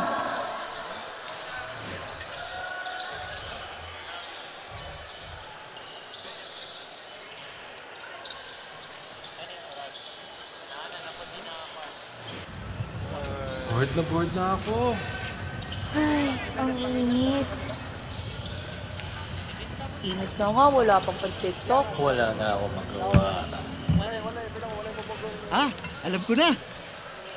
Para masaya, TNT TikTok Summer Takeover na! Tuloy-tuloy ang hashtag #BootAllFans. Hashtag Game Talk. Hashtag Food Talk. I-try nyo na ang super trending na Ice Buko Munggo! Hashtag Dance Talk.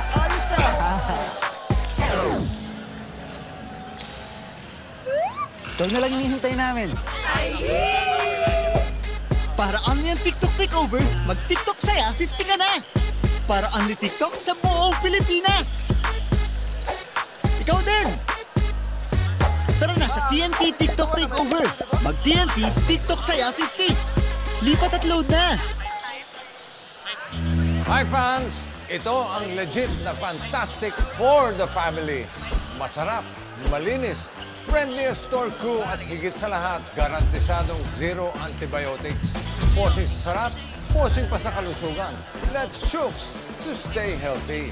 Visit our Chooks dine-in restaurants, Chooks Express, or our Chooks to go takeout stores nationwide.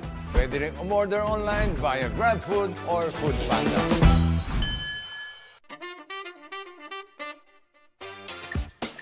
Ano masarap nito noon eh? Mas pinasarap pa ngayon. Hindi ko naman i-endorse yan kundi masarap. Yan ang bagong Chooks na buumapa sa flavorful chicken juice. Lahat ng manok nila laki sa alaga at hindi sa gamot. Kaya garantisadong zero antibiotics. Masarap na, healthy pa. Kaya nga tinawag ng manok ng bayan eh. Sarap nito! O paano? Check muna kami ha. Bye fans!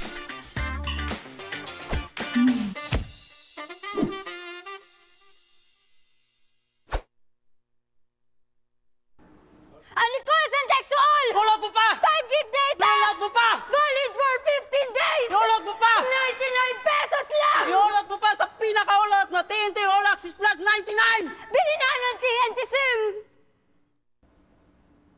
9 gig data! Hulog mo pa! Valid for 15 days! Hulog mo pa! 99 pesos lang! Hulog mo pa sa pinakaulot na TNT All Access 99! Bili na ng team! Tuloy-tuloy content. Tuloy-tuloy gaming. New Smart All Access 99. May 9 gig ka. Now for 15 days. Load now. Live more today and tomorrow and after and the day after. Your home's gotta have the new PLDT Home Fiber Unli All. Get supercharged with Unli Mobile. That's free mobile to mobile and mobile to landline calls. Plus double the speed Unli Fiber.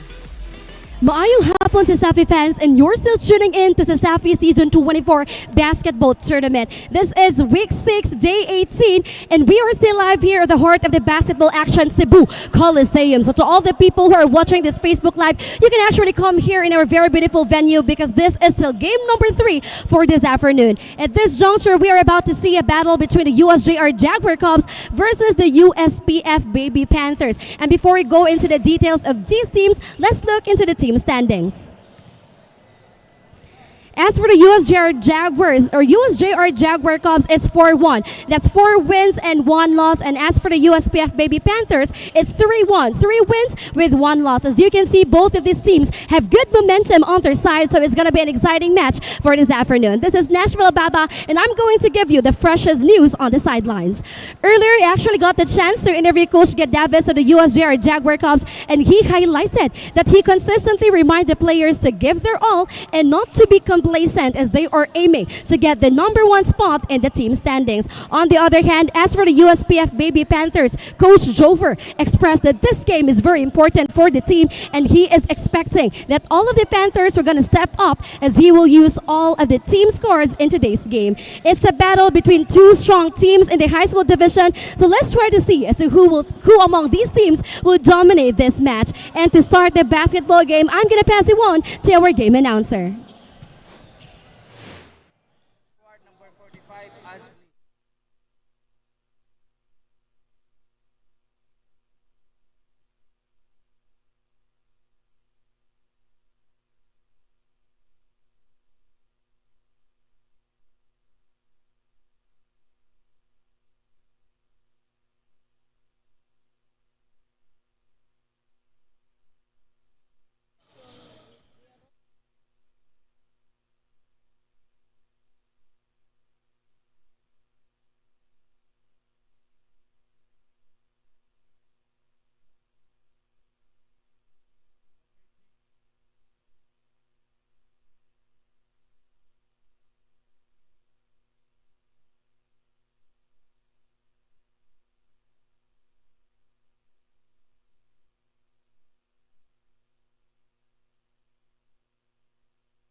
Mamalihog mi.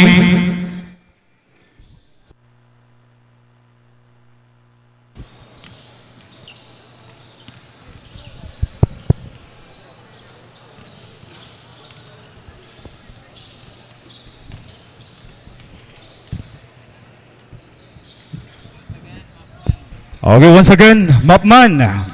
Mapman, malihog mi doon na sa maintenance.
And once again, good afternoon, Cebu Coliseum, and welcome to another exciting hardcourt action here in the Cebu Schools Athletic Foundation Incorporated Season 24, brought to you by 𝐄𝐒𝐬, ang nag-iisang manok ng bayan, PLDT Smart, official streaming partner of CESAFI, Virginia Hot Dogs Incorporated, Basta Hotdog Virginia, Cebu Landmaster, the official reality partner of CESAFI, Crayon Love, Bikasan Malton, official ball of CESAFI, SMC Side Cube Wing, the official press con partner of CESAFI. For your ball game this afternoon, we have the USJ-R Baby Jaguars versus USPA Baby Panthers. And now let's meet the starting lineup for your USJ-R Baby Jaguars. And now, let's welcome number 22, the point guard, Kyle Barrieta. Shooting guard, number 23, Clark Candia. The center, number 19, Ben Sorengo. Power forward, number 24, Jan Francis Patalas. Last small forward, number 11, Jellard Pipito. And the head coach of the team, Mr. Julius Cadaves. Assistant coach, Lloyd J. Bristede. And that's all from the team USJ-R Baby Jaguars. And now it's time to meet the starting lineup for your USPA Baby Panthers. Let's welcome the point guard, number 23, Cham Bricay. Shooting guard, number 22, Kirk Daidai. Small forward, number 17, Franz Gonzalez. Power forward, number 45, Hassel Adam. And the last center, number 5, Rob Cianes. And the head coach of the team, Mr. Ariel Aguilar. Assistant coach, Steve Arolmo. Our official referees, cruise ships, Mr. Melvin Calmeran, Jebedi Sungahid, and Mr. Norben Cabigas. Cebu Coliseum, it's game time! And CESAFI fans, we are back once again. I am your commentator for today, Terence Limpio. Together with me here is Sean Espra, your analyst for this game. The game for today that we are having is the University of San Jose Recoletos Jaguar Cubs going up against the University of Southern Philippines Foundation Baby Panthers. So you see there was an early call to the game as USPF fails to score that shot. Partner Sean, what do you think? What do we expect in this game? I think there's going to be a battle, really, a challenge actually for the Jaguar Cubs. The USPF, as they will have really a problem with the bigs coming from the Jaguar Cubs. You have Oringo, you have Petilos. These are units on the inside, and they're going to beat you on defense and the offensive side. As you've seen, they force another turnover from the inside, and that just shows the problem that will be imminent for the Baby Panthers here in this game. You're right with your point, Sean, as USJ-R takes possession. Barrieta to the corner. It was a turnover. Good defense by Gonzalez as he runs it down the lane. It is off. Rebounded by the Jaguar Cubs. A slow start now coming from both teams. Still wasn't able to make their first shots, actually, both teams. And they're turning the ball over a lot too. Speaking of turnovers, see, a 3-second violation was called. It would be USPF Baby Panthers ball. USJ-R giving USPF the early defense, as Gonzalez was able to save the ball, keeping the possession on USPF side. as Arong tries a 3. Hits the front iron. USJ-R running it down the floor. Pepito over his defender is off. Oringo follows it up. Off once again for USJ-R. Baby Panthers here really showing heart, not faltering against the bigger guys from the Jaguar Cubs. Still able to secure those rebounds and limit at least 2 shots only for the Jaguar Cubs.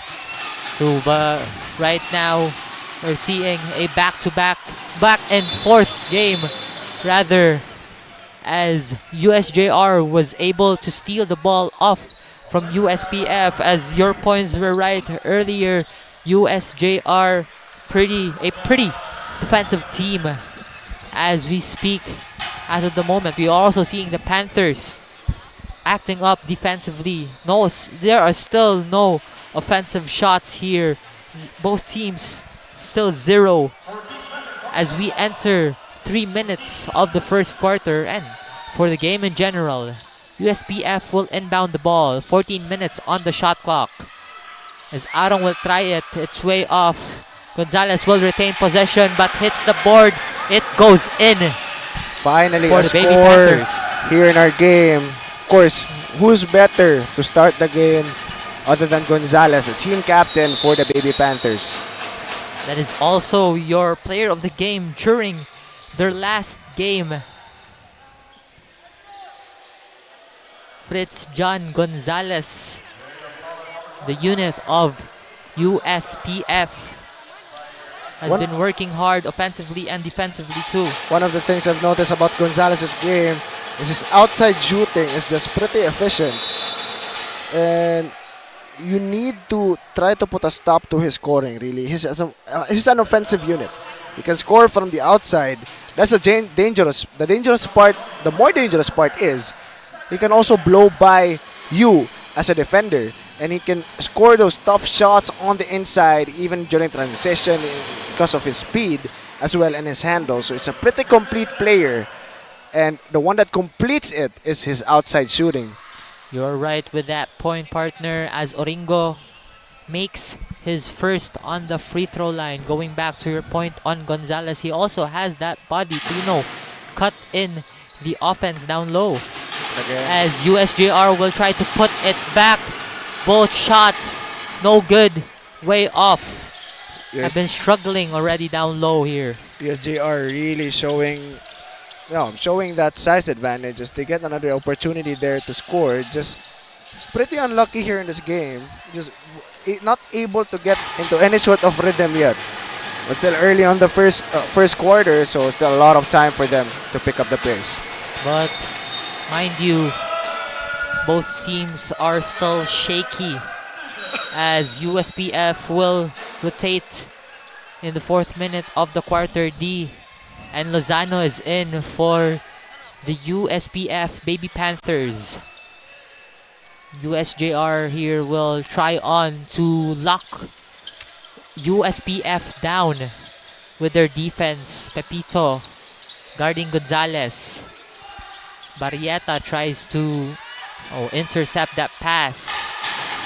It's a great defense there by USJ-R, but they answer back. There, Gonzalez will run it. It is still way off. 2 missed shots for USPF in the last 1 minute. There you go, USJ-R. Barrieta drives it in. They now take the lead. 2-3 is our score here on our first quarter. 6 minutes, 5 seconds remaining here. Kyle Barrieta, a rookie actually for the Jaguar Cubs, has been really picking up the pace here and showing that, I'm not just a rookie. You can't underestimate me because I'm a rookie. I will be able to contribute heavily on his team as a guard, and that's what he has been showing even against the stronger opponents. For example, against UV, the Baby Lancers, as he was one of the reasons why they were able to at least catch up to the UV's offense. That is right. As we get back into the possession, Lozano in the mid-range, he makes it. plenty of lead changes in this quarter. 4-3 in favor of the USPF Baby Panthers. USJ-R now has the possession, 12 seconds on the shot clock, but a foul was called. It's a good idea also by the Jaguar Cubs. They're taking advantage of the bigs here. As you've seen, a lot of their plays, they end up with a post-up play coming from Oringo, or even the other guys will do the post-up. And again, they opt for an inside type of play. And that's, they know they have the advantage. They know their bigs are bigger, they're taller, and they have better skills when it comes to big man skills, like footwork, for example, or how you use your body to your advantage. And it's great that they're using it. Just unlucky shots, that's what I can say. Yes, you're right there, Sean. But a steal here by USPF. Gonzalez on the run, on the lead, and he gets it in. That fast break point. Look at that hang time by Gonzalez. Hangs and waits for the defender to blow by. Great move coming from the team captain, Gonzalez. Also there from Lozano. That mid-range shots have been falling here. Look at this. A pretty on a run. Look at that. He hangs and switches. And just a great play coming from Gonzalez. Not a hot start for them, but still a good start for them as they still have a 3-point lead here in our ball game. But of course, to hear updates on our quarter, let's pass it first to our courtside reporter, Nash. Go hard, prioritize defense, and double our efforts. These are the exact words from J-Lord Pipito from San Remigio Cebu, the leading scorer from the past game, the Jaguar Cubs, when asked what we can expect from the team, considering that we won't be seeing the top scorers as well, Toring and Antig, in the court because of fever and injury. Even with his absence, the Jaguar Cubs are still confident to roar their horse out as John Lester Eta from Zamboanga del Norte expressed that they are going to adjust and double their efforts in today's game. Let's see if these efforts will pay off now that we are in the first half of the game. Back to you, Sean and Terrence. Thank you, Nashville. And there is an N1 play from Gonzalez. A hot quarter for him. But speaking back to what Nashville said, no, Toring and Antig, very important players for the Jaguar Cubs, especially against smaller teams like the Baby Panthers, because Toring is just a unit. And especially if he's against smaller teams, he's going to really shine as a player. And that is right, Sean. There, Pepito is going to rush down low, gets defended by two men. A foul is called. A foul on Lozano.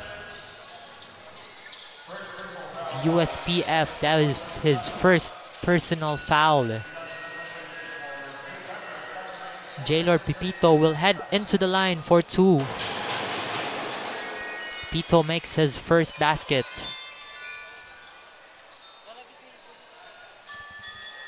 Has his second opportunity here on the charity stripe. Makes it 2 for 2 on the free throw line. A substitution made here for USJ-R Jaguar Cubs. Narvaez is in for Petilos. Major change here for USJ-R. Another big man of theirs. Probably can cut it inside. They want some quick plays, but we have USPF here on the ball. Cox up top, gets defended. Passes it to the corner. Nacerna, the free throw line, gets stolen. USJ-R on a run right now. Calling plays here for USJ-R. Pepito has the ball. It's guarded down low. A 3-point attempt. It is in. A 3-point shot by Richard Militante of the USJ-R Jaguar Cubs. 8-8 is our score, giving this game a tie during the 3 minutes and 53 seconds of the ball game. As we see here, the Virginia big shot, three-pointer of the quarter, brought to you by Richard Militante. Now here, Oringo up top. Passes it to his teammate. Pepito now has it on the corner. Militante once again too strong. Down low, gets bothered by the defense. Narvaez loses the ball. Takes it to out of bounds. Timeout by the USPF Baby Panthers.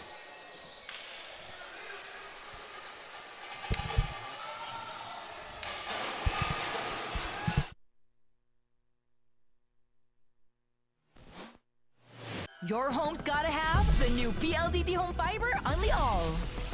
Get supercharged with Unli Mobile. That's free mobile to mobile and mobile to landline calls. Plus double the speed Unli Fiber. And Unli Signal. Your home's gotta have the new PLDT Home Fiber Unli All.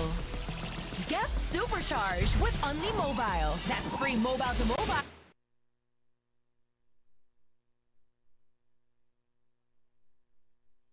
We are on the first quarter of our ball game. 3 minutes, 34 seconds remaining. It's a tie, 8-8 between USPF Baby Panthers and the USJ-R Jaguar Cubs. Really an intense matchup here. Terrence, no, both teams really showing heart, but just no shots falling in. Maybe a factor for that could be the defense that both these teams are exhibiting.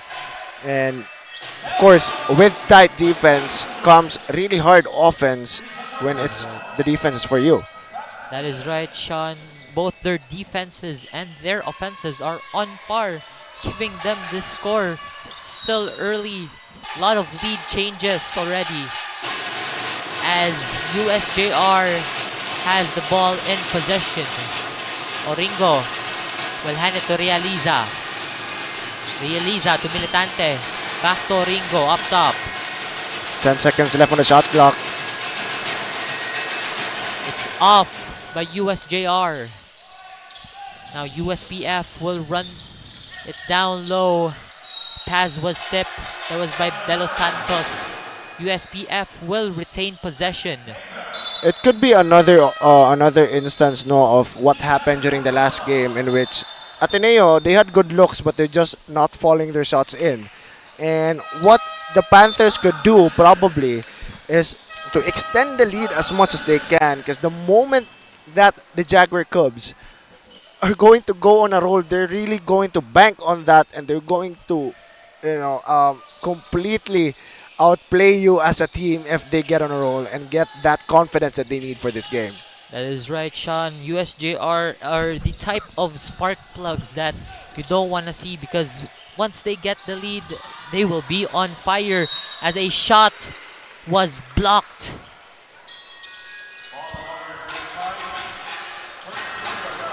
Another instance of great defense being shown by the Jaguar Cubs.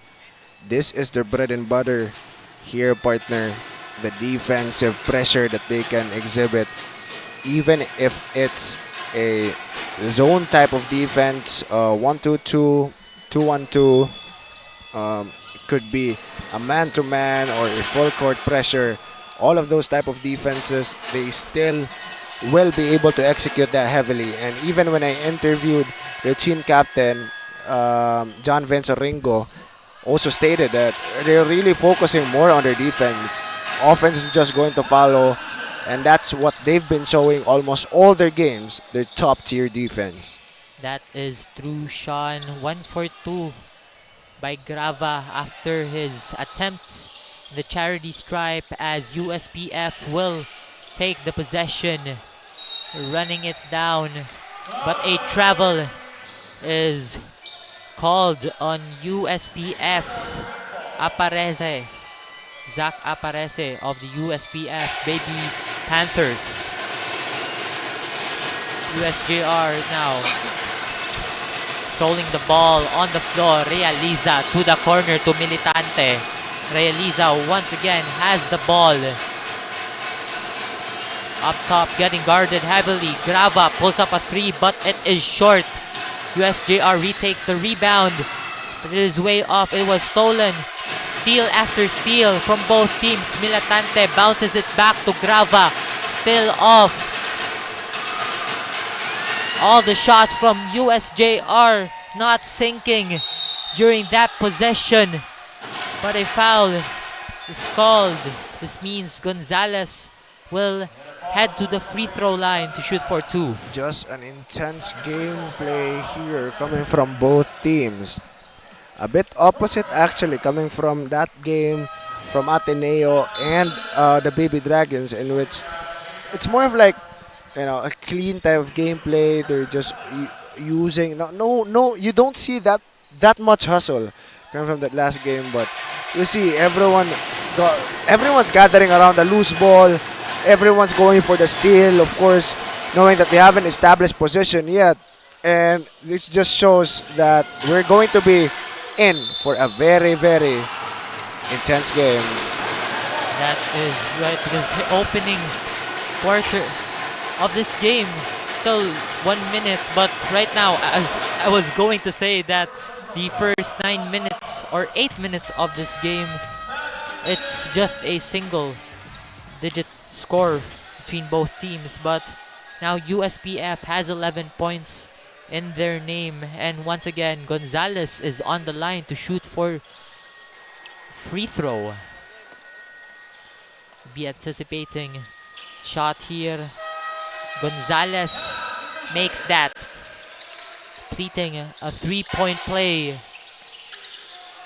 USJ-R will inbound the ball.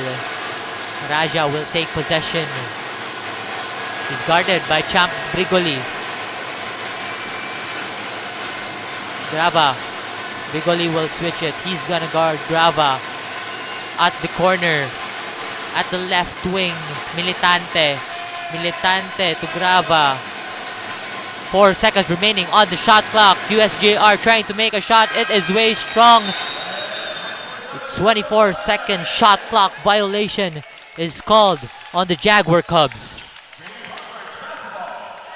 Now USPF Baby Panthers will take possession. They're currently leading by 3. USJ-R are still trailing. 1 minute 18 seconds left on our game clock here on the first quarter. Champ Brigoli tries to pull up a 3. It is way off.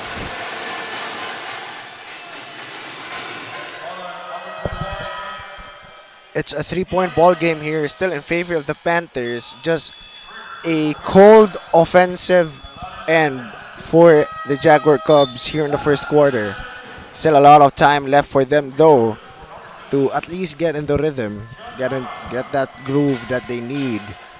And again, I'll reiterate it, when they go to some sort of rhythm, they just continue to bank on that, and that is something scary to see, especially if it's a lineup like USJ-R, in which almost everyone is actually an offensive threat.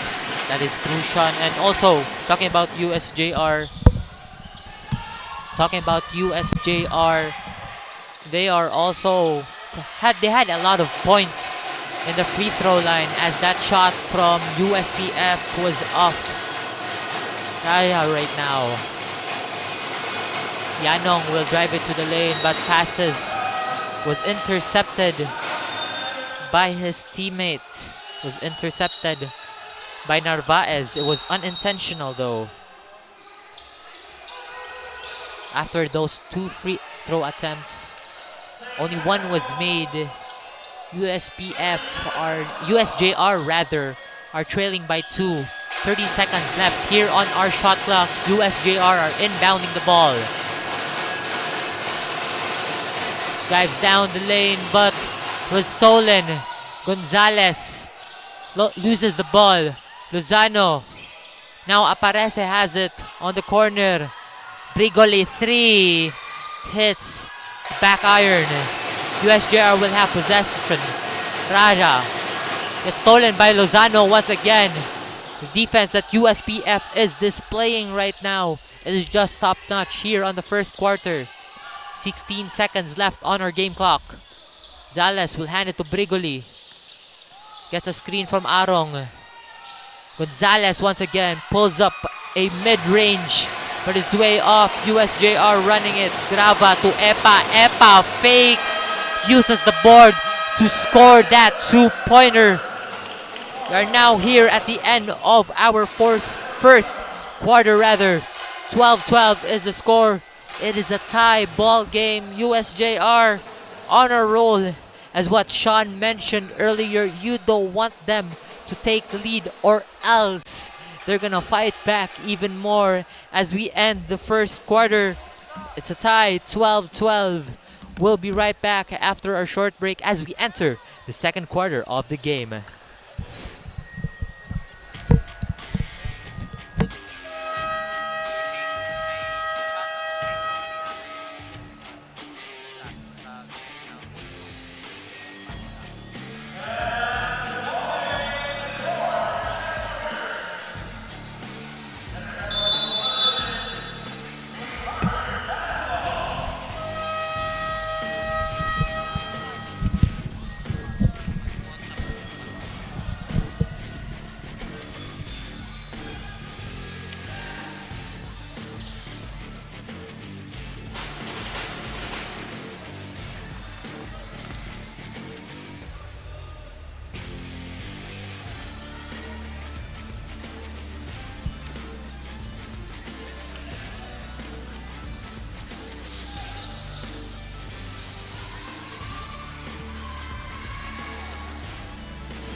Ladies and gentlemen, CESAFI fans, we are back once again, but at this moment, let us take our time to thank our sponsors: Virginia Foods Incorporated, Chooks to Go, Crayon Lab, Custom Apparel and Digital Prints, Smart PLDT, Sonac and Cebu Land Masters.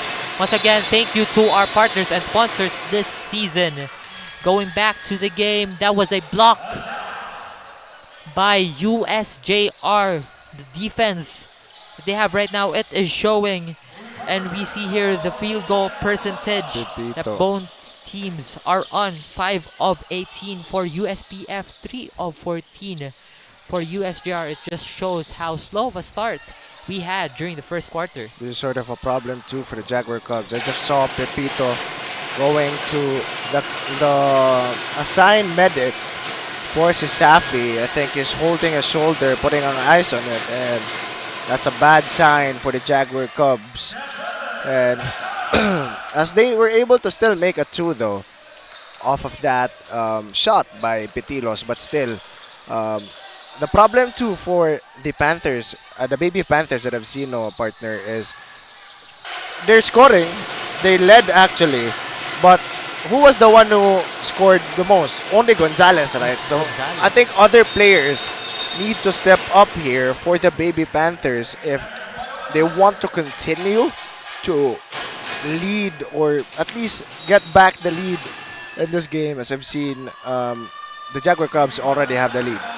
That is right, Sean. Those are the key points that we need to look onto as we are in first minute of this quarter. We are seeing an injury here, but going back to the ball game, Cox hands it to De Los Santos. USPF passing the ball around. Cox will drive it down the lane. Extra pass down low. Spins it. Cox will get it, but a shot clock violation. Questionable play there for the baby Panthers. No one, not a single one of them, even take a glance on the shot clock. Didn't notice that is actually nearing 0, and it actually did.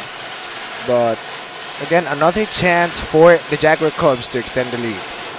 That is right, Sean, as Petilos will hand it down low, up and under. It is still off USJ-R opening the first quarter. They have scored a point, but after that point, they have been struggling a lot as USPF misses that shot. USJ-R will run it down. Raja will drive it down the lane, gets blocked. A defensive play by the USPF, but an out of bounds was called. 14 seconds on the shot clock as USJ-R will inbound it. I think that there's there's a sort of adjustment that I want to see coming from both teams, though. I don't see the both teams being patient at all. It's just one guy who gets the ball goes directly to the basket, or he passes once, then the one who got the ball will directly go to the basket. And you have a lot of opportunities. You have a lot of options for your teams to score. You can go to the inside. You can go to a corner three. You can go to a repossession shot. You can hand it off. You can drive. You can drop pass. And there's a lot of options for you to score. But what I've seen is just one man drives, then that's it. Yeah. As you see right now, another forced shot by De Los Santos. And that's not a good look, especially with his size. Right now with Gonzalez stealing the ball. It's in for the USPF. That's what you mentioned earlier. Only one man drives, and I think that was Gonzalez for the USPF Baby Panthers. Now USJ-R driving down the lane, pulls up a shot. It is far right. Again, another not so good look by Candia. I know you're a good shooter, but they lack defenders on their side. You could have passed the ball around, of course, bank on that ball movement, pass it to Oringo, for example, to at least because of his gravity around Oringo, right? You need two men to actually put a full stop onto Oringo. You could have passed it onto the other side of the court, up for a shot or an inside. Yeah, that is right, Sean. And USJ-R right now, their shot selection is way off. But Gonzalez with the confidence, he makes that three off his defender. It's a great shot by Gonzalez of the USPF Baby Panthers. USJ-R rotating the ball, but a failed pass after an interception. See here, the replay, the three-point shot of Gonzalez. We have 10 seconds here on our shot clock as USJ-R inbounds the ball. Grava will have it. The right wing to the corner, will try for a three. It is in for USJ-R as the buzzer sounds, but they make the three. That looked like a pretty play really for USJ-R. That is what I wanted to see. Just no dribbles actually I've seen. Just them passing the ball around, and which led to an easy shot for Barrieta. That is right. That shot from Barrieta was something that they also want to see for the team to slowly get back into position here on our second quarter. Look at that. Open pass screen by Oringo. It's just an open corner for It was a long pass too. Kirk Barrieta. But another thing, after that play transition, Barrieta didn't hesitate to give it to the taller Petilos on the other side, because he knew he had the advantage. Both defenders, even if there were two defenders on him, both of them were at his back. And he is a taller guy. He could have just extended his arm and, draw the foul, and that's what happened. And again, they get 2 easy points from the line. To Petilos also, his ratio, his arm to, his arm is just long limbs. Long limbs. Yeah, long limbs too. That's, you don't want to see him guard you down low, because anyways, your shot is gonna get blocked. And as of this moment, USPF has possession. Brigole will drive himself down the lane, fades it. It is off. Hits the back iron. Gonzalez tries to intercept it, but Candia is in. But it goes out. Was a good look for Candia. Open lane for him, just wasn't able to make the basket. But there's a lot of cold games already coming from Candia. Maybe this is the game where we get hot, probably. But here right now, USJ-R Grava will try to run it down the lane. Avenges that missed shot from Candia. Grava will make a 2 for USJ-R Jaguar Cubs. Typical play coming from the USJ-R Jaguar Cubs. Just run down the court, use the size advantage, and use your advantage and speed and athleticism to at least beat the enemy on the inside. Yeah, that is right. The size that USJR has on the moment. I mean, USPF Baby Panthers also has that, the strength. But what is strength if your opponent is taller than you? They can defend well. They can also score those baskets when they drive the lane. As we see here, USPF will inbound the ball. 4 seconds left on the shot clock here. Should make a quick move as Gonzalez will shoot it for USPF. Attempts it. It is far right. Candia will run it down for USJR. But a foul was called prior to that shot, so it's a no basket. Just what I've mentioned kanina, partner. The problem with the Baby Panthers is Gonzalez is the only one that's getting the hot hands.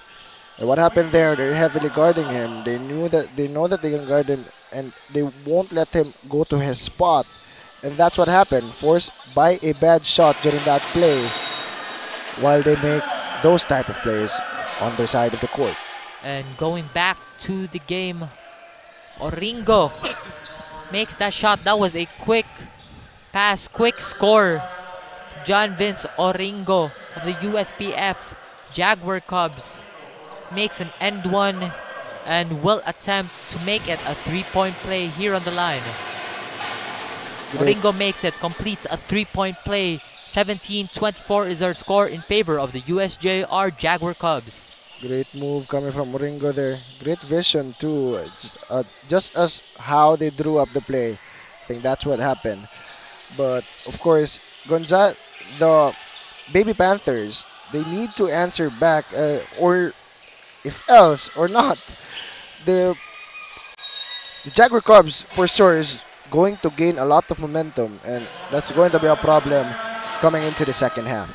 That is right, Sean, because as what you've said in the first quarter, if you let USJR take the lead or even take the momentum, you're gonna progress it. They're gonna put it on a roll.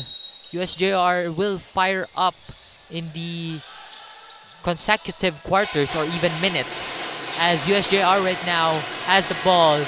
They're going quick here. Candia, quick pass, but gets stolen by Champ Brigole, and we see here Gonzalez down low. A lot of contributions here for Gonzalez of USPF, scoring a lot, generating a lot of points for them as they trail, but they cut down the lead. USJR attempts to extend that lead, but it is way off. USPF once again tries for a shot, but fails to make it as it was too strong down low. As we've seen in the Jaguar Cubs, there's really a lack of ball movement, and it doesn't mean that you're the guard, you're the one to actually hold the ball more. You're the one you're the one that's setting the motion, but doesn't mean that you hold the ball more, or the ball is going to be in your hands all the time and just make one pass. We hear 5 seconds left at the shot clock. Gonzalez is far from the 3-point line, gets guarded by 2 men. Just chucks in the ball because I think he wasn't aware of the shot clock, which was winding down. And as of this moment, we are in the heat of the quarter. Let us pass on to our courtside reporter, Nashville. What do you have for us? Sean and Terrence, in the first minutes of the second quarter, Jaylord Pipito from the Jaguar Cubs twisted his shoulder, forcing him out of the game. But when I asked the conditioning coach of the USJ-R Cubs, Keith Reyes, if we can still see him in the remaining quarters, he said that they are expecting Reyes to return in the court and continue the ball game. On the other hand, on the side of the USPF Panthers, is looking good for the Panthers, as Coach Jover expressed that their gameplay and the game plan is working for the team. Gonzalez from Negros Oriental is on fire, contributing 17 points in the first half of the game. Now let's see if who can dominate this team in the remaining minutes of the first half. Thank you for that report, Nashville. That one of the key players, one of the crucial players of USJR injured right now. But will this affect the performance of USJR, that they are showing off as of the moment. They're only showing one option too here for the Baby Panthers. No, they're only showing that transition opportunity, transition point. But when it comes to setting up the motion, setting up the plays, doesn't really happen. And this 17 points from Gonzalez, most of these actually came from transition. But you can't expect to always run the transition play because you're going to be caught and you're going to be held back by clearly a better defense onto the side of the Jaguar Cubs. Now USJ-R, Jaguar Cubs running it down off from a defense. Another foul is called. We had a penalty earlier from the Panthers. Their defense is just way too much. They have racked up a lot of fouls, leading USJ-R to the free throw line. As Grava misses his first, they have been pretty consistent and efficient on the free throw line here for the Jaguar Cubs. Grava will attempt his second.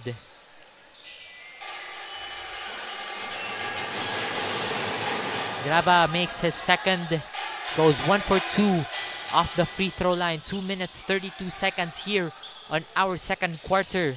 27-19 is our score in favor of the USJ-R Jaguar Cubs, as Lozano will go in but gets defended well.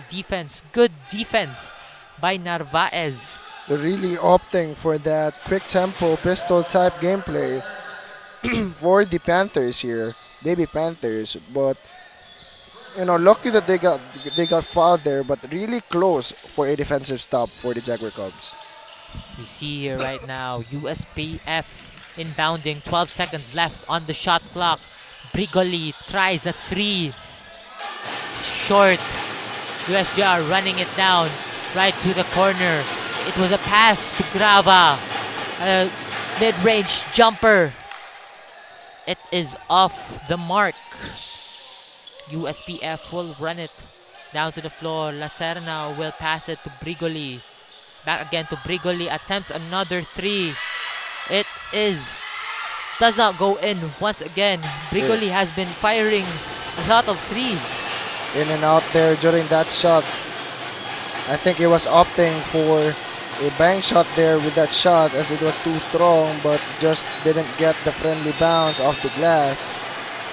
But once again, this slow tempo, because the problem with the Jaguar Cubs too is they switch up their tempo and it confuses the opponent because you won't know how you're going to play your defense. Will you opt for this high pressure, intense defense all over the court, or you could go for a zone defense, which is better when it comes to quick tempo gameplay?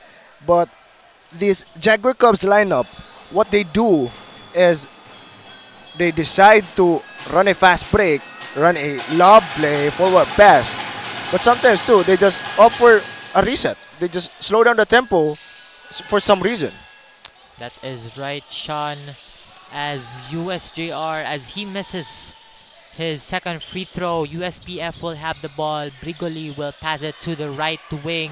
Will it go? It is not going in by D. In and out. They're still no good by USPF. Shots just not falling unless it's Gonzalez for the Baby Panthers. And there you go, USJ-R making the Panthers call for a timeout. That was a shot from Sean Grava right in the left of the mid-range area. Look at that. Open shot from the baseline. Was well smothered by Lozano too. Beautiful stroke from Grava. That wasn't enough to challenge him, honestly. You need to put a body on him if you want to challenge that shot. But our lead right now is 10. And the obvious, it's quite confusing too, because I don't see USJ-R having that much of momentum, but I just looked at the score. It's already 29-19. It's looking like a really slow game here, partner. Just no one hot on the offensive side. Just both teams just trying to get the defensive stop, and it's been working for both teams. But for I think for the second quarter, the defense of the Jaguar Cubs just came on top, while at the same time Baby Panthers just lacked the intensity and pressure to match that defense. And as we go back to the ball game, D will rush it to the rim, but it was tipped off, and it goes in for the Baby Panthers. They try to cut down the lead to 8, but the USJ-R answers back. They extend it once again to 10 points, 29 seconds left here on our game clock for the first. La Serna will try to dive it down the lane, guarded by 2 men. It is far to the right. USJ-R will grab the rebound. Graba, rush it, passes to his right. Militante bounces it to the board. Great score by Narvaez of the Jaguar Cubs. By Narvaez. As you can see, during that transition, everyone directly went to the other side to at least scramble. And if they just, it's not that they don't trust their teammate, right? It's just that if you miss, I'm going to be there. And that's the mindset of this Jaguar Cubs lineup. If you miss, we're going to be there. We're going to save you. So don't hesitate to shoot. And that's a thing that could solidify the offense too for a team. As you can see, during the transition play, 3 members already for the Jaguar Cubs already there. But at the same time, I think there was only 2. A man disadvantage already for the lineup of the Baby Panthers. That shows the hustle that comes with this Jaguar Cubs lineup, and that's why they have this double-digit lead here in this game. And as of now, as we are on a halftime, let us also take our halftime break. We will talk more about the first half after our halftime break. So we will be right back. Sit there, be calm, enjoy the game.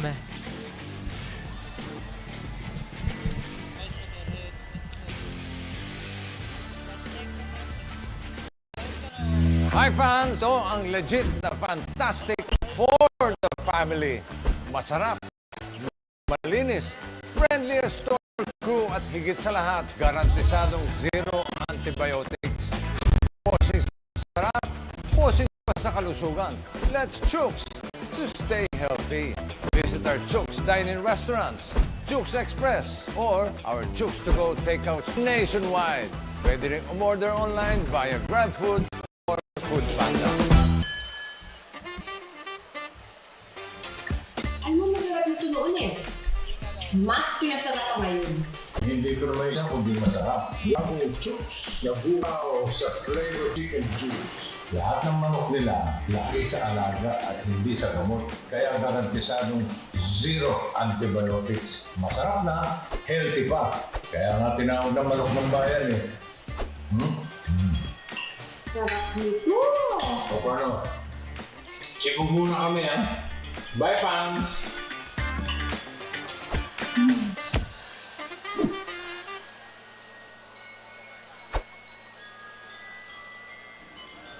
Unlicensed sexual! Hulog mo pa! 5 gig data! Hulog mo pa! Valid for 15 days! Hulog mo pa! 99 pesos lang! Hulog mo pa sa pinakaulot na TNT All Access Plus 99! Bili na ng TNT SIM! 9 gig data! Hulog mo pa! Valid for 15 days! Hulog mo pa! 99 pesos lang! Hulog mo pa sa pinakaulat na TNT All Access 99! Bili na ng TNT SIM!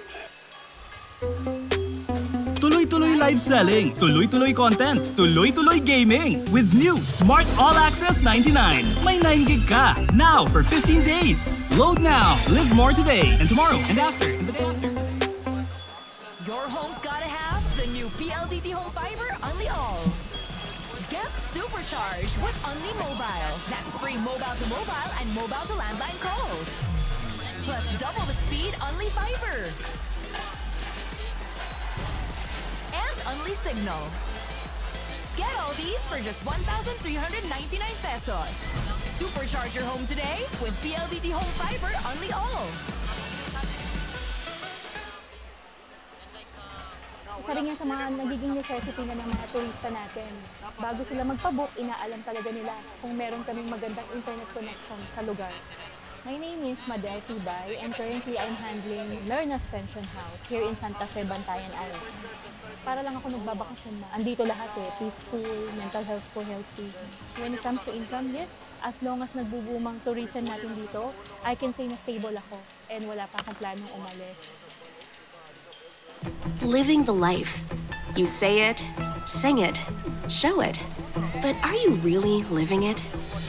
Time to turn that call into your calling. Let the greatest hits play in the greatest show of your life. Make a fit check. Kickstart a fit lifestyle. And that dream of yours just needs a date. Smart Postpaid. It's more than a plan. With awesome perks, the latest gadgets, and exciting entertainment. They say to live the life is all about the journey. And the destination? All you need is a plan to get there. Smart Postpaid. Live more today. Bored na ako. Ay, ang init. Init na nga, wala pang pag-TikTok. Wala na ako magawa. Ah, alam ko na.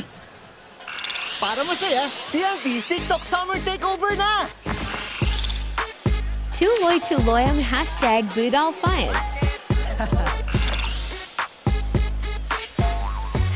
#GameTalk. #FoodTalk. I-try nyo na ang super trending na Ice Buko Munggo! #DanceTalk.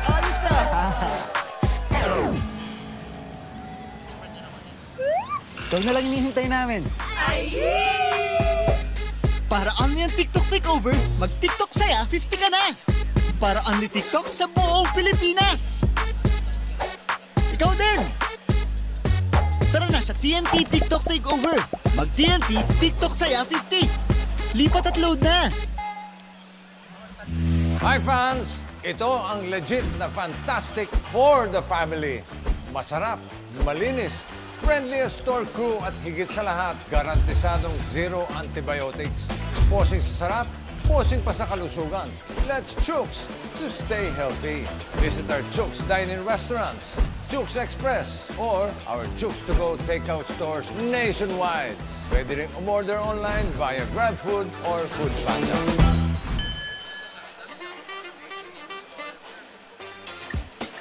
Ano masarap ito noon Mas pinasarap pa ngayon. Hindi ko naman i-endorse yan kundi masarap. Yan ang bagong Chooks na 𝐒𝐤𝐀𝐅𝐈 sa flavorful chicken juice. Lahat ng manok nila, laki sa alaga at hindi sa gamot. Kaya garantisadong zero antibiotics. Masarap na, healthy pa. Kaya nga tinawag ng manok ng bayan Sarap nito! O paano? Check muna kami Bye, fans!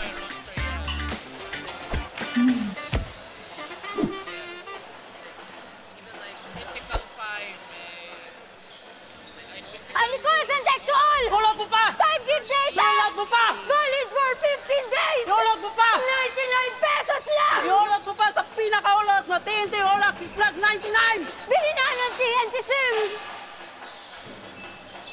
9 gig data! Iulog mo pa! Valid for 15 days! Iulog mo pa! 99 pesos lang! Iulog mo pa sa pinakaulat na TNT All Access 99! Bili na ng TNT SIM! Tuloy-tuloy live selling, tuloy-tuloy content, tuloy-tuloy gaming. With new Smart All Access 99. May 9 gig ka, now for 15 days. Load now, live more today and tomorrow and after. And the day after. Your home's gotta have the new PLDT Home Fiber Unli All. Get supercharged with Unli Mobile. That's free mobile to mobile and mobile to landline calls. Plus double the speed Unli Fiber. And Unli Signal. Get all these for just 1,399 pesos. Supercharge your home today with PLDT Home Fiber Unli All. Maayong hapon, CESAFI fans, and this is still the battle between the USJ-R Jaguar Cubs versus the USPF Baby Panthers. And before we go back into the ball game, let's have a quick kumustahan and chikahan with the second assistant coach from the USJ-R Jaguar Cubs, and of course, he is also one of the coaching staff of the Golden State Warriors. We have here Mr. Jefferson 𝐿𝐞𝐷. So first things first, sir, maayong hapon and welcome to CESAFI. Good afternoon sa tanan. This is Jefferson 𝐿𝐞𝐷 po. All right. Thank you so much, Coach, for being with us this afternoon. And of course, first question for you, I would just like to ask, kumusta ang preparation so far for the Jaguars? So, ang among preparation early in the morning, so focus lang mi sa system ni Coach Julius and we try our best nga ang among mga bata mo try lang sila nga mo adjust sa game, and then ang mga players sad always focus sa game. All right, thank you so much, Coach. Now that we are in the second half of the game, unsa kaha ang buhaton for the Jaguars in order for them to secure the win this afternoon? So, ang buhaton namo nga makasecure mi sa win, we try our best nga maka-adjust mi sa mga turnovers, and we try our best nga among shooting makuha pa namo, and then ang 3-point shootout namo nga makuha gyud namo ang 3-point, and then focus lang sa game, and let's see kung unsay ma-happen na sa game namo. Daghang salamat, Coach. And of course, last but not the least, any shout-out or nakaginahan pasalamatan for this game? Thank you ko sa USJ-R family, and then sa tanang mga players na nanaw, and sa akong missus, shout-out ko, and to all people in Cebu. Thank you. Daghang salamat, Coach Jefferson. And right now, we are just minutes and seconds away from the second half of the game. So I'm gonna pass you on back to the ball game. Thanks for that interview, Nashville.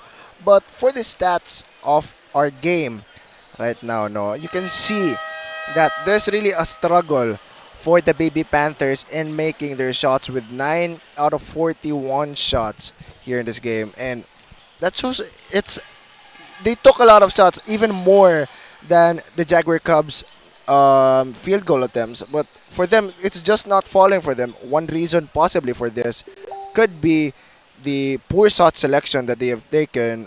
Just one guy going straight to the basket, even if it's heavily guarded, and just shooting it out of nowhere. And that's really a problem for the Baby Panthers. And of course, it is expected already, the rebound advantage by the Jaguar Cubs. 37 rebounds as of now, as compared to 20 only by the Baby Panthers. I mean, that we expected that. Also, turnovers pretty much equal, points in a bit equal. The free throws also that they're allowing the Jaguar Cubs to attempt is a problem for the Baby Panthers. These are the main problems that they're experiencing here in this game. But still a lot of time for them to adjust. We still have two quarters left in this game. 20 minutes it's approximately. Still it's a 12-point ball game, and they're lucky that the Jaguar Cubs also aren't that hot from deep and didn't even take a lot of shots from deep.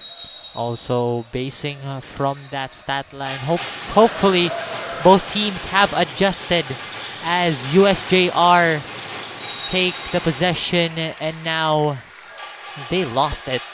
USPF Panthers now will have possession. Gonzalez will inbound. Hands it to De Los Santos. Guarded by Grava. De Los Santos will rush it. Passes it to the corner. Will attempt a three. It is short. It was some bounce right there. I thought it would go in. Almost gets the friendly bounce, but the Baby Panthers upping the intensity in their defense here. I think they have forced 2 turnovers already for the Jaguar Cubs, but for this possession, they will retain it. Now 14 seconds left on the shot clock for USJ-R. They better make that 14 seconds count. Look for some open plays there, but once again, it was way off by Beteros. USPF will once again take the possession with Brigoli. With the ball, Gonzalez. USPF rotating the ball around. Back again to Brigoli. Uses his body to drive it in, cuts it in, floats it, but it's way off, hits the board. USJ-R and their USPF It's a back and forth game. I don't know which team should I say. USJ-R here has the ball, has the opportunity to score. As Grava just chucking in the ball, guarded by 2 men and 1. That hurt, honestly. That series of events hurt. Everyone's just forcing some shots, really hard shots. I mean, for the Jaguar Cubs, you understand, they're trying to get that foul, draw that foul, and in the end, they were able to get it with that shot coming from Betilos. But for the other side, however, Baby Panthers, they just were rushing it. Rushing the passes. Obviously, there was a guy there from the Jaguar Cubs. There's a guy in green jersey. And we know how active these guys are when it comes to defense. And you can't allow and you can't execute passes like that, which is the easiest to steal.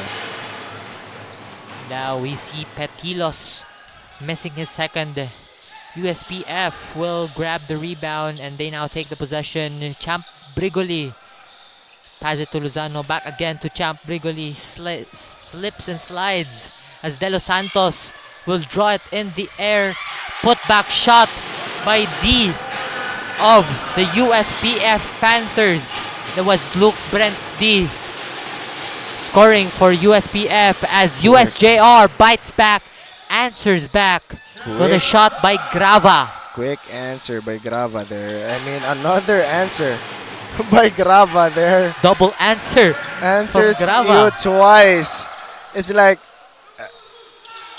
Baby Panther said hi, then the Jaguar Cubs said hi, hello. 2 answers during that one. Even got the steal to an easy 2. This is what I've been talking about with the Jaguar Cubs defense to offense type of gameplay.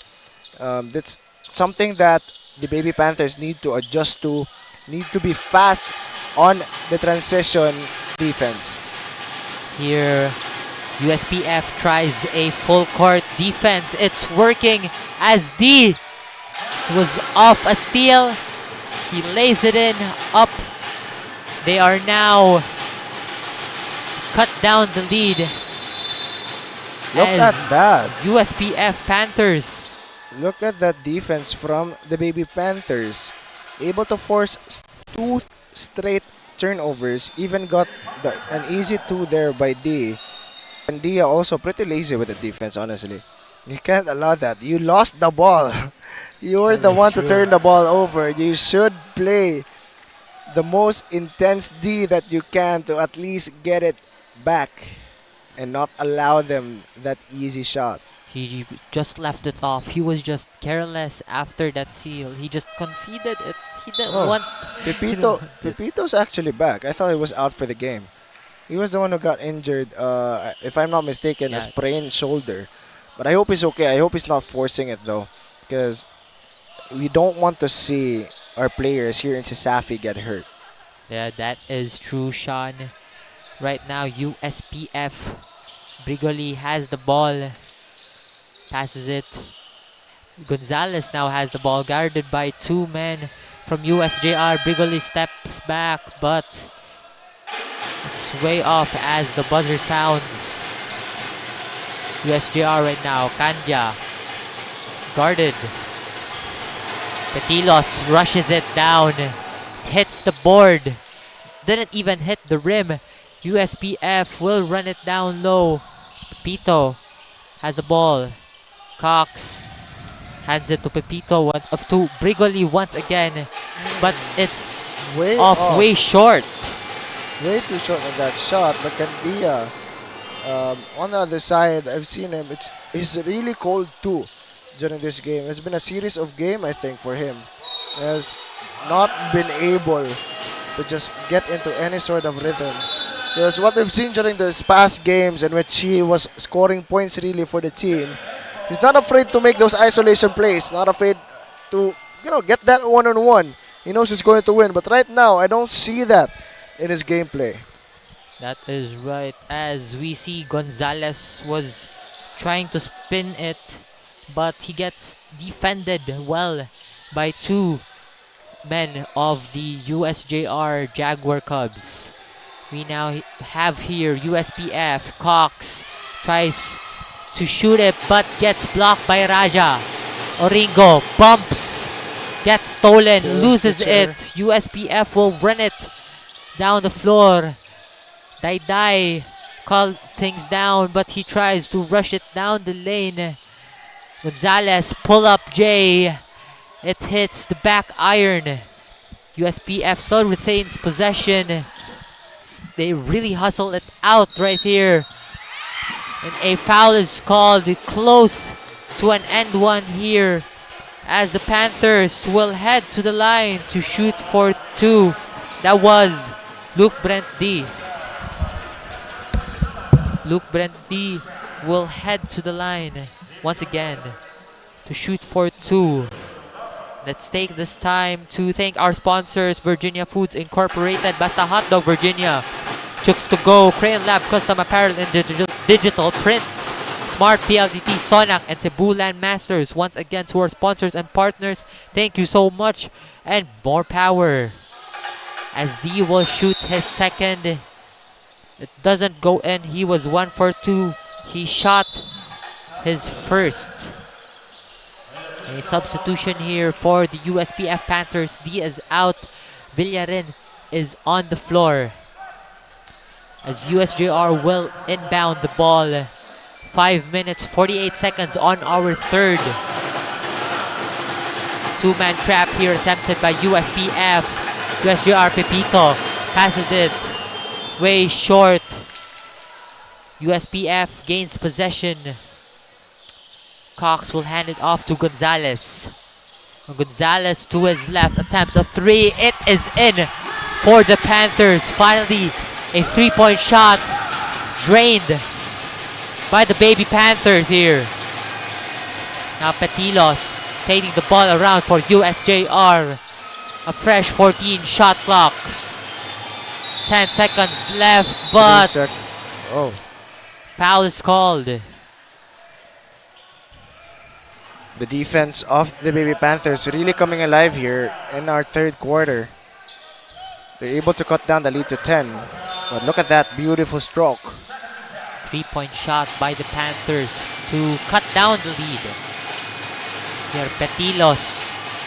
This is a body against Villarin. Hands it to Pepito. Villarin will guard him, switches it. Pepito will drive it down the lane, uses that silky smooth finger roll, but it is off the mark. USPF will grab the rebound. Dai will head it to Gonzalez. Euros it, drops it. It is in once again. Back-to-back points by the USPF Baby Panthers. Great drop pass there by Gonzalez, showing the world that he's a team captain here.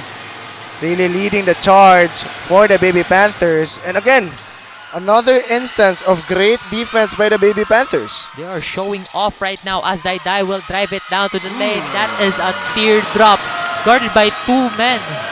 We are seeing that shot right now as the Jaguar Cubs rather will take a timeout. They will talk things out after the shot. 39-33 is our score.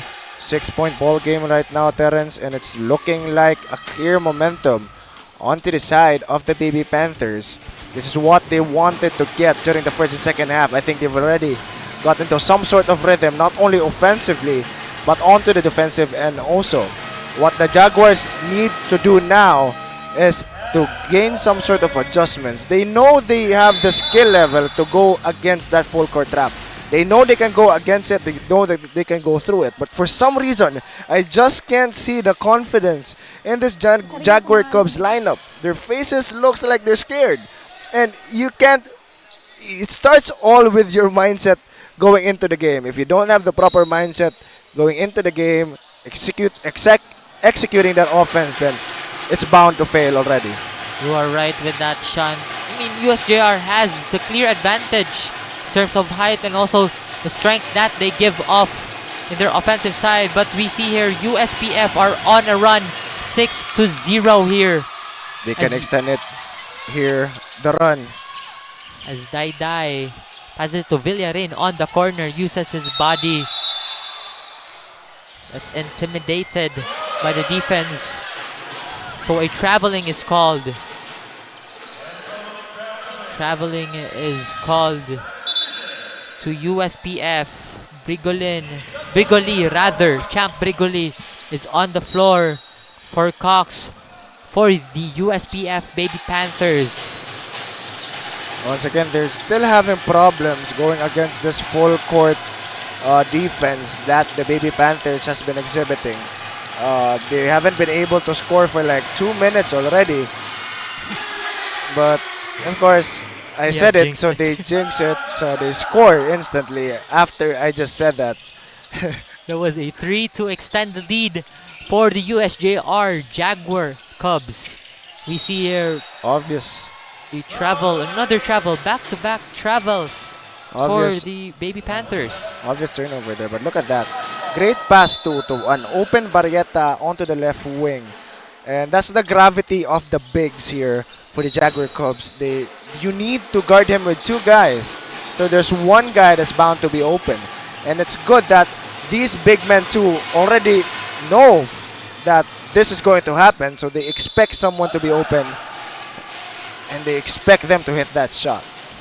A shot was too strong by Richard Militante for the Jaguar Cubs. And USPF now takes the possession. Drives it, tries to drive it down low, passes it to Gonzalez. Gonzalez goes down and it's in. Fritz Gonzalez of the USPF Baby Panthers. It has just been that type of game for Fritz Gonzalez. Now, Pepito gets guarded by Brigoli. Pepito will hand it down. What a steal by Brigoli. Champ Brigoli rushing it down. Tries to pop it off, but it's off. It was way too strong. Hits the back iron. Foul is called. Second personal foul by D of the Baby Panthers. See the shot of Gonzalez from USPF. It's quite predictable to the drive to kick out for the Jaguar Cubs. They need to adjust their offense too. At least like that. Adjust it like that. Adjusting like that. Move the ball around, use that extra pass, and just, move the ball around. That's it. Even if you're all from the outside, eventually one man's going to pass, and that was as sweet as a 3-point play can get. True, that is true, Sean. If you keep rotating the ball around, you'll finally see an open man as Brigoli fails to make that shot. A rumble for the ball here.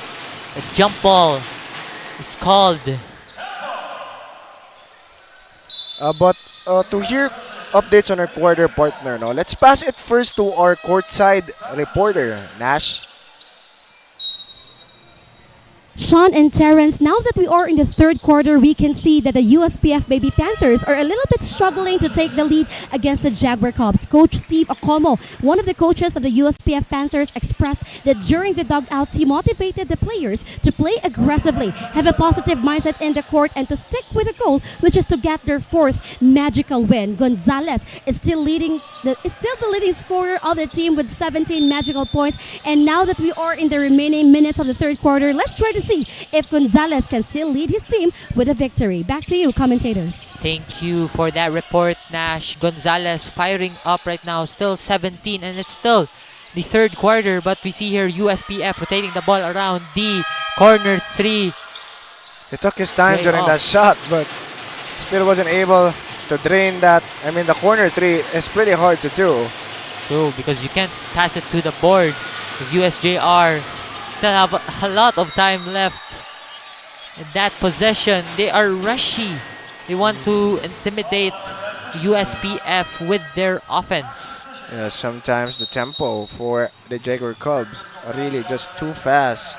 At times they're actually just, if in Bisaya terms, nagpadala to the defense that's being exhibited and the pressure that's being exhibited by this Baby Panthers lineup.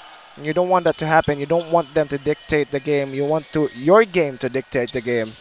And that could be an adjustment here in the fourth quarter for the Jaguar Cubs, as we only have 1 minute and 10 seconds left here on our third. As you see here, we have Panthers with the ball. Cox gets guarded by Barrieta, passes it up top. Dai gets defended, but a traveling violation. Obvious traveling violation. That was obvious. He already had a did lot of hesitations. He already did a two-step, and he used the other foot as a pivot too. So, obvious traveling violation there for Kirk Dai. Now for the Jaguar Cubs, have the possession. Pepito right off to Epa to the corner. They are getting traveling violation too. He hesitated once again. Just a lot of traveling violation this quarter, partner. No? Like you've seen two. It's not anymore two for Panthers. They have a lot of traveling violations on their side, but it's still a pretty off quarter for the Panthers. They were the baby Panthers as they now take the possession. Cox calling all the plays. Delas Reyes. Good.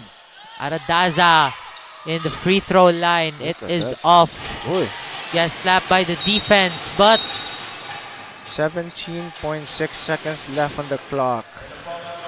It is a 10-point lead. A pushing foul is called on the USPF. Penalty. Baby Panthers, they're on penalty. Free throw. Free throw here for USJ-R as they take penalty free throws. Narvaez will take two on the line.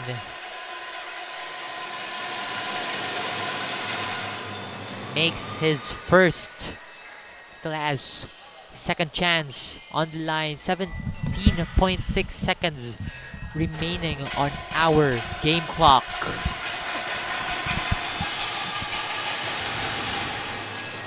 And it's off. 1 for 2 for Narvaez off the free throw line. USJ-R retains possession. 13.8 seconds. But one thing here for the USJ-R Jaguar Cubs. What do you think you are seeing here on this quarter, Sean?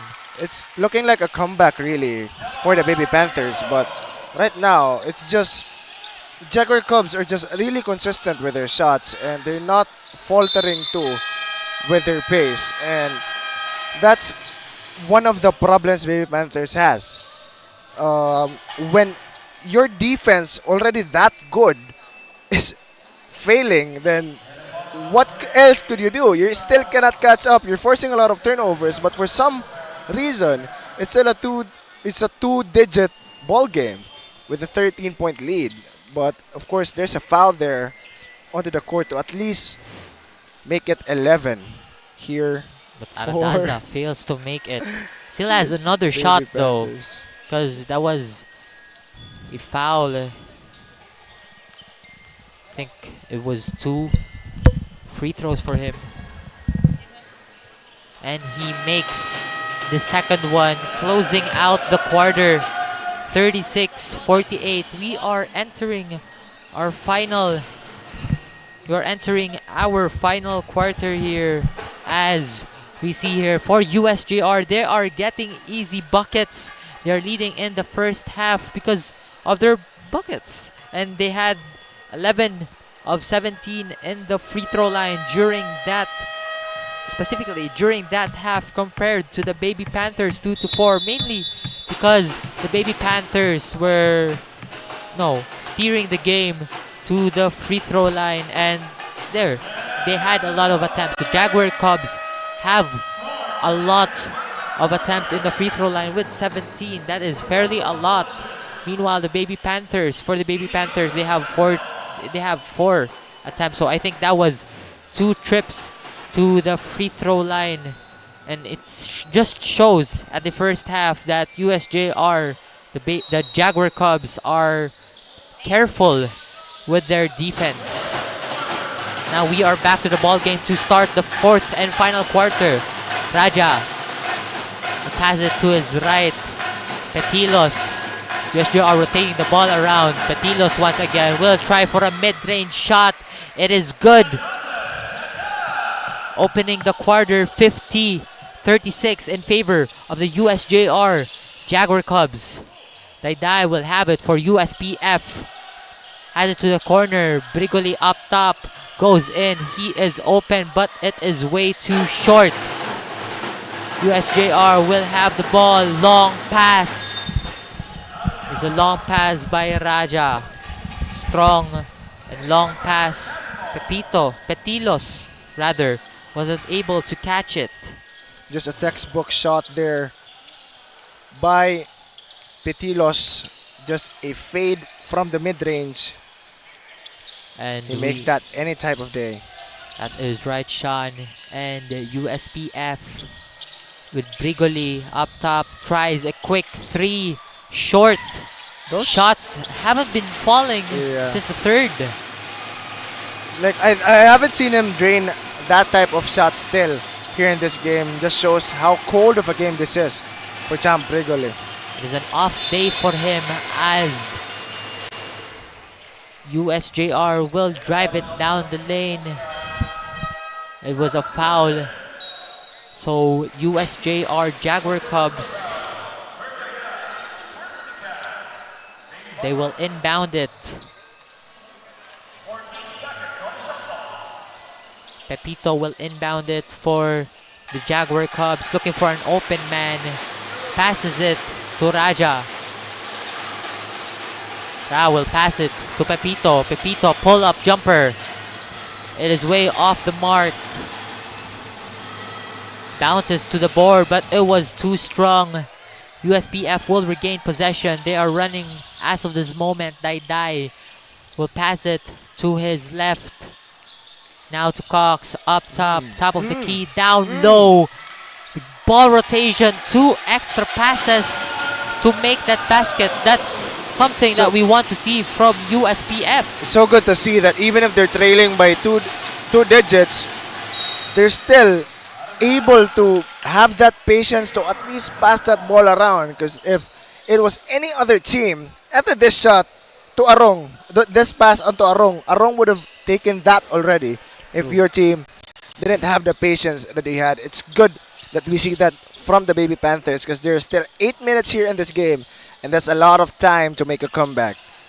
That was a smart play by Arong. He was unselfish during that play. We are seeing here Gonzalez will drive it down to the lane, but a foul is called. It will be a side throw for the USPF Panthers. So Gonzalez will inbound it for the Baby Panthers. 14 seconds on the shot clock for the Baby Panthers. They need to take the time off pretty well in this possession as 𝐤𝐤 tries to fade it, but it is off the mark, hits the left. Gonzalez steals it, and a foul is called. 2 free throws on the line for the Baby Panthers. Lozano will take 2. It was a foul by Narvaez of the Jaguar Cubs. Fritz Gonzalez really leading the charge here for the Baby Panthers. He has been active both on the offensive and the defensive end. Was able to get that steal and get that pass onto Lozano to at least have a chance to draw that foul. That is something that we want to see on the late quarters for USPF because it was mainly Gonzalez who was scoring a lot from the first to the second quarter, but now we have seen things like a change here for the USPF Panthers. They have Baby Panthers. They have been circling the ball around. He's trying to get his teammates involved, and that's how you know that he's a good player. He makes the other guys in his team better as well. But the Jaguar Cubs, they're not backing down here. They don't want to give out this lead, but they get another steal. Lozano once again. Lozano drained 2 for 2 in the free throw line during that last play. And now USPF, Gonzalez has the ball up top, guarded by Raha. Gonzalez looks for an open man. 𝐤𝐤 was down low. He was open. Once again, Fritz Gonzalez with that vision Dai too, with that great cut, sees the open lane on the right side, and just a textbook play coming from the Baby Panthers. Baby Panthers slowly catching up. It's an 8-point lead. Will attempt a 3. It won't go for Petilos as USPF gains a rebound. A strong pass by Gonzalez to his teammate. Turnover here for the USPF Baby Panthers as we're seeing Look at play that right vision. here. Good vision by the team captain to Dai. Now USJ-R has the ball. Kanja. Foul is called. Away from the ball. It was a holding foul. On to Jack Dai, Robert actually. Cox is called for a foul. Was Cox? That play. It was Cox. Oh, So I thought it was USJ-R will retain possession with Pepito inbounding. Pepito looking for an open man. Oringo thought someone would cut in but was stolen by USPF. Gonzalez will attempt a shot, gets double team right to the corner. Cox. A foul. Position retained here for the USPF Baby Panthers. 14 seconds left on our shot clock. 6 minutes and 4 seconds left in our ball game. Still a lot of time left for USPF to catch up. 8-point lead. Minimal point here. There's still a lot of time left. Now Gonzalez down low, up and under. He's an all-around player. Really leading this charge. They're trying to make a comeback here with Gonzalez at the middle as they were able to get another turnover here. Baby Panthers, do still have a chance in this game. The score doesn't seem to move. And there we go, 44-50. Our score. USPF are on the brink of a comeback here. Brigoli inbounding. They have regained the possession here. 14 seconds in the shot clock. Cox calling for a play. Kanjia guarding him. Ciares with a screen. Cox will drive it, but another violation is called. It's a foul. Because the way the Jaguar Cubs execute their defense is they use their lower body. It's hard to spot something like that, but if you make it that obvious, then it's going to get spotted. And with that, USJ-R are on the brink of the penalty zone as Brigoli will try to step it back but hands it to Cox. Gets guarded here. Tries to go down. Brigoli looks at the shot clock. It is off. It's called. The USPF are called for a 24-second shot clock violation. USJ-R will retake possession as Pepito will inbound for the Jaguar Cubs. Just a good execution of a zone defense there. A textbook zone defense being executed by the Jaguar Cubs.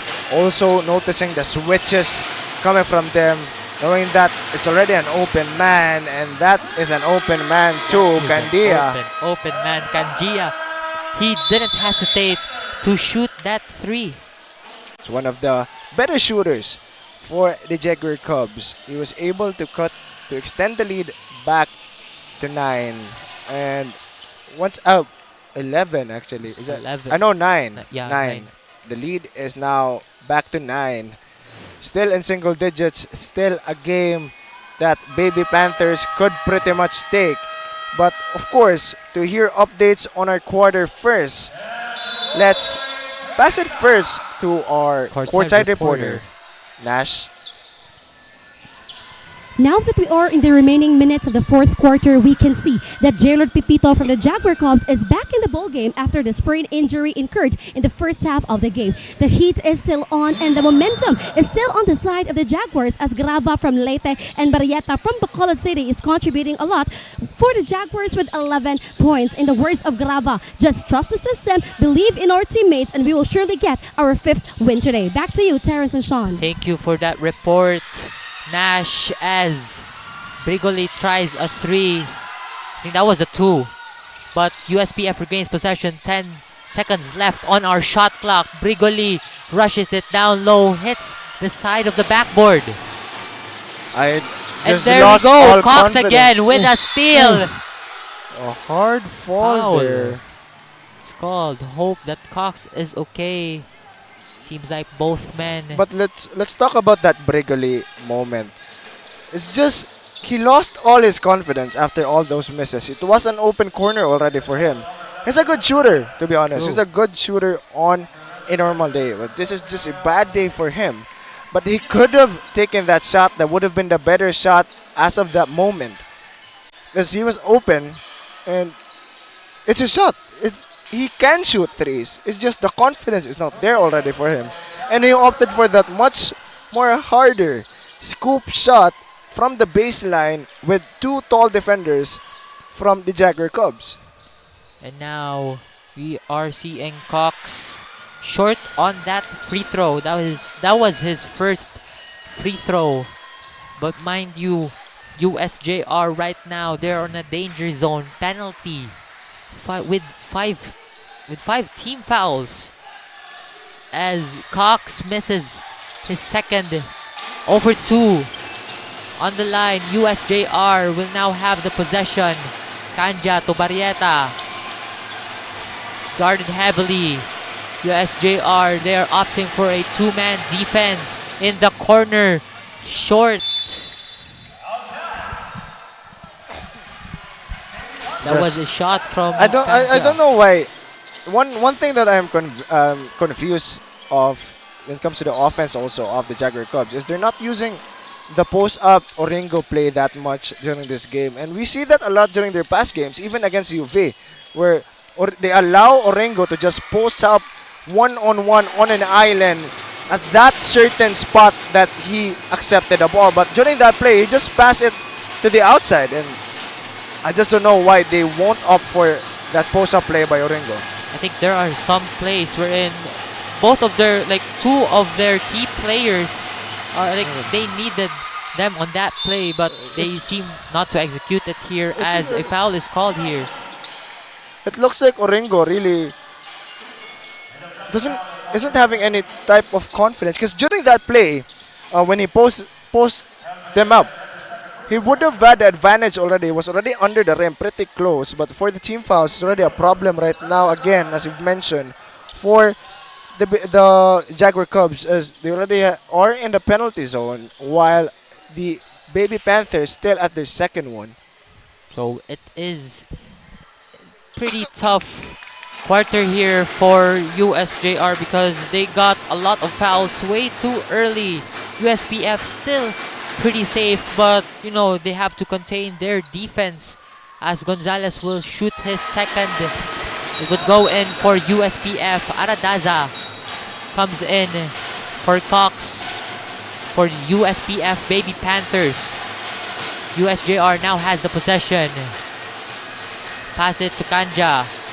Kanja. USPF with full court press. Will they force in 8 seconds? No. But Kanja will pass it to the corner. Once again, here to Pepito. Big man here, 10-second shot clock. Pepito, shoot a 3, banks it. A tough shot. What a shot coming from Pepito. Then that's coming from that sprained shoulder there in the first half. He got off back pretty quickly. Recovered his shoulder, shot a 3. What a man he is. And for USJ-R, as of this moment, they're running the ball. Here, 14 seconds left on the shot clock. Gets tipped by USPF. Dai will rush it in. No, that was close. But it got in. USPF slowly coming back. Final 2 minutes of this quarter, of this game as a whole. USJ-R quick going things down. Oringo finally. We've been talking a lot of Oringo. He now drains the shot. That could have been a much more reliable option for the Jaguar Cubs. But I just haven't been seeing that play that much. And Oringo cut onto the paint and he just shoots the ball over the defender. And now we are seeing here USPF taking the ball around. Aradaza attempts a 3. It is short. USJ-R rebounding. There's Pepito. Pepito will drive it down the lane. Coast to coast. He gets the rebound. Crosses it to the USPF Panthers. Finish it off. Nasty move by Pepito after the drained 3 bank shot buzzer beater. He did that coast to coast move. Look at this. First shot. Didn't even hesitate. Went in. Shot over the defender. Where's the other replay? We must get that replay. That coast to coast by Pepito. Look at that. In and out. Lost the defender. Get that guy a map. Because he was lost during that in and out by Pepito. He's showing really that this a sprained shoulder doesn't matter. He was lost, like as what you've said. He wasn't able to read Pepito's movement. Let's just say they were lost in translation. He wasn't able to read the movement that Pepito was trying to give him. Mind you, the speed that Pepito has after that rebound, he was the one who grabbed that rebound, was able to run it to his left. As Daidai will drive it, passes it to his teammate. USPF gains a bucket. 10-point lead here for them. USPF once again. Arong will pass an extra pass. They're on a roll right now. 2 quick points for the Baby Panthers. You don't want to see this. You want to kill the time as much as possible. There's no backing down from USPF Baby Panthers, but USJ-R will slow things down. A backcourt violation. Another turnover for the Jaguar Cubs. It's still an 8-point ball game though, but with this sort of momentum, the points will just come pouring in for the Baby Panthers. Great defense by Gonzalez, forcing his opponent to get a backcourt violation. Right here, Gonzalez was going for a spin, but he bumped. It was short. Was out of bounds. They will stepped in out of bounds. USPF will retain possession. They'll get another chance here. It was a hard shot there from Gonzalez, but a bit of a blessing to get another chance. Now USPF, Gonzalez steps back, long 3, hits the back iron. USJ-R will grab the rebound. Barrieta will run it down. The pacing of USJ-R right now. They're not losing much time as a foul is called. It's just hard to stop John Vince Oringo when he gets into motion. That type of play, I think I've seen that numerous times already. He poses him up, spins towards the baseline, then just drives over the defender. And even if you get a hand up, you're not going to block it. It's going to either end up in a foul or a made shot by Oringo. Also, you can see that his sheer size is a key contributor to, getting those fouls, getting trips to the free throw line, and also making those baskets. As Oringo, speaking of basket, makes his second free throw, extending the lead for USPF. Brigoli has the ball for the Baby Panthers, pulls up a 3. It is too strong, hits the board on that long 3-point shot by Daidai as Petilos receives it, gets blocked by Cox. By Cox of USPF Baby Panthers. USPF not wasting any time, rushing it here. Traveling violation. A traveling call. Crucial point. The adrenaline rush. Don't observe. It was just that you're traveling. Too excited during that play, but I think it's too late already. Yeah, for the Baby Panthers to make a comeback here. Because USJ-R 35 seconds left. 9-point ball game. It's too hard to do. USJ-R here taking their time, trying to shorten the shot clock as Barrieta attempts a 3. It is off the mark. Now Brigoli attempts, 3 short shots have Just not been falling for an Champ off- Brigoli in an this off game. A really off game for Champ Brigoli. You can see his frustrations right now. He's highly frustrated. He's one of the main offensive weapons for the Baby Panthers, and without him, it's really going to be hard to win against a team like the Jaguar Cubs. And we are seeing here from USJ-R, I mean, they have the victory, they have the double ready here, but they have like last minute turnovers, and now this is it. 3 seconds, 2 seconds, 1 second, and it's over. USJ-R takes the W. 61-52 our score here. USJ-R has the penalty. They have 5 team fouls, but they still managed to survive the comeback of the USPF Baby Panthers. Just a lot of scorers, that's what I can say. A lot of options really for the Jaguar Cubs as opposed to the Baby Panthers, which only had Fritz Gonzalez as the main option. Second option, close, probably would be Cox, but he didn't even come close to the numbers that Fritz Gonzalez was putting up that game. And that's a problem, because when you only have one guy, and you know, it's not like star player, NBA level, like really good type of player, then yeah, that caliber, then it's really going to be hard with him just playing against just him scoring those points. Because as you can see, after those first made shots, I believe, by Gonzalez, they guarded him heavily. They increased the tempo, they increased the intensity of the defense when it comes to Gonzalez. And that's why they limited also the scoring that Gonzalez had. During the fourth quarter, he had some pretty good moments both on the offensive and the defensive end. But in the end, it won't matter if you do a steal, if you get if you get all those defensive stops. As long as you won't be able to score some points, then you're still going to be trailing. And it's USJ-R. They've been pretty good, consistent with their defense. At the same time, they really pick up the pace when it comes to offense. They try to look for ways to score. When, for example, maybe they weren't opting for their bigs during that game as opposed to their normal type of games. During that game, they still were able to see some other spotlights. Let's say, for example, their transition offense. They're able to get that to go most of the time. The perimeter shots were also falling pretty much for the Jaguar Cubs. Also, they're forcing these fouls, at least for them to gain a trip to the free throw line, and they were also making those free throw shots. So a lot of these good things and good adjustments that the Jaguar Cubs was able to land them a win in this game. Meanwhile, for the USPF Panthers, I want to reiterate this. They had the lead. They had, performance-wise, they had the lead during the first quarter, though the quarter ended in a tie in 12-12. I think that was 12-12.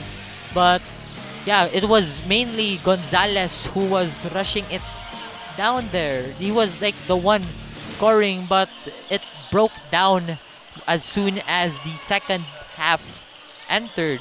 USJ-R had a lot of adjustments in it, and they were USJ-R, the Jaguars were the Jaguar Cubs were able to catch up to them. Out-adjust the USPF Baby Panthers, but it's really going to be, I think it's more of like you can't catch up if you won't have that many options as a team. You need to have that perfect player to at least really carry that team so that you would be able to get a win against a team like the Jaguar Cubs. And now, as we are slowly ending this game, let us, acknowledge. We also have, in our CESAFI staff, we also have the birthday. So, happy birthday to our social media member, Darren Gonzalez. I think he is not here, but happy birthday to you. You have been working hard. And to hear about, of course, interview onto our best player of the game, let's pass it first to our courtside reporter, Nash. Maayong gabi CESAFI fans, and after 4 grilling and exciting matches, we already have our best player of the game. That's Sean Grava, number 6 from the Jaguar Cubs, who got 11 points, 6 rebounds, 2 steals, 3 assists, and a field goal percentage of 50%. First things first, Sean, congratulations for winning tonight's game. Thank you po. So first question for you, Sean. Earlier before the game, I actually got the chance to interview and ask Coach Julius, and he said nga grabe kuno ka-importante ang inyong duwa karon. How does it feel nga ikaw ang pinaka-main contributor for this game? Happy po ako ay naka-contribute ako sa team, tas naka-uli ko sa ila. Thank you gyapon sa coaches, tas team manager gyapon. Alright, so after this game, your team standing or the Jaguar standing is 5-1. That's 5 wins with 1 loss. What can we still expect from the USJ-R Jaguar Cubs? Expect nga mag-guard pa po kami nga sa among mga next game, and mas ipakita pa namin yung yung magandang laro, tas syempre defense gyapon namin sa next game, and mga pa. Of course, Sean, ever since the start of the season, the USJ-R community is very supportive and very consistent with their love and support for the Jaguar Cubs. What can you say to your supporters and fans out there? Thank you sa supporters, and una thank you kay God sa mga sumusupport sa amin, kay Mimi, Franz Domingo, and sa coaches, and especially kay Coach Jeff nga nag-motivate sa ako sa shooting and everything. Tas shout out kay akong family, kay mama, kay papa, nasa Leyte, and wala po. Daghang salamat, Sean, and congratulations once again for winning tonight's game. So all our CESAFI fans, continue watching our live broadcast, because later on, we are going to see the battle between the UC Webmasters versus the USC Warriors. Isa rin yan sa mga nagiging necessity na ng mga turista natin. Bago sila magpabook, inaalam talaga nila kung meron kaming magandang internet connection sa lugar. My name is Madel Tibay, and currently I'm handling Marinas Pension House here in Santa Fe, Bantayan Island. Para lang ako nagbabakasyon, andito lahat peaceful, mental health ko healthy. When it comes to income, yes, as long as nagbubumang tourism natin dito, I can say na stable ako and wala pa akong planong umalis. Living the life. You say it, sing it, show it.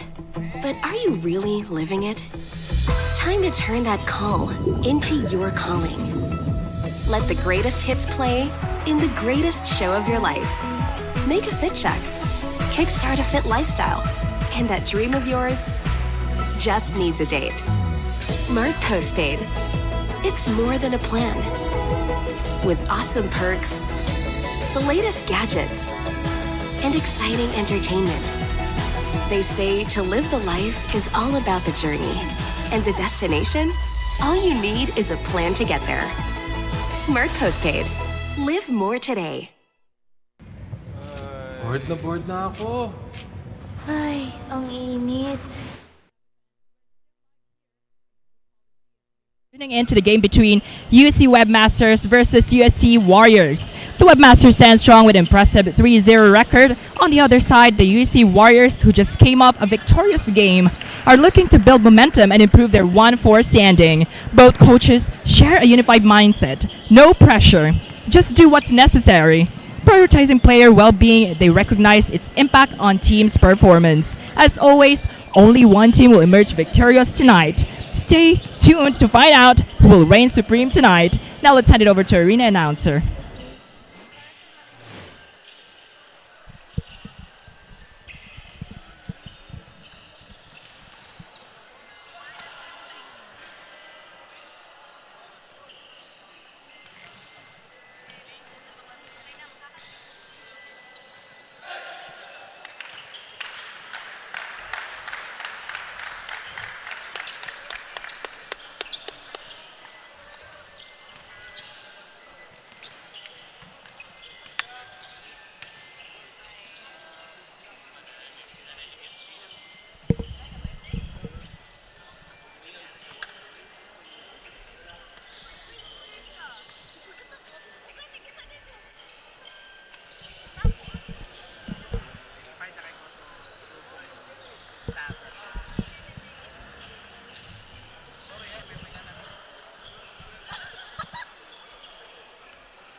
Thumbs up daw, thumbs up. Wala mo nag-grounded. Wala.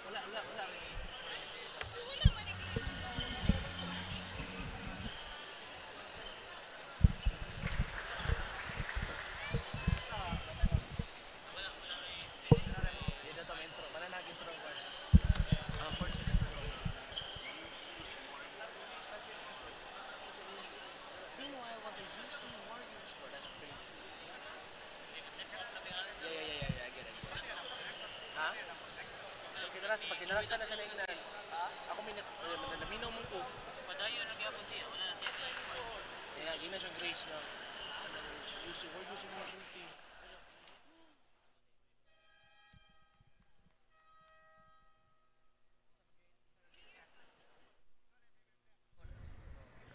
Good evening, CESAFI fans, and welcome to another exciting hardcore action here in the Cebu Schools Athletic Foundation Incorporated Season 24, brought to you by 𝐤𝐸ₐ ang nag-iisang manok ng bayan. PLDT and Sport, official swimming partner of CESAFI, Virginia Hot Dogs and Incorporated, Basta Hot Dog Virginia, Cebu Landmasters, official reality partner of CESAFI, Korean Love, Bikasan Molten, official ball of CESAFI, SMC Set Cube Wing, the official press con, partner of CESAFI. For your ball game this evening, we have USC Warriors versus UC Wave Masters. And now it's time to meet the starting lineup for your USC Warriors. Let's welcome the guard number 9, Beji Baruch. Shooting guard number 1, Brad Pontual. Shooting guard number 11, James Gika. Power forward number 0, Ren Auto. And that's the center number 15, AJ Bakunawa. And the head coach of the team, Mr. Paul Joven, assistant coach, Giovanni Pardelio. And that's all from Team USC Warriors. And now, it's time to meet the starting lineup for your UC Wave Masters. Let's welcome the point guard, number 4, Jefferson Nuno. Shooting guard, number 21, Danny Boy Lapis. Small forward, number 18, Giancarlo Angelo. Power forward, number 9, Lateral Leonard. And the center, number 23, Charles Lee Badog. And the head coach of the team, Attorney Kern Cisante. Assistant coach, Caleb Gawangan. On official referees, Mr. Carlos Pajo, Alvarile, and Mr. Elmer Asignor.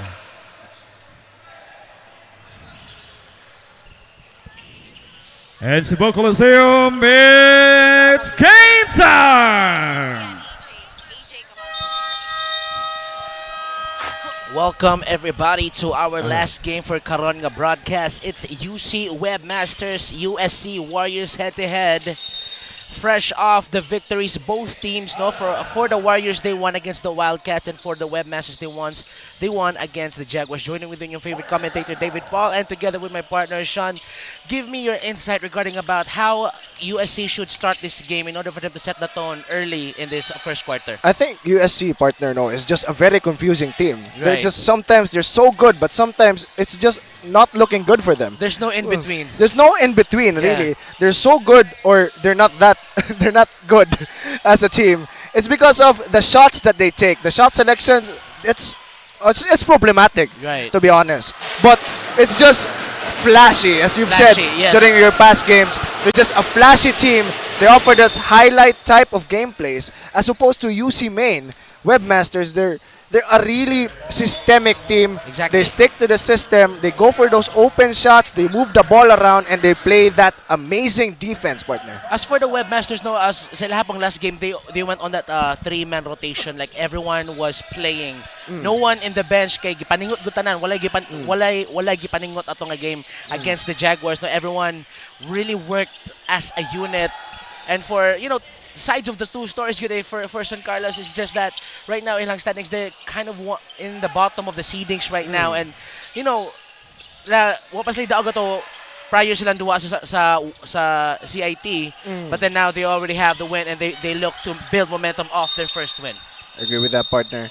And right now, partner, I think USC, what they need to work on more is actually that defense, because I've seen that problem a lot of times already coming from them. They let these easy shots happen, and they just wish that their opponent misses it. And that's not a good thing. You can't bank on that. You can bet on that type of defense. You need to get that defensive stop and force that hard shot onto your opponent. And again, that's what they need to adjust here, especially against a very, very offensive-heavy team like the Webmasters. To add to what you're saying, I've seen possessions or defensive breakdowns from the Warriors. Like, they let their opponent blow past them. And I think if you're flat-footed, defensively, if that's the case, then most likely, especially if your opponent is quick on it, especially sa point guard, and there is sa UC, which is they're so fast with it. So hopefully, because actually lang sa ilang lineup karon, especially in the bigs, they could match in terms of just height. Height wise, they could match them. They could match. But the problem really, partner, is skill wise. Skill wise, yes. The skill level of this UC main bigs are super high. The footwork, the speed, when it comes to executing those type of plays. Exactly. As you've seen, they were able to draw that foul on the inside. They weren't able to stop Libatog as he made his move. And 2 team fouls for them as Gika at the right corner, and see it just like that. No defensive pressure, just a breakdown. Wild pass. Execution-wise, wild pass as well. Barok also has been having pretty cold games here for the Warriors after hot starts during their losses. But during that win against CIT, he wasn't really as much of a contributor when it comes to the offensive end. As they go inside, Libatog against Calafoto. Libatog! But there's going to be a call against them. So first team foul for UC. And Calafoto, once again, from Southwestern University Cobras. I think, for me, they could really match, the front court. But at the end of the day, like that place like that from UC, as Lapis is so really active on both sides of the game. And of course, recently concluded ang itong last game, high school division, that was USJ-R, USPF. And it was quite a close game. What do you think about that? Give me your insight just a little bit. Almost made a comeback, actually, USPF, but the problem really was who was going to be contributors on the offensive end. And it was only Gonzalez, to be honest. Gonzalez only was the one who had the half-hand Champ Brigoli, which supposedly been a unit on the offensive end for the Baby Panthers, who wasn't just able to contribute as much as we wanted to, and we wanted to see coming from the Panthers. And the previous 2 possessions, Geek hit that 3-pointer, so I think he's gonna have one of those nights. That was one of those nights. Hopefully, for the Warriors. And 3-5 ang tuwang score. Right now, they are just going inside. Libatog. There's their go-to guy right now. This is what we've said kanina, partner, The bigs. Look at Leonard. He's a big, and he can do things like that. He's a 4, a stretch 4 actually, for this UC main Webmasters lineup, and he could go for those type of fast-paced steals and get an easy 2, of course, for them. As well as right now, Puntual drives to the basket. Great drive from the baseline. Libatog was kind of sleeping on the defensive end there, as he wasn't able to put up any type of help D to stop Puntual on that drive. And right now, Libatog gets fouled once again. So, alang starting center was Bakunawa. And Calafoto subbed in for him. No, he picked up early fouls, and so you can see every trip down the lane they go to Libatog, and I think UC is trying to switch up their offense, because usually at the start of the first quarter, the last 2 games, because they would go for that outside shot as Nonol with that pump fake, mid-range jumper, no good. And as you can see, that fancy dribbling from 𝐒𝐿𝐵. Flashy once again. Flashy ones. Goes down. Wild pass. And Again. you see, there you have it. Ingana ka mga situations tends to happen in the offense of the Warriors. Could have passed to the right side, an open right side, but he opted for a pretty hard pass onto the left side, and miscommunication between Ornopia 2 and Barok on who gets the ball during that play. Watch them go to Libatog on this play. Kasanya guards Libatog inside, bumps, post move, and there's going to be a travel. Violation. He moved his pivot foot during that play.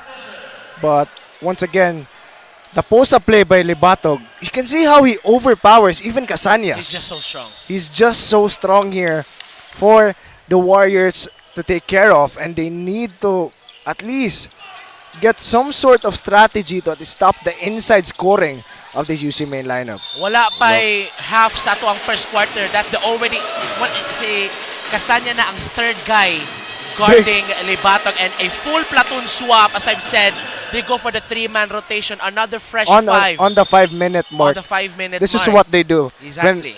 This is what they do when they're confident to get the win. They get that platoon swap 5, but even if it's another 5, this is their second 5 for their lineup, it doesn't mean that they lack in skill. And otherwise, of course, Orsal is here. There you go. Orsal is here. They don't have the height in this lineup. This is the small ball because they got Paraldo at the 5 with Kasanya. As you can see the height difference. But sa ilahang third unit, as they go inside Paraldo, left-hand scope layup in the lane. As I've said earlier, ilahang third unit is Ekal at the center. So that's what I'm waiting. Yeah. As 𝐒𝐿𝐵. Who would stop Ekal? Exactly. Wild pass stolen by Pakanya. Right hand, one meant to beat UC Webmasters. Parang nag-scrimmage lang. Just running those simple plays, executing it like it's nothing. 13-5, first timeout for San Carlos, 4 minutes and 29. UC main Webmasters too, showing a lot of confidence in this game, partner. During that play, even if it's a smaller one, a smaller fast break, but still didn't hesitate, even if there was a taller defender going against him. And that is where speed also is a factor. Exactly. Because when it comes to speed, I don't think that the Warriors has it, that they can challenge the speed of this UC main Webmasters lineup. Specifically sa kanila lineup, you can see, that's small ball right there. But of course, to hear updates on our quarter, let's pass it first to our courtside reporter, AJ. Although considered one of the best teams, Coach Kenneth of the UC Webmasters made it clear that the USC Warriors should not be underestimated. They have good shooters and are well organized, he said. When asked about the reason behind their excellent performance on the court, he explained consistency in practice and strong determination make us strong as a team, along with love and respect for one another. Additionally, UC Webmasters John Silverhal will not be able to play due to an illness. However, Zerigel Rosano is back after recovering from a toe injury. Back to you guys. Thanks for that, AJ. And even if lacking in the lineup here and the roster change for the UC main Webmasters, they're still showing that they're still the top team here for our season 24. They go to Paraldo, Kasanya guarding him. They bump in bodies. Turns around. Limana with that pump fake. Could not finish. Look at Urswal. And that's what I've been talking about. Urswal with that hustle plays. And we've been seeing him the last couple of games from the Webmasters. The hustle that comes from this guy really is one of the factors for the wins of the UC main Webmasters. As you can see, there's already 8 turnovers here in the first quarter for the Warriors, and that is a problem. And 𝐒𝐿𝐵 lets Paraldo fly by, goes for that fadeaway, heavily challenged. That's a 2-on-1 fast break. Could have waited for his teammates. Paraldo was waiting on the other side. Give and go. Pakanya, Limana, left hand. Goodness gracious. This guy just isn't afraid. Even with a small heart, he still has a big heart. And look at Urswal with that steal as Pacanya tries to argue with that call. Enriquez Gica comes back for the Warriors. Puntual comes in also. And partner, first unit, second unit, doesn't matter. They play the same. Exactly, partner. The system is the same. The effort, the hustle is the same. I mean, the hustle, I think it's more from this Yes, lineup with exactly. Orsal there. Look at that. Oh my goodness. Look at that defense. Urswal, man. Defense coming from Orsal. Able to force that turnover off of Octaviano. And players like that doesn't translate to the scoreboard, but you can see it, their impact is super effective at the court. Exactly, partner. No stats, but the impact is just huge for this guy, Orsal. Watch them go inside here. Urswal thought about it. They might go to Parado. Urswal goes inside! Urswal, how do you do? Goodness. 19-5.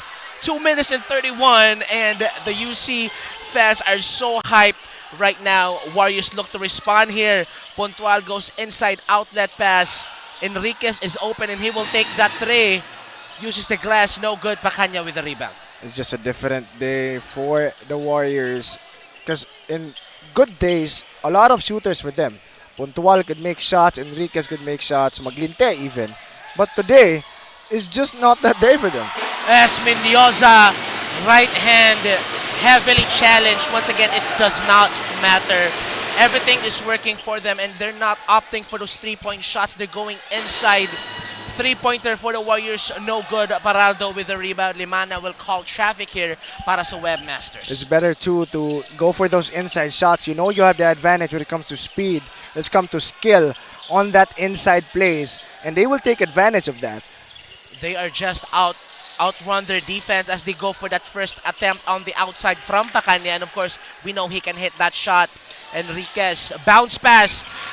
Could have been an easy lay-in. No one in the middle. Pacanya, drop pass. They recover defensively. 2-on-1 fast break. Enriquez, Euro steps. I don't know why he didn't He attempt the could shot. have took that shot, but he passed it. Maybe he was afraid that there was no foul to be called.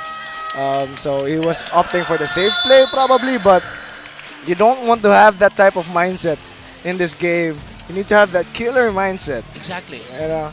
As you can see, people reacting saying, like, shoot the the ball. But You had the advantage. On the previous possessions, so kita ka how nindot kita na ang mga layups, no? Sa UC.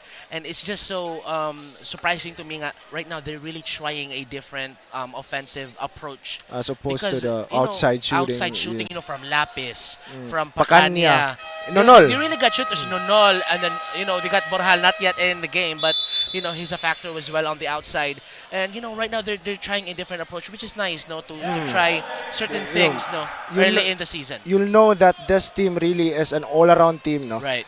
They can beat you on the inside and outside.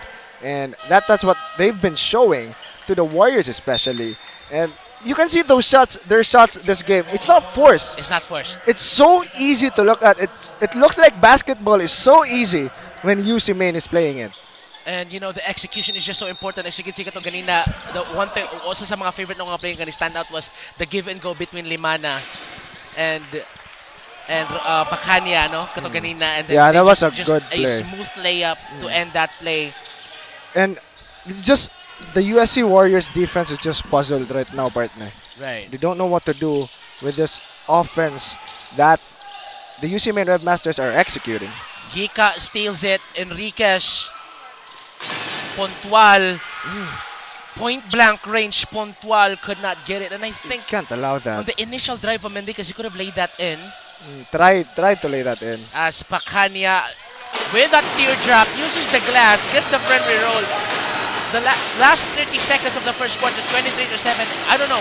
Everything is just working for UC right now. Exactly, partner. Those shots, that was a hard shot. By the way, that was a hard shot, but it still makes it. And I honestly, as if I was the Warriors right now, I wouldn't know who to stop. Right, because everyone gets to touch the ball, and you know, sa ilang system right now, they're going on the inside, going old school with it. Of course, let's just say what it is. Just so ni-improve ni usab ka nanuwa, but you can never disregard the fact that the closer you are to the basket, the higher the percentage of the shot is. Exactly, partner. That's the basics of basketball. And right now, I think that is what the USC Warriors need to come back to. You need to opt for those open shots, high efficiency shots, Exactly. and at least move the ball around. Don't always opt for those flashy passes that you always do, because that has been the reason why they have had a lot of turnovers here in this quarter. And we've seen those passes, no defensive presence, and just missed that pass. As 5 seconds remaining, Limana, they go to Paraldo at the corner to beat the buzzer.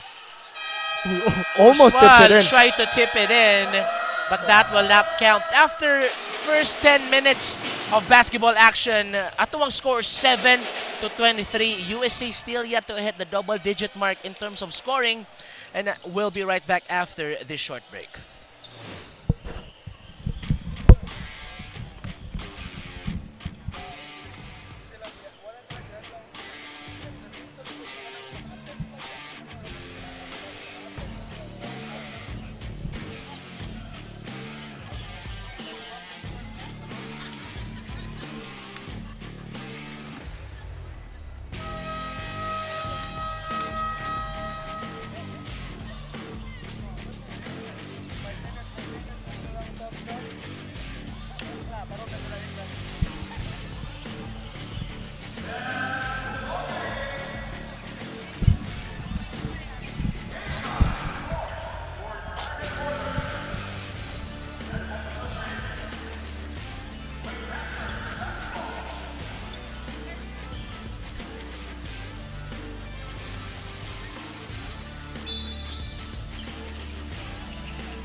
Let's get back to the ball game, ladies and gentlemen. But before, let's take this opportunity muna to thank our partners and sponsors this season. Virginia Foods Incorporated, Basta Hotdog, Virginia, 𝐤𝐸𝐶 ang isang manok ng bayan.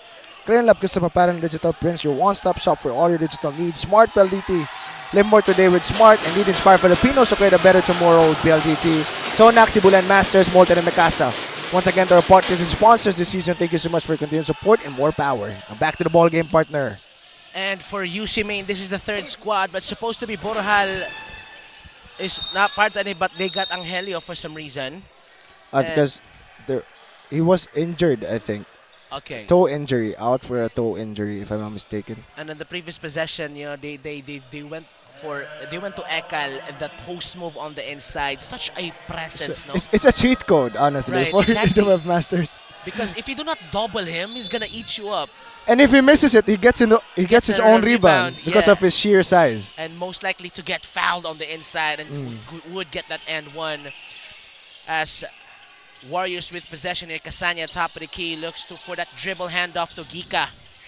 Gika switches with Angelio, steps back, puts it up. Gika makes it. Great move coming from Gika. That has been his spot almost all the time. He opts for those type of plays, step back, off the dribble shots. Fade away, off one leg. He opts for those really low percentage shots or challenge shots. But look at the points in the paint. USC has only attempted 4. Right. 4, and for UC Maine, they've attempted 10. 100%. And they made every single one. 100%. This is like playing 2K. Exact 2K with sliders on. Sliders on 100. You got all the badges. The performance is just so very ang range, no, as a gap. It's just too wide. Too wide in terms indeed. of just executions right now. If they don't make the adjustments needed, they're not gonna get out of this hole anytime soon. And I think for this one, if ang adjustments di ko na makuha dayon, diha dayon, it's gonna be so hard as they go inside. Ekal, oh my goodness! You cannot stop Ekal. You just hope to contain Ekal. 27-10. They should opt for that double team on the inside and at least stop him from getting a shot in, and Baruch with a very forced shot actually. No set play that time. Nagmamadali for some reason. As Diaz with that rebound, Rosano, they go to 𝐿, they fight for it, bodies on the floor. Look at 𝐿. Still hustling for that ball, Right. even with that size. This shows the heart of this UC Main Webmasters team. Because you already have this lead, Yes. you're bound to become lax. But Yes. for 𝐿, no. They Doesn't say stop, no. Foot on the gas still. We want to show respect to this Warriors lineup by at least, getting all those shots, getting all those hustle plays. But bench points for the USC Warriors still at 0.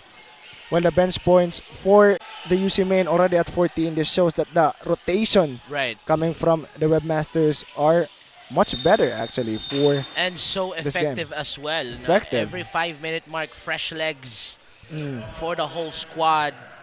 0 to 14 bench points difference is just not easy. Not easy. Not easy to... This shows the difference in that when it comes to the bench. Right. Because you already saw Maglinte for a few minutes and misses that move. But Right. There would have been From that crossover left hand, no look layup. no look layup on the reverse layup, by the way.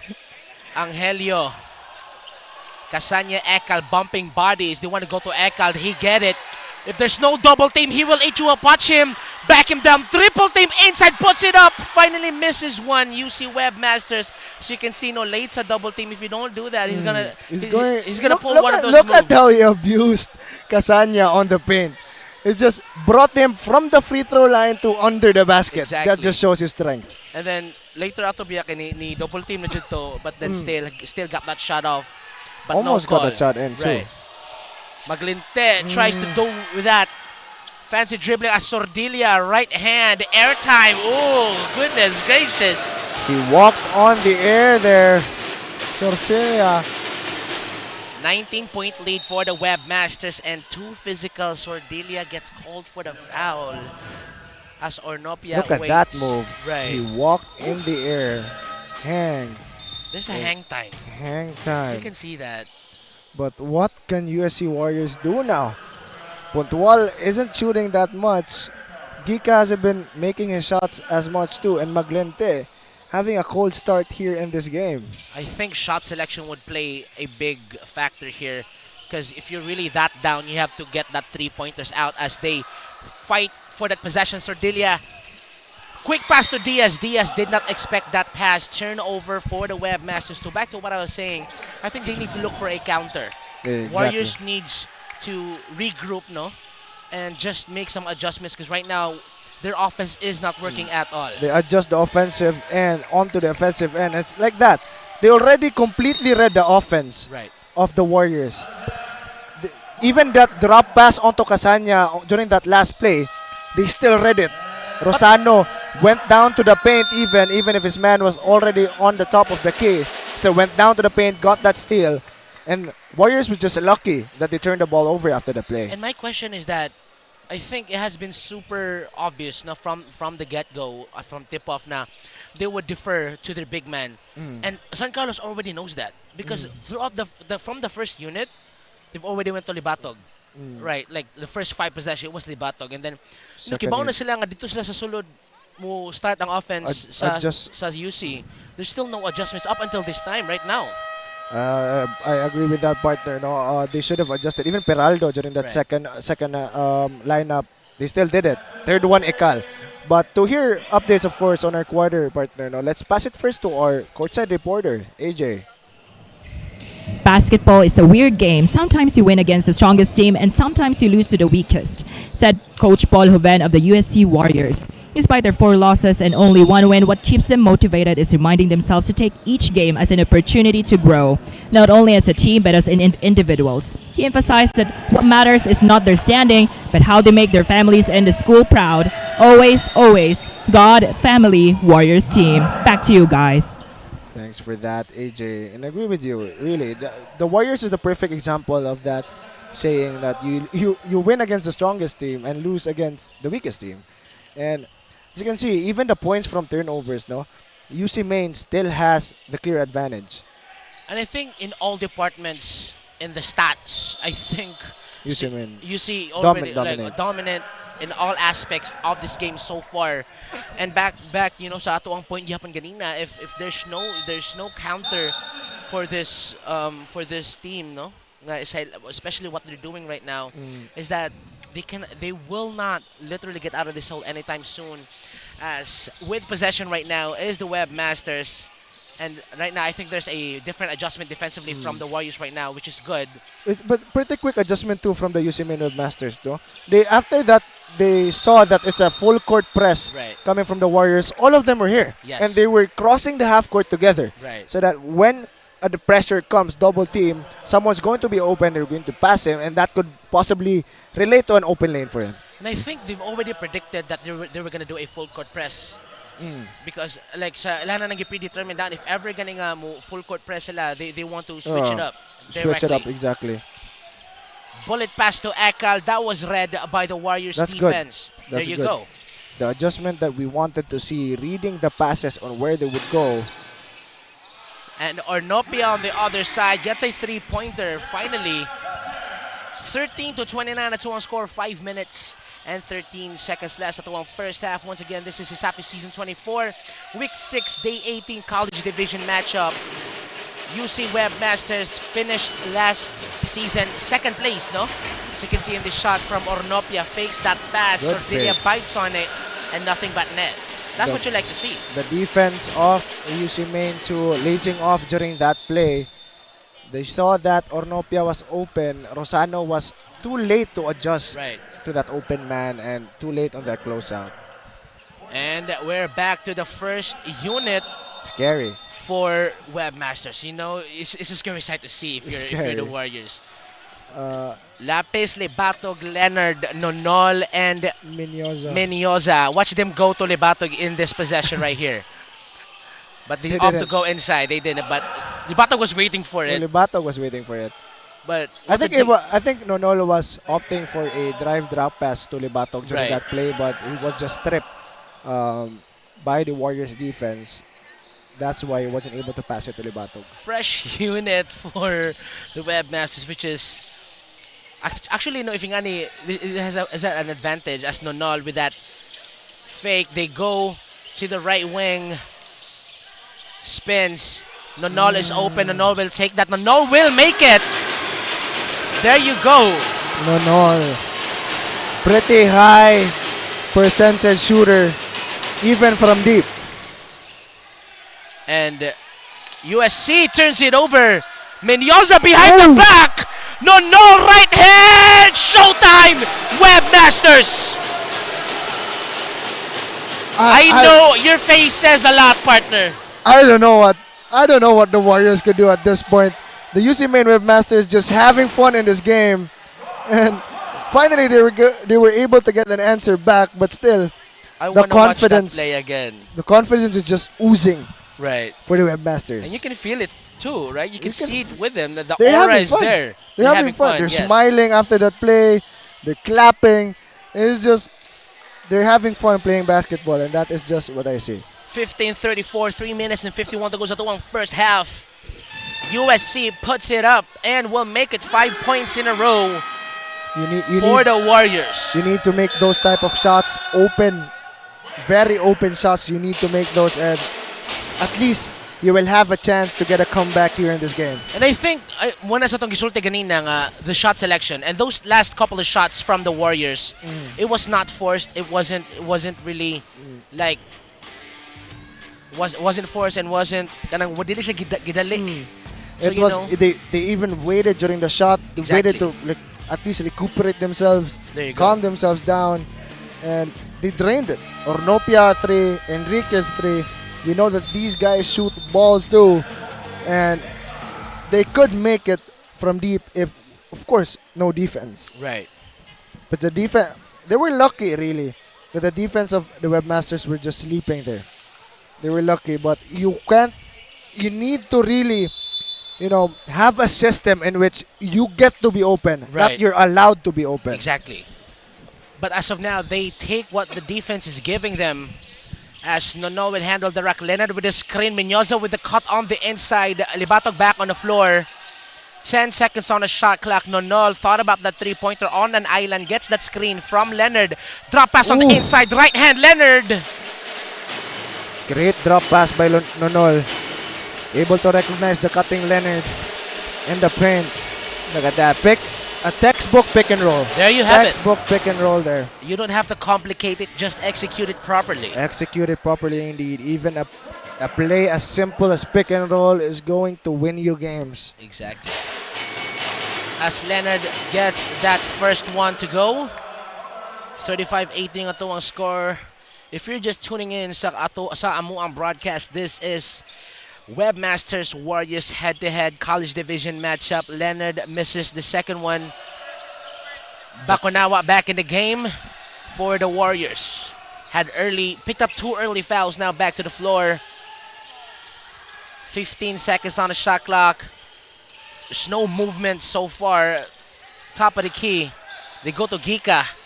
Screen. Crosses over. Drop pass inside, pero could not complete the pass. Butter hands, really, from Oreo. It was. I think it was a. I believe that was a good pass. Good pass. It was a good pass by Gika. Good vision. He knew that Oreo had advantage already in the paint. His man was behind him. He could lose his man once he makes that shot. He's just not active with that ball. Libatog against Bakunawa. Back him down. Bumping bodies. Double team, and that's going to be 3 seconds. Yeah. That's what you get. That's what you want to see. Actually, katong position, he was already turned around. Yeah. Na nagtalikod na siya. He cannot see his open teammates cutting on the inside because already got double teamed. That was a questionable play coming from Libatog. But you don't expect. That's a clear mistake there. Yes. An error when it comes to the offensive end. But Enriquez fouled by Leonard. This is the type of gameplay we're expecting to see from a team like Warriors. Yes. The isolation gameplays, drive to the basket, even alone, lose the man, and you just challenge it. And it works sometimes. And luckily, they got the foul during this time. But during those other plays, before plays that happened, it led to a very tough shot, actually. And I don't know, for some reason, makikita gitag may ana mga plays if it's USC playing. And they're the highest percentage, I think, of making tough shots. Of all the teams in CESAFI, I believe when it comes to tough shots, they're the ones to go to. But again, that's why it's called tough shots, because it is a tough thing to do. Exactly. And you don't need to complicate basketball once again, partner. You can just opt for the simple execution is the key. As they kick it up to Lapis, we know that he can make that shot, but not that time. Leonard rebounds that one, but Enriquez tips it, and Barok comes in for the Warriors. 1935 still one-sided game so far. Also, Casania comes in, and Calafoto for the Warriors. 2 minutes remaining sa itong first half still. What? And partners, kaning going into the halftime, and that's a chance for you to regroup. And can you specify sa mga things na San Carlos needs to do, especially sa kaning 5-man rotation, a three-man rotation, or 3 lineup rotation rather, from the Webmasters? I think they just need to simplify. They don't need to care about this 3-man lineup. The plays are the same, the system is the same. Right. And they just need to get on a roll, honestly. Right. And simplify things on the offensive end, because they're making it so complicated right now, partner. They have a lot of options to shoot.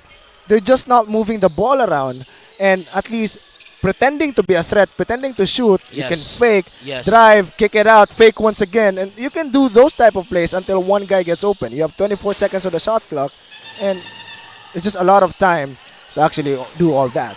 Airbos that one. Shot clock did not reset. 24-second shot clock violation. I think Casania was not aware. Yeah, Casania they did not reset. That was an air ball. It didn't reset. So, in terms of what you're saying, one thing that they need to get rid of coming into the second half is those turnovers. That hurts them the most. That hurts them the most indeed, partner. But one thing I want to see again, partner, is if you would notice it, the post-up play by Leonard is a textbook type of post-up. Yes. It's a small man's post-up, and it's so good to look at. He uses his speed instead of strength, actually, Right. when he posts up a defender. And he didn't do it this game yet, but we might see it anytime soon as going on to the third or fourth. Actually, I know what you mean. Yeah, I know what you the mean. zigzag type of post-up. Yeah. He does that, and it's so effective all the time. It gets him under the basket. If you cannot outpower your defender, you outrun. Outrun the defender. Like And you be quicker than your defender. that's actually a pretty textbook type of strategy Right. to post someone up if you're smaller than them. He's got some length, but if you compare him to a guy like a player Look at like that. Calafoto, take a look at this one right here. Look at that. Look at that. Yes. Look at that. There you go. Actually, I think the Minaw siya na to right now. We wanted to see that, but look Right. at from the 3-point line Yes. onto the paint. He posed a bigger Kasanya up. That on the inside, gravitating closer as Nonol quick to the basket, reverse layup as he celebrates. Nonol with that highlight play for the Webmasters. 10 seconds left ito ang first half. Calafoto, they swing it. 4 seconds. Calafoto teardrops. And Leonard. Just one thing I can say about the offense of the Warriors right now is just messy. Super messy. They don't know what to do, and I think that's what they need to talk over when it comes to this halftime break. And a lot of adjustments needed. But look at that. Look at that over the taller Kasanya and Calafoto. Oh my God, that's so nice. So nice indeed. He's cold with it. And after 2 quarters of basketball action, ang ito ang score 37-19. UC Main Webmasters on top, and we'll be right back after this halftime break.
We're now in the second half of the game. Halftime score is 37-19, and the UC is in the lead.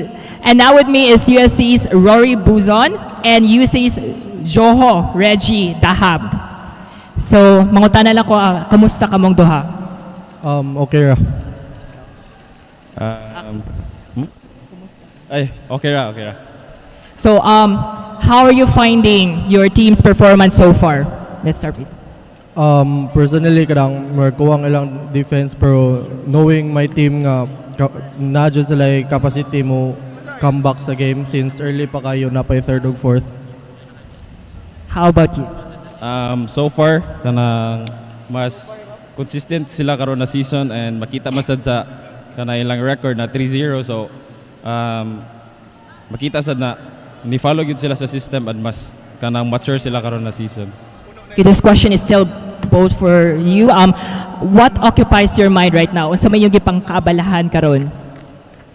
Right now, I'm focusing on my studies since happy to ako mag-graduate, and muna siya, I'm just enjoying my life karon nga dagan-dagan kog vacant nga schedule. As of now, nag-rehab sa ako injured knee, and hopefully next season makabalik na ako. Okay, last question. Unsa may among i-expect ninyo for the next season? Dili pa ko sure, but God willing, ako rin nagibutang tanan sa kanang kamot sa Ginoo and unsay plans para nako.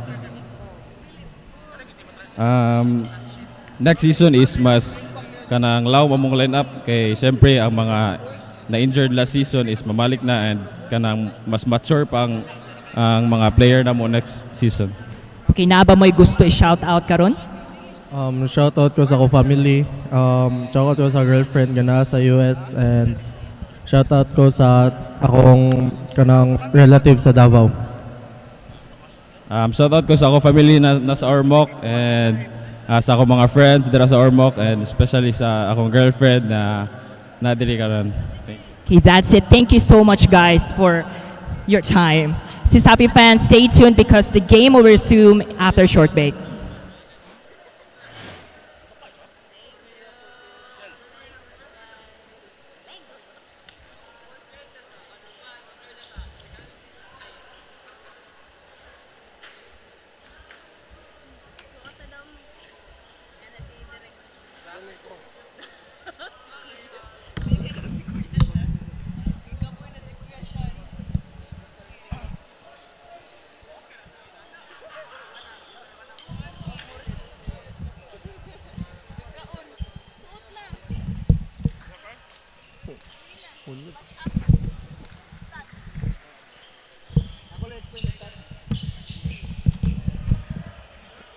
So we are back once again here for our game between the UC Main Webmasters versus the USC Warriors. As we've seen in the stats right now, the field goal efficiency of the UC Main Webmasters, 17 out of 28.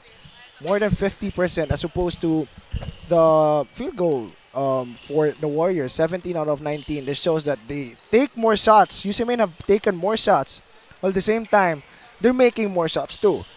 While for the turnovers, really, you can see there's a big difference when it comes to turnovers between the Warriors and the UC Main Webmasters. It's 22-14 and 8 difference actually between these two, and of course the domination in the paint here for the Webmasters exhibited clearly here in the game stats, 28-6.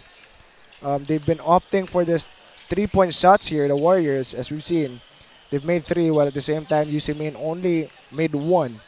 They're lucky even that UC Main isn't that hot from the 3-point line during this game and from outside as opposed to their other games, and it's one of the actual options actually for him, for the Webmasters to shoot from the outside, and it's been pretty efficient from them, and it's been causing them to win a lot of games too. I'm just thinking if ever nga nindot og percentage sa 3 points, the 3-point line ang UC unsa na kailang score karon. Unsa na lang ilang score karon. I think it would have been a 30-point ball game as of now if they opted for that typical gameplay that they've had, shoot from the outside, go to Lapis, Bacania, Nonol. If they could just switch it up from time to time, but now they're really opting for that inside shots, which just has worked for them. And once again, of course, if it's not broke, don't fix it, as Enriquez will handle the rock here para sa Warriors. And they look to start this half strong as they go to Gika. Drives, steps back, jumper, no good. Great challenge. And Gika disappointed. You can see disappointed with that shot, with the result of that shot. But you can't put your heads down here, especially as the team captain. You need to get over it, move on, and focus on the next possession. Lead the cavalry. Lead the cavalry indeed. And especially if you're the team captain. If your teammates see your head down, it's going to affect the morale. Affect the morale of Yes, your whole sir. team. Second unit already here for sleeping. Webmasters, and he thought Orswal was On the other the side. outside. Yeah, on the outside. Yeah. But the defense, the Warriors were just sleeping there. Oreo didn't even try to get that rebound. And I think the morale for this team is just too down right now. You have to make those simple efforts if you really want to get back on this game, if ever you still want to. You just cannot give up in the middle of the game. And I think With this time, sa partner, no? this much time that you have, you can't give up. 2 shot attempts from the Warriors. One outside, one on the inside. Still could not make any of those as 𝐒𝐿. Top of the key, they swing it to Paraldo. They go to the right corner, Orsual. 𝐒𝐿. There's a call. Onto Calafoto. Obvious foul. Still a huge margin. One of the things, one of the stats actually that Orsal has been contributing is drawing fouls. Drawing fouls. Drawing a lot of those fouls for the Webmasters, causing foul troubles actually. Ooh. Off the inbound from Paraldo, but look at Orsual. But they get the possession. 37-19, 8 minutes and 26. Enriquez will call it. Bacunawa sets the screen. Crossover. Step back. Fade away. Still no good. And we've talked about shot selection. Look at, you can see, like, no one was even moving around during that play. It was Enriquez only. And everyone was just standing in their spot. And you don't want that. You want a moving, you want a motion offense. Everyone moving, everyone trying to get open. Backdoor cut. Backdoor cut. Even fake a backdoor cut. And that could have made a lot for your team already. A scrambled play, recovered, gets an attempt but could not complete the N1 play. And they're just struggling both sides. Agree with you there, partner. They're having a problem getting a defensive stop, and they're having a problem getting a shot in.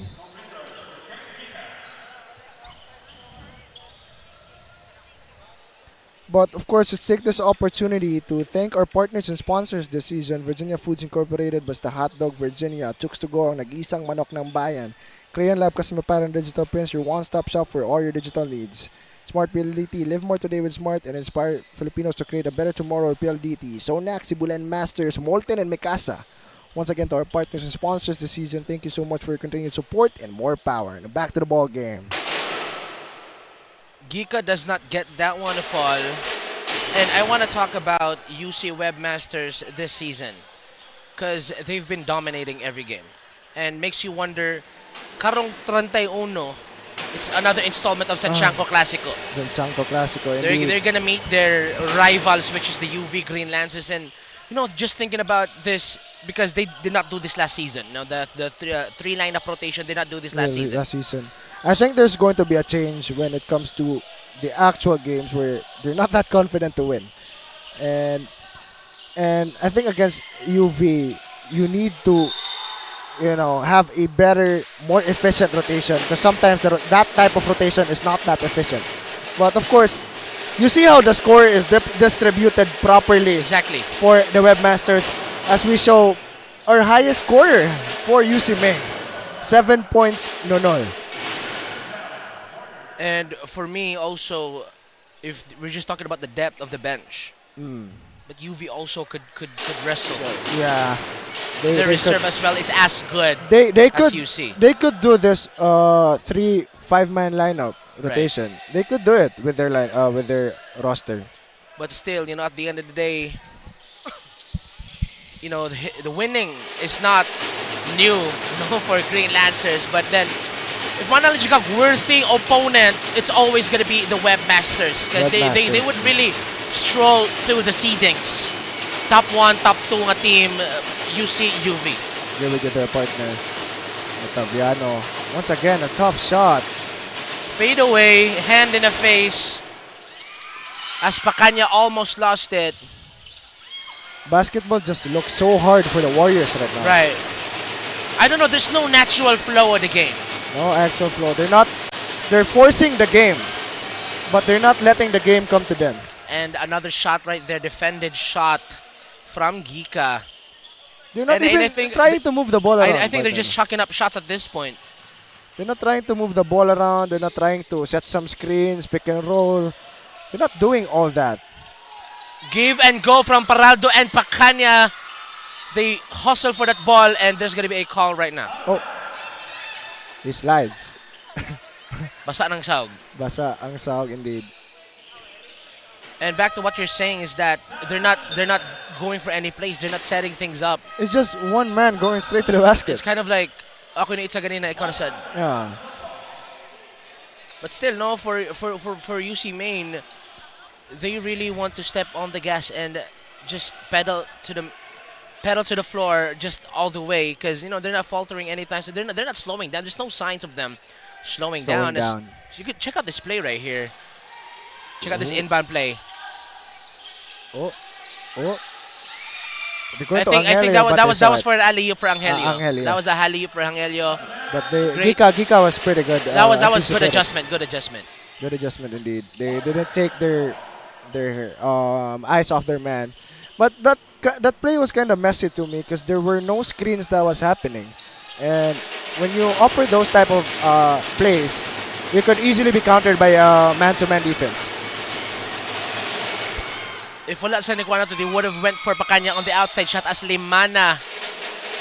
Smallest man on the court, biggest heart, and his speed is ridiculous. Exactly, partner. That is how he beats his opponents. He outruns them. Matuwang score, 38-20. Ilabaw ang UC Maine. 6 minutes 22. A dominant game for UC Maine. Dominant game. As Limana on the line, shooting 2 for the Webmasters. Once again, nagyap na dere Cebu Coliseum, home of CESAFI Basketball Week 6, Day 18, College Division, Webmasters, and the Warriors. Let's talk about the Warriors real quick. So, matod pa ni Coach, he said that let's take one game at a time and let's point out sa itong mga errors, no? And just regroup for the next one. And they keep fighting, of course. There's this effort, but probably siguro mas grabe ang effort sa Picas. I'm not trying to take anything away from them as they go for that Hail Mary pass, touchdown pass. Angelio goes down. Would have been an easy bucket. He tripped on his own foot. Yeah, chip on his own foot. But back to what I was saying. So, for you, what's the best case scenario for the Warriors coming in or like after this game?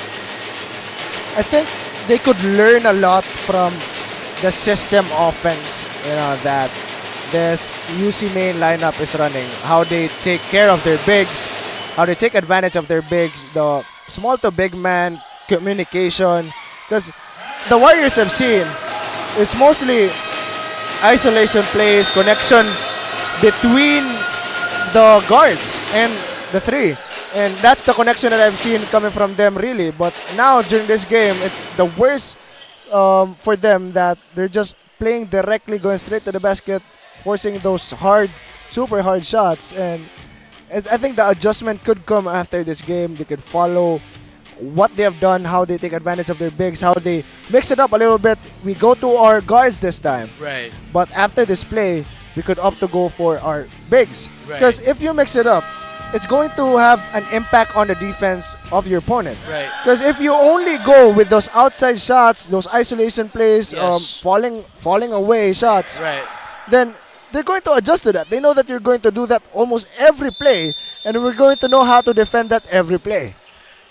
And coming in after the timeout, another platoon swap, for the Webmasters, Rosano, Sordilla, Menyoza, Diaz, and Ekal. Third lineup rather.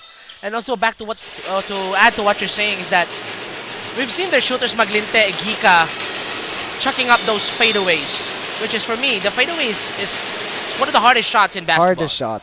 Because your body is falling, and then you have a hand on your face, and then you have to time it right.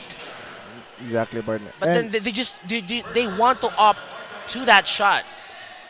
I don't know. Maybe that's what they do in practice. Right. But again, you can make it simpler. Basketball, you can make it simpler.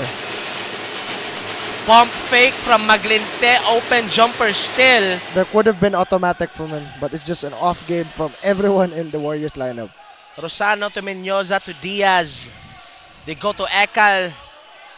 Will Ekal take the three? Ekal will take the three. Ooh. Almost made it.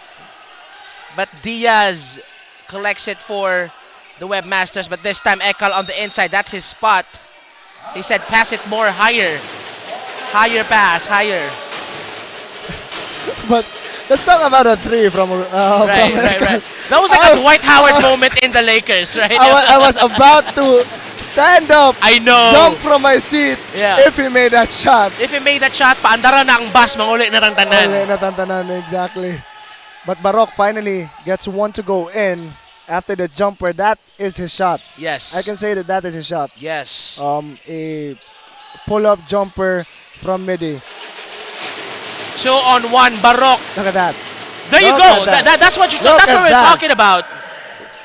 That is his shot. And they could bank on that. Yeah. They can bank on that shot. Rosano, Diaz, top of the key. 14 seconds on the shot clock. They go to 𝐁𝐸. Great skin from 𝐒𝐞𝐬. Could not make it. Menyoza tries to go for that save. Possession, Warriors.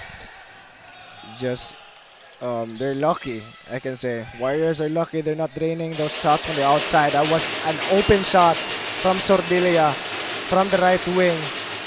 It's just pretty fortunate that it was off during that time. UC calls for timing on a 2-1 score. 41-24, 4 minutes to go. We'll be right back after the short break.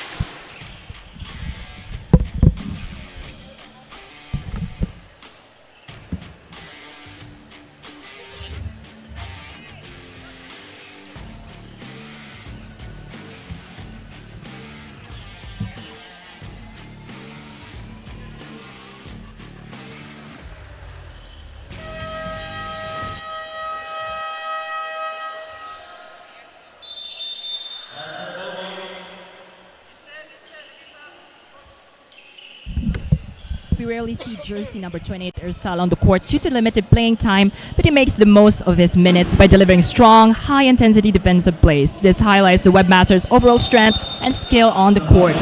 On the other side, the Warriors are fighting hard to close the gap. Their standout player, 𝐿𝐸𝐸, has put up 6 points so far. He acknowledged UC as a formidable team, but emphasized that the Warriors are determined not to back down. Back to you guys. Thanks for that, AJ. As you've seen again, partner, no? 𝐿𝐸𝐸, he has hit some shots during the first half, but Yes. right now, Cold spell. cold spell coming from him. And no one I can say really has been leading the charge for the Warriors and trying to make a comeback. It looks like as a team and their whole vibe as a team, it's like they already accepted the loss, and honestly they still have a chance here. It doesn't need any rocket science to read body language. But as you can see, just one look. You know, the aura is just different from both teams. Yeah, the Warriors are. It looks like they're being punished right now. Right. Everyone's just has their heads down, and they're not they're not celebrating even those great plays. Transition play blocked by Menyoza. 𝐁𝐸 top of the key. 13 to shoot for the Webmasters. They go to Diaz. Diaz jab steps. That goes inside. 𝐒𝐞𝐬 open. Oh. I thought he was going to go again for that three. I would have wanted to see a three again from 𝐒𝐞𝐬. And of course, they're going to give him that space. 'Cause All the time and space the big guy needs, USC will willing to bet on that. It's like Shaq hitting a three. Yes. Warriors nagmamadali, puntual, double teamed. Barok is open, they go to the corner, fakes. Maglinte bumps on the iron wall. That is 𝐒𝐞𝐬 inside. That was a great ray of light coming from the offense onto the Warriors side. They moved the ball around, pass it to Maglinte. Maglinte fake, did not force the shot, even Right. drive, draw the foul. But still, it's a big margin, 41-24, 2 minutes and 42 seconds. Warriors inbound, open, jumper, still off back iron. They fight for the rebound. Look at 𝐒𝐞𝐬 just jumping 11 times in a row. I don't know how Oreo wasn't able to get that rebound, because there were two of them. Two of them. and just an 𝐒𝐞𝐬. Two of them against an 𝐒𝐿, which is it's a 2-on-2, to be honest. right. To be honest. With possession is the Webmasters, and of course full court press no galing dito sa Warriors, and Rosano. They go to Menyoza. If you do not double team this guy, he will eat you up alive. 𝐒𝐿 inside. 𝐒𝐿 will make that one. Flex on them, big guy. That's what you say. Kain. Kain yan. Kain yan. Kinain talaga. Diaz almost went for that steal. Puntual. Look at the defensive effort. Giduphan ra yun down. Even gets that defensive stop. But look at that. Couple of completely bumps. Eats up Ksenia with 3 bumps, by the way. Exactly.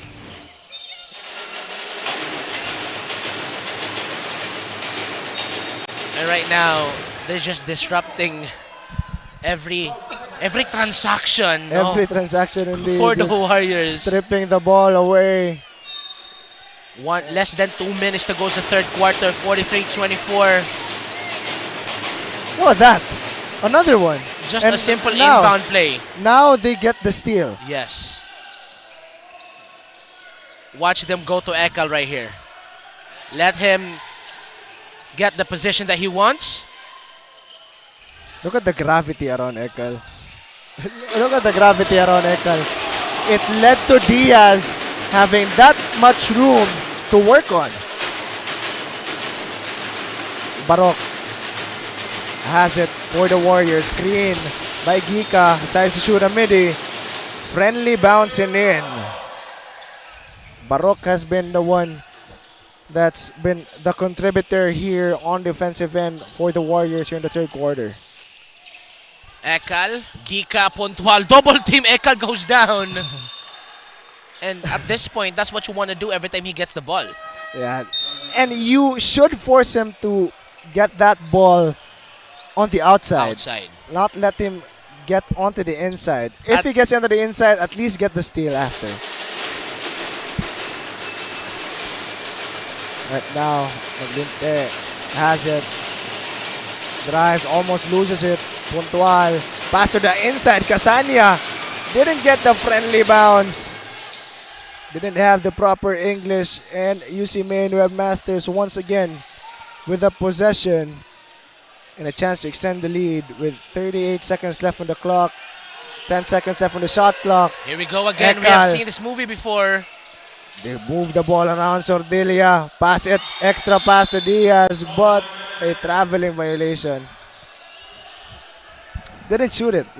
Didn't shoot it. They really thought that Sordilia was going to shoot it. Defender already blown by. Extra pass, Diaz. But he did not expect it. I think he did not expect it too. Everyone did not expect it. Less than 30 seconds to go. 1 second differential game clock, shot clock. Gika, Maglinte drives. Maglinte, a left hand. He's not scared. He's not. He was willing to challenge anyone. He knew that he could out-jump 𝐒𝐿. Yes. At the very least.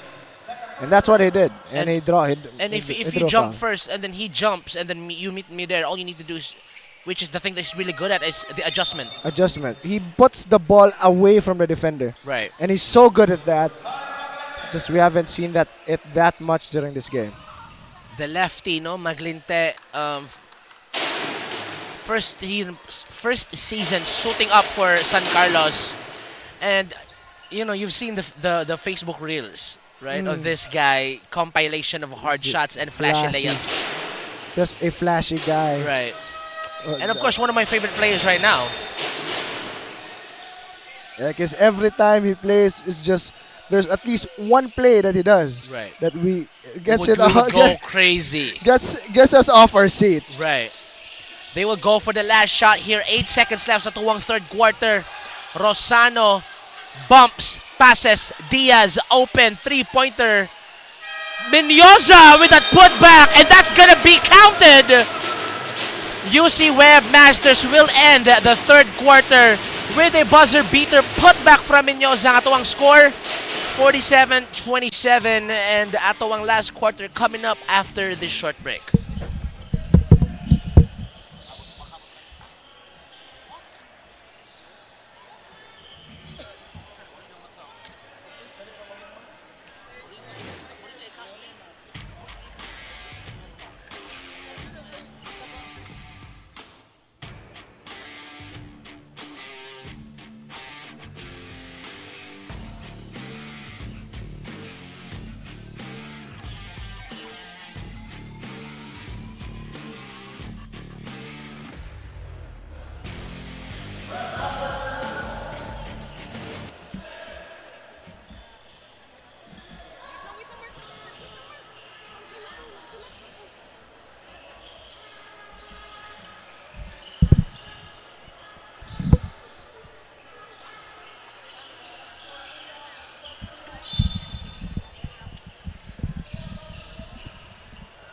dominating the paint. The UC Webmasters ended the first half with a very comfortable lead over their opponent. They scored 28 points in the paint in the first half while only allowing 6 points in the paint for the Warriors. And this is what we've been talking about this whole game, partner, no? The paint domination of UC, which is kind of unusual even because usually we see them opting for those outside plays, moving the ball around from the three-point line, ending up to an open lapis or Bacania. But for now, they're really opting a lot for this inside plays. And I believe that they can do this too. The skill, again, we talk about the skill level that their bigs has, Libatog, as well as even 𝐒𝐿 is pretty skillful with that post-up play. And of course, we cannot forget to mention Leonard, as we mentioned, the way he poses up. Right now, Nonol has it. Go to Libatog once again, but he gives it to Nonol. But great effort coming from Ulsal. Getting the offensive rebound. Nonol gets it once more. 9 seconds on the shot clock. Lapis to Leonard. He drives to the basket. Tears drop. And a foul. Onto Bakunawa, if I'm not mistaken. Or Maglin. Bakunawa. First possession, great play. They get their own miss, fresh 14, and then Libatog went for that pick and roll, and then they go to Leonard. So as you can see, a lot of opportunities. Si Kinsara gid sa ilang lineup yun. And of course, kita ba itong hustle ni Orswal look. for the second possession. I think this is probably their best 5. Right. I can say. Their best 5 right now. Orsal is going to answer that rebounding. And of course, Leonard and Libatog on the offensive end. Barok forces a shot. 𝐿𝐸 swings it. Maglinte. Finally. Cuts the lead down to 19. They got shooters now. 3 shooters now. 𝐸𝐸, Maglinte, and Barok for the Warriors. But it's a smaller lineup. And Leonard is going to enjoy his time to pass it to Nonol. Short on that one. Lapis tries once again. Too strong. And Oreo will get the rebound. 49-30, 19-point lead for the Webmasters. Look at that effort from Lapis. Look at Nonol. Lapis, he could give it to Leonard. They go to Orswal. And look at Nonol. Great recovery.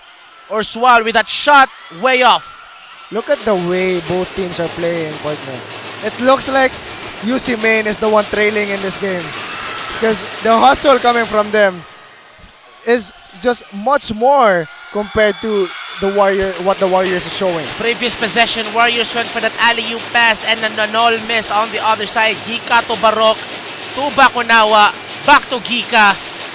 And he will take that shot and he will make that shot. 𝐸𝐸 from the Warriors. 49-33, 7 minutes and 38, and gonna be a timeout called for UC.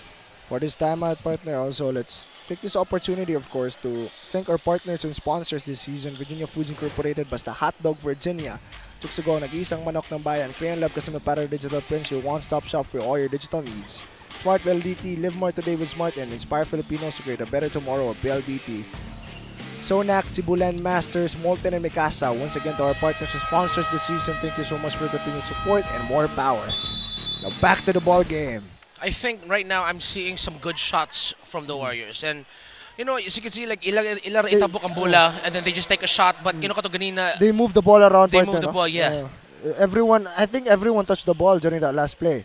But it ended up with a not so good look on 𝐸𝐸, but it's still a shot that they'll take. Because you know they're shot makers, and you know they could make a shot with a certain degree of difficulty. Like it doesn't really matter if there's a hand in the face. Yes. And right now with possession, they go to Libatog against Kasanya. Libatog spins, great help. That's the adjustment that they needed. But a little bit late with the adjustments. Maglinte passes, a three-pointer. They fight for it. There's gonna be a foul. And I think if they've done that, if ilatong pag-counter pag first quarter pa lang. First quarter, yeah. You can, because you've seen a lot of times Libatog turning away from his teammates. So he can't just quickly pass to an open man. Right. So he will be late, and you would catch him off guard, especially if you're a smaller guy. Calafoto and Leonard.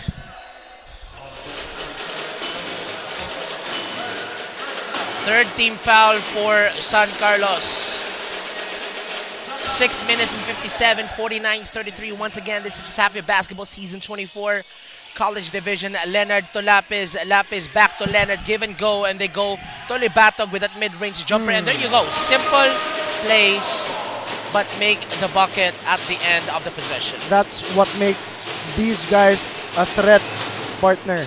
They can shoot from the inside and from mid-range, and that poses a problem to how you play your defense.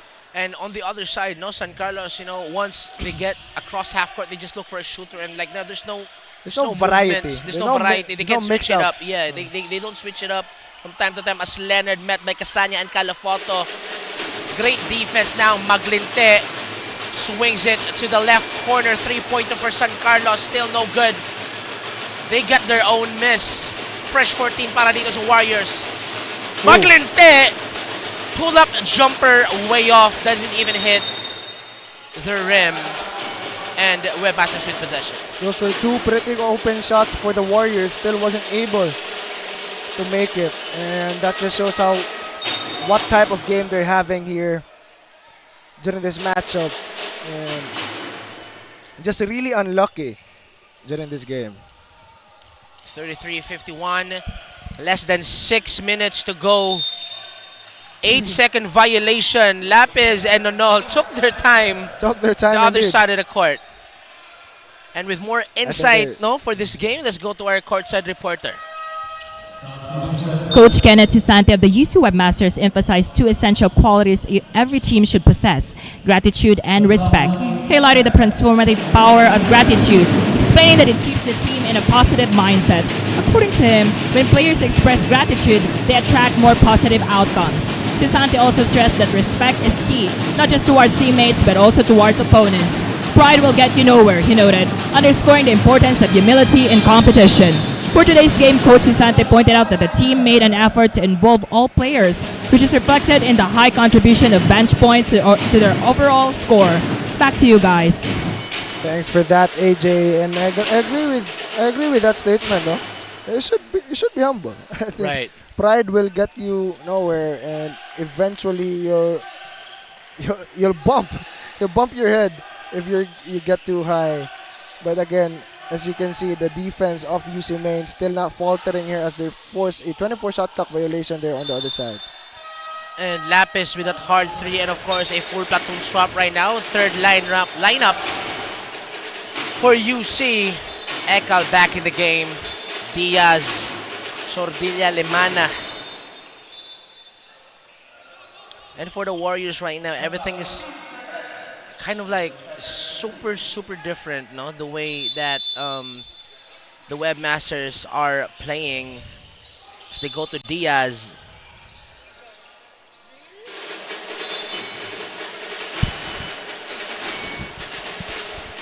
There's a call here. I don't know what is called.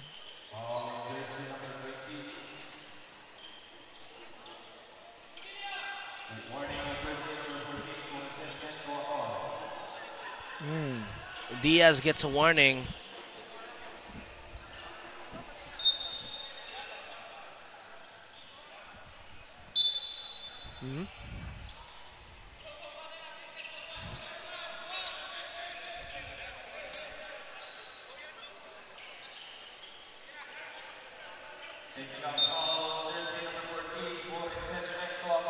Diaz gets called for a technical foul.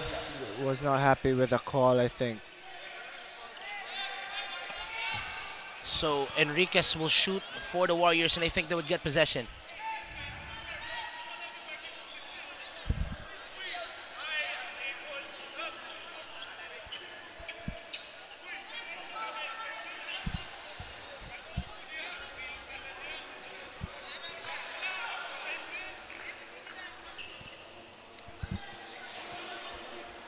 And few words, no exchange. Exchange between the table and the coach of UC Maine.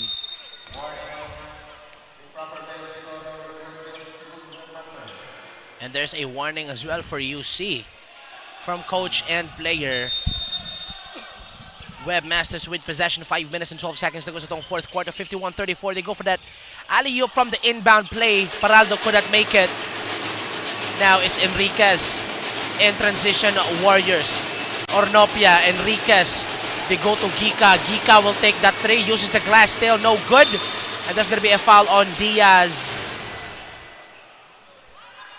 Hit on the groin area there. I know where he got hit. He flew too high. Yes. I think it even hit from the shoulder of Diaz, probably.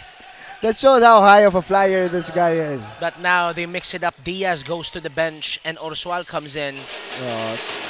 Still a scary lineup. For real. 𝐿𝐸 double team. Enriquez is open. Left-handed three-pointer way off. Good. Limana tipped.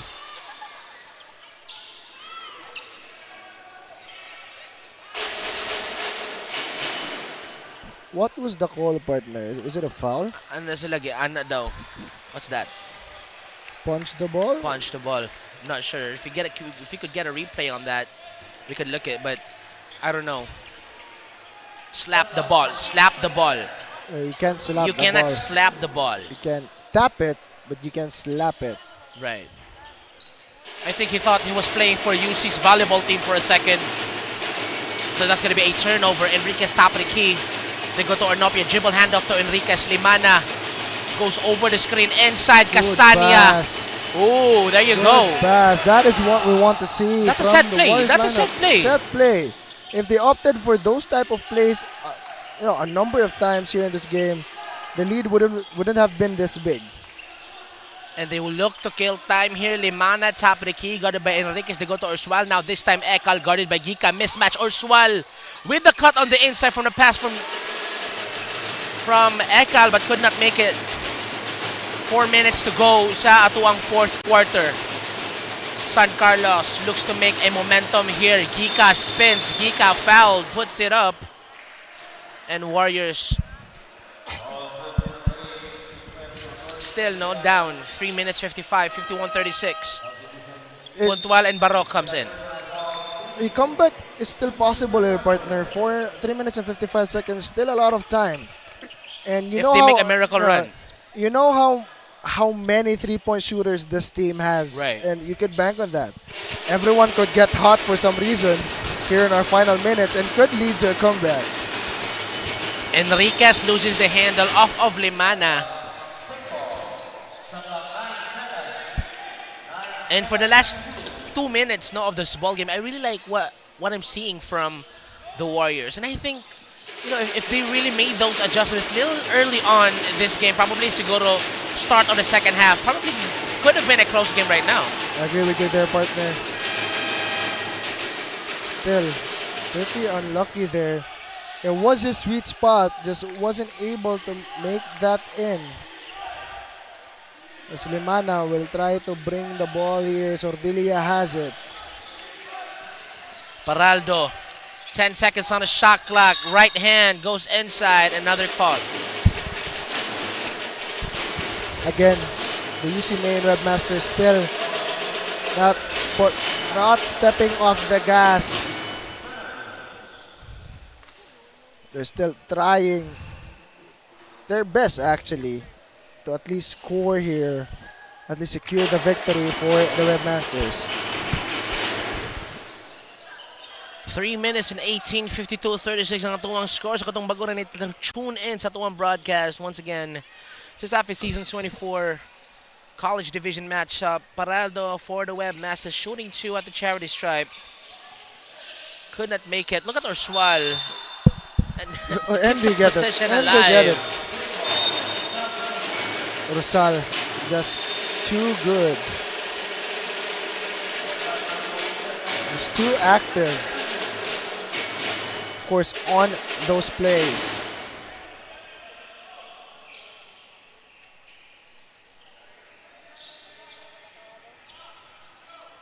They'll get another chance here for an inbound play. UC Main. Limana. Passes to Ursal on the outside. 𝐁𝐸 has it. 9 seconds left on the shot clock. Decides to shoot a 3. Tries to make it off the glass, but 𝐿SAL, another offensive rebound. They get a fresh 14, but it's 8 seconds left now. Limana thought about that, hesitated, but passed it inside Baraldo. 3 seconds left. They will retain possession as it bounced off the foot of Barok.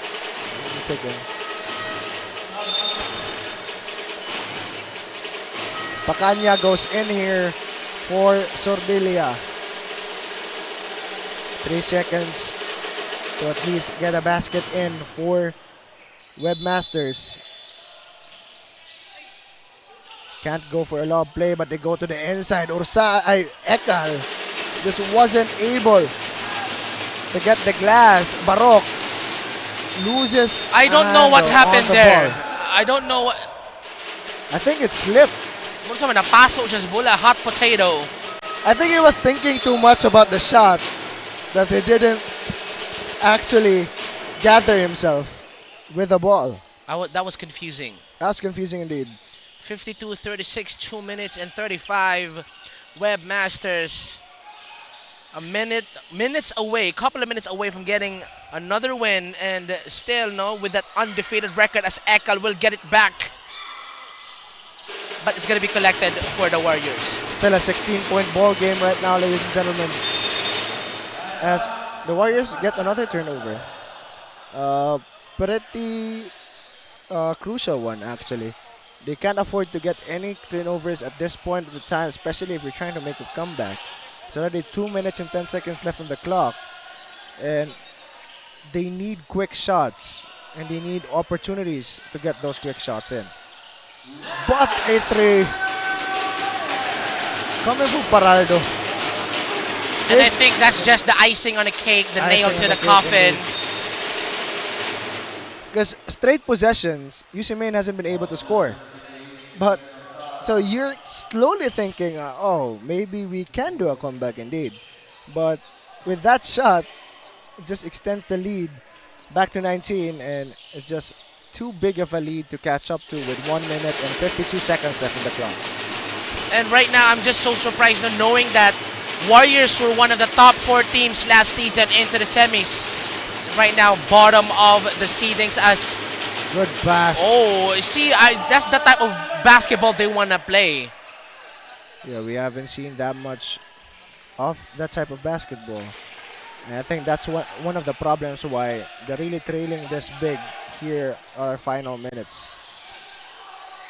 Look at 𝐿SAL with that effort. He's all alone there. But they try to drive.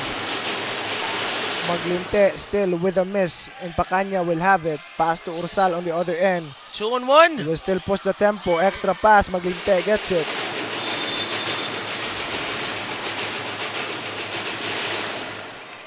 And they will turn. That was a nice pass. That was smooth, though. That was a nice pass. He was already in the air, and in a split second, he shifted his body weight to make a pass to the left side to Baraldo, if I'm not mistaken, or Rosano. 𝐿SAL, really a difference maker. Once again, we've talked about this player, the last couple of games, which is actually your favorite player from the Webmasters. Webmasters, because you want to see these players hustle, and who's better to see hustle plays other than 𝐿SAL? Scrambled play jumper from the Warriors. Pontual gets that one to fall. 15-point game. Less than a minute to go. And of course, they're going to look to kill time here. A quite low-scoring game, if you ask me, as Baraldo inside puts it up. Giga. 55-40. Less than 35 seconds to go. Giga is open. Take that 3.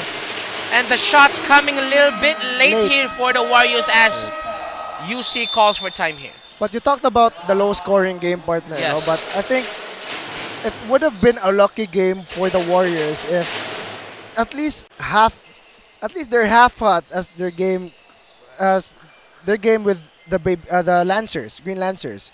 If they're half as hot during that game, it would have been closer than this. Because UC Maine is ice cold during the second half. They haven't been contributing that much on the offensive end. They were having a hard time actually making shots in. But it's just because of that defense too coming from the UC Maine lineup. They're trying to get defensive stops almost every possession, and I think 50% of the time they're successful. And that's been the problem for USC, and I think that's the reason also why there's a double-digit lead during these final seconds that we have for this game.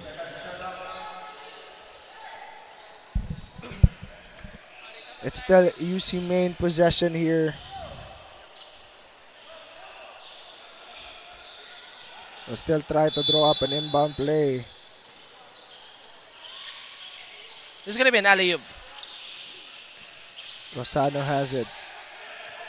Screen by Ekal. Pass to the other side. Barok almost got it. Pacania opting for the teardrop shot floater again. The foul being called. So he will shoot two from the charity stripe.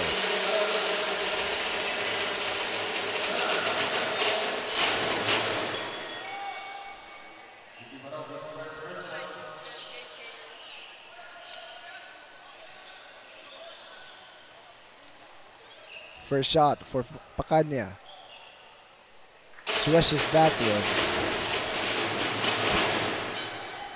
They will extend the lead to 13. We already have 16.1 seconds left on the game clock here. They need a 3-point shot, I think. I'm computing how many shots they need to take to tie up the game. And you have all the time that you need to compute that. 14. Because, you know, we don't have our hands full as of the moment. So, you know, we could just like, you know. They can make 4 threes. Yes. And 1-2 in 16.1 seconds. Okay. That's doable. That's doable. That's doable. Like just change the Change the size of the court. Change controller settings. Sa And tukay ka nakapildihon naka. Sliders. Yeah, exactly. I agree with it. Switch sides. Switch sides. Switch sides if a 5-second violation always. Then ang UC and then you get take the a ball. three. Then you have 100 on your 3 points. All the badges in that my player. And Shoot. call for that excessive pass. Just spam the pass button and catch and shoot, and you just drill those shots. And you know they could have. And get back to defense. Change side instantly. But they will try to get one last shot in. Maglinte. Too late. It's too late. Yes. That could have come, I don't know, minutes earlier. 10 minutes earlier. They even cut down the lead to 11 here. But just 4 seconds left. And there you have it. Ato ang final score after 40 minutes of basketball. 57-46. UC Maine Webmasters comes out on top and they get another victory. Still undefeated so far as the seedings. And a big congratulations to the UC Webmasters and the San Carlos Warriors. Looks to regroup and Mobawi is the next game, just like the coach said. We can learn a lot really from this game, partner. It's just how to execute system plays. Because one thing my coach has told me before, partner, is that you created a system in your team. Yeah. So you should trust it.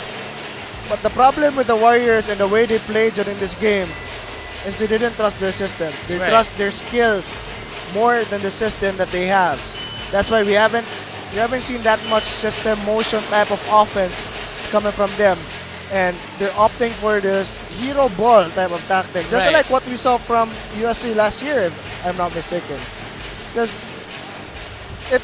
they look so good even against CIT. Right. They look so good.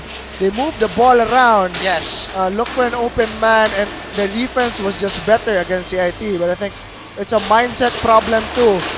The way they're going into this game, I think there's already a mindset thing that, oh, we're going against a strong team. It's malabo already that we win against this team. And you can see even during the start of the game, from minute 1, it looked like the morale of the Warriors was already at its lowest. I think it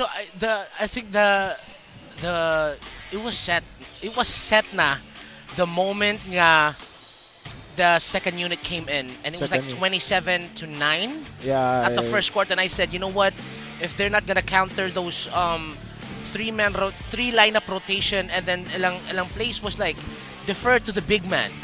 They just deferred to the big man because they went 100% on the inside. On the inside, which is to me is a very bad ratio if you ask me, because you know they're opting the outside shots and everything. 100%, by the way, with 10 shots taken. Yes. It would have been not as impressive as 4 shots and you make everything. Yeah. But it's 10 shots and they made every single one on the inside. Yeah. It already says something, and you should have already adjusted from the second quarter. Because we've saw a couple of plays, no, that they've countered though every time nga they go to the big man.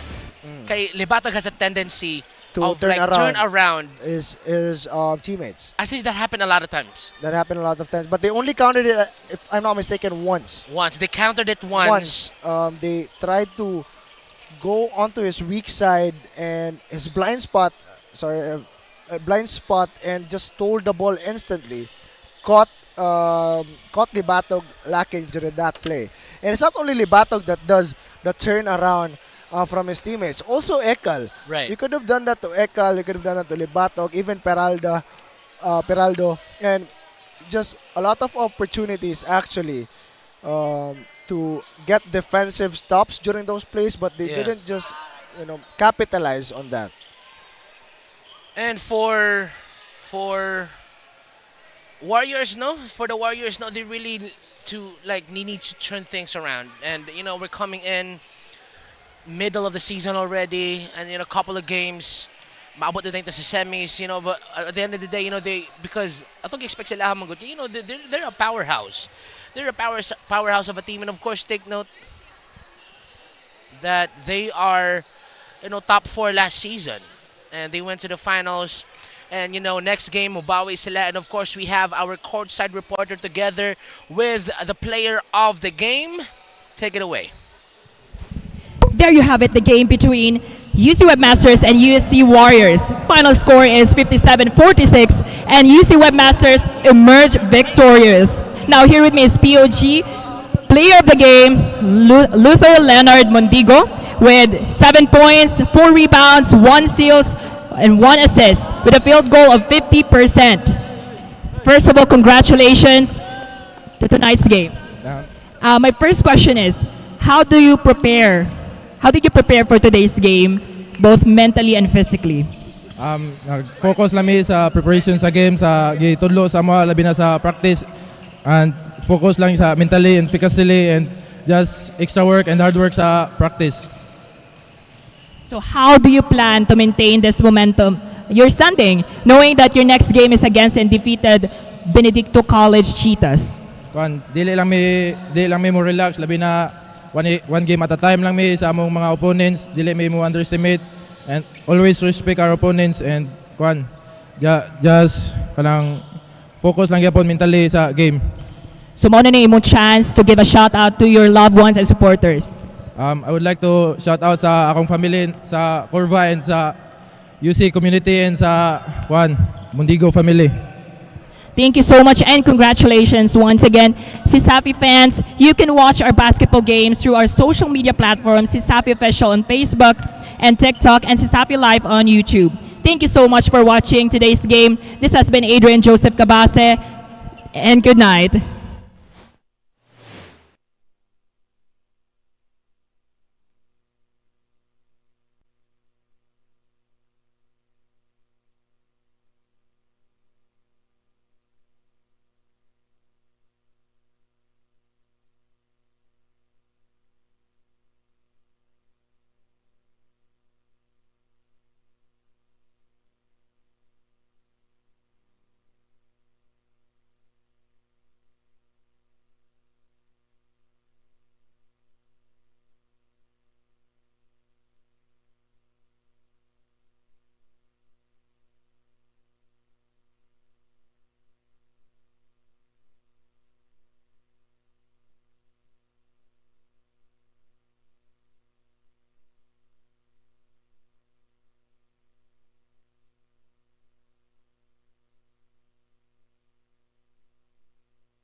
bored na ako. Ay, ang init. Init na nga, wala pang pan-TikTok. Wala na ako magawa. Ah, alam ko na.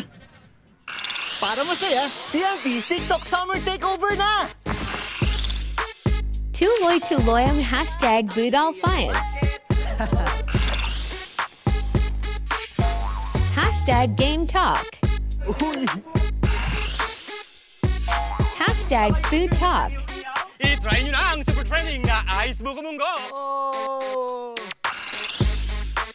Hashtag Dance Talk.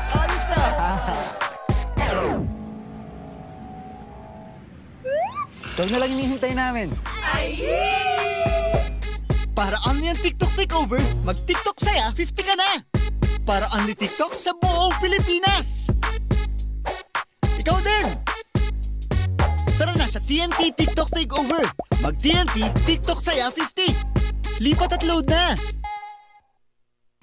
Hi fans! Ito ang legit na fantastic for the family. Masarap, malinis, friendliest store crew at higit sa lahat, garantisadong zero antibiotics. Posing sa sarap, posing pa sa kalusugan. Let's Chooks to stay healthy. Visit our Chooks dine-in restaurants, Chooks Express, or our Chooks to go takeout stores nationwide. Pwede rin umorder online via GrabFood or Foodpanda.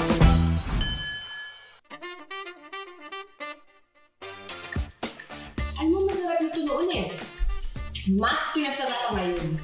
Hindi ko na may endorse yan kundi masarap. Yan ang bagong Chooks na buumapa sa flavorful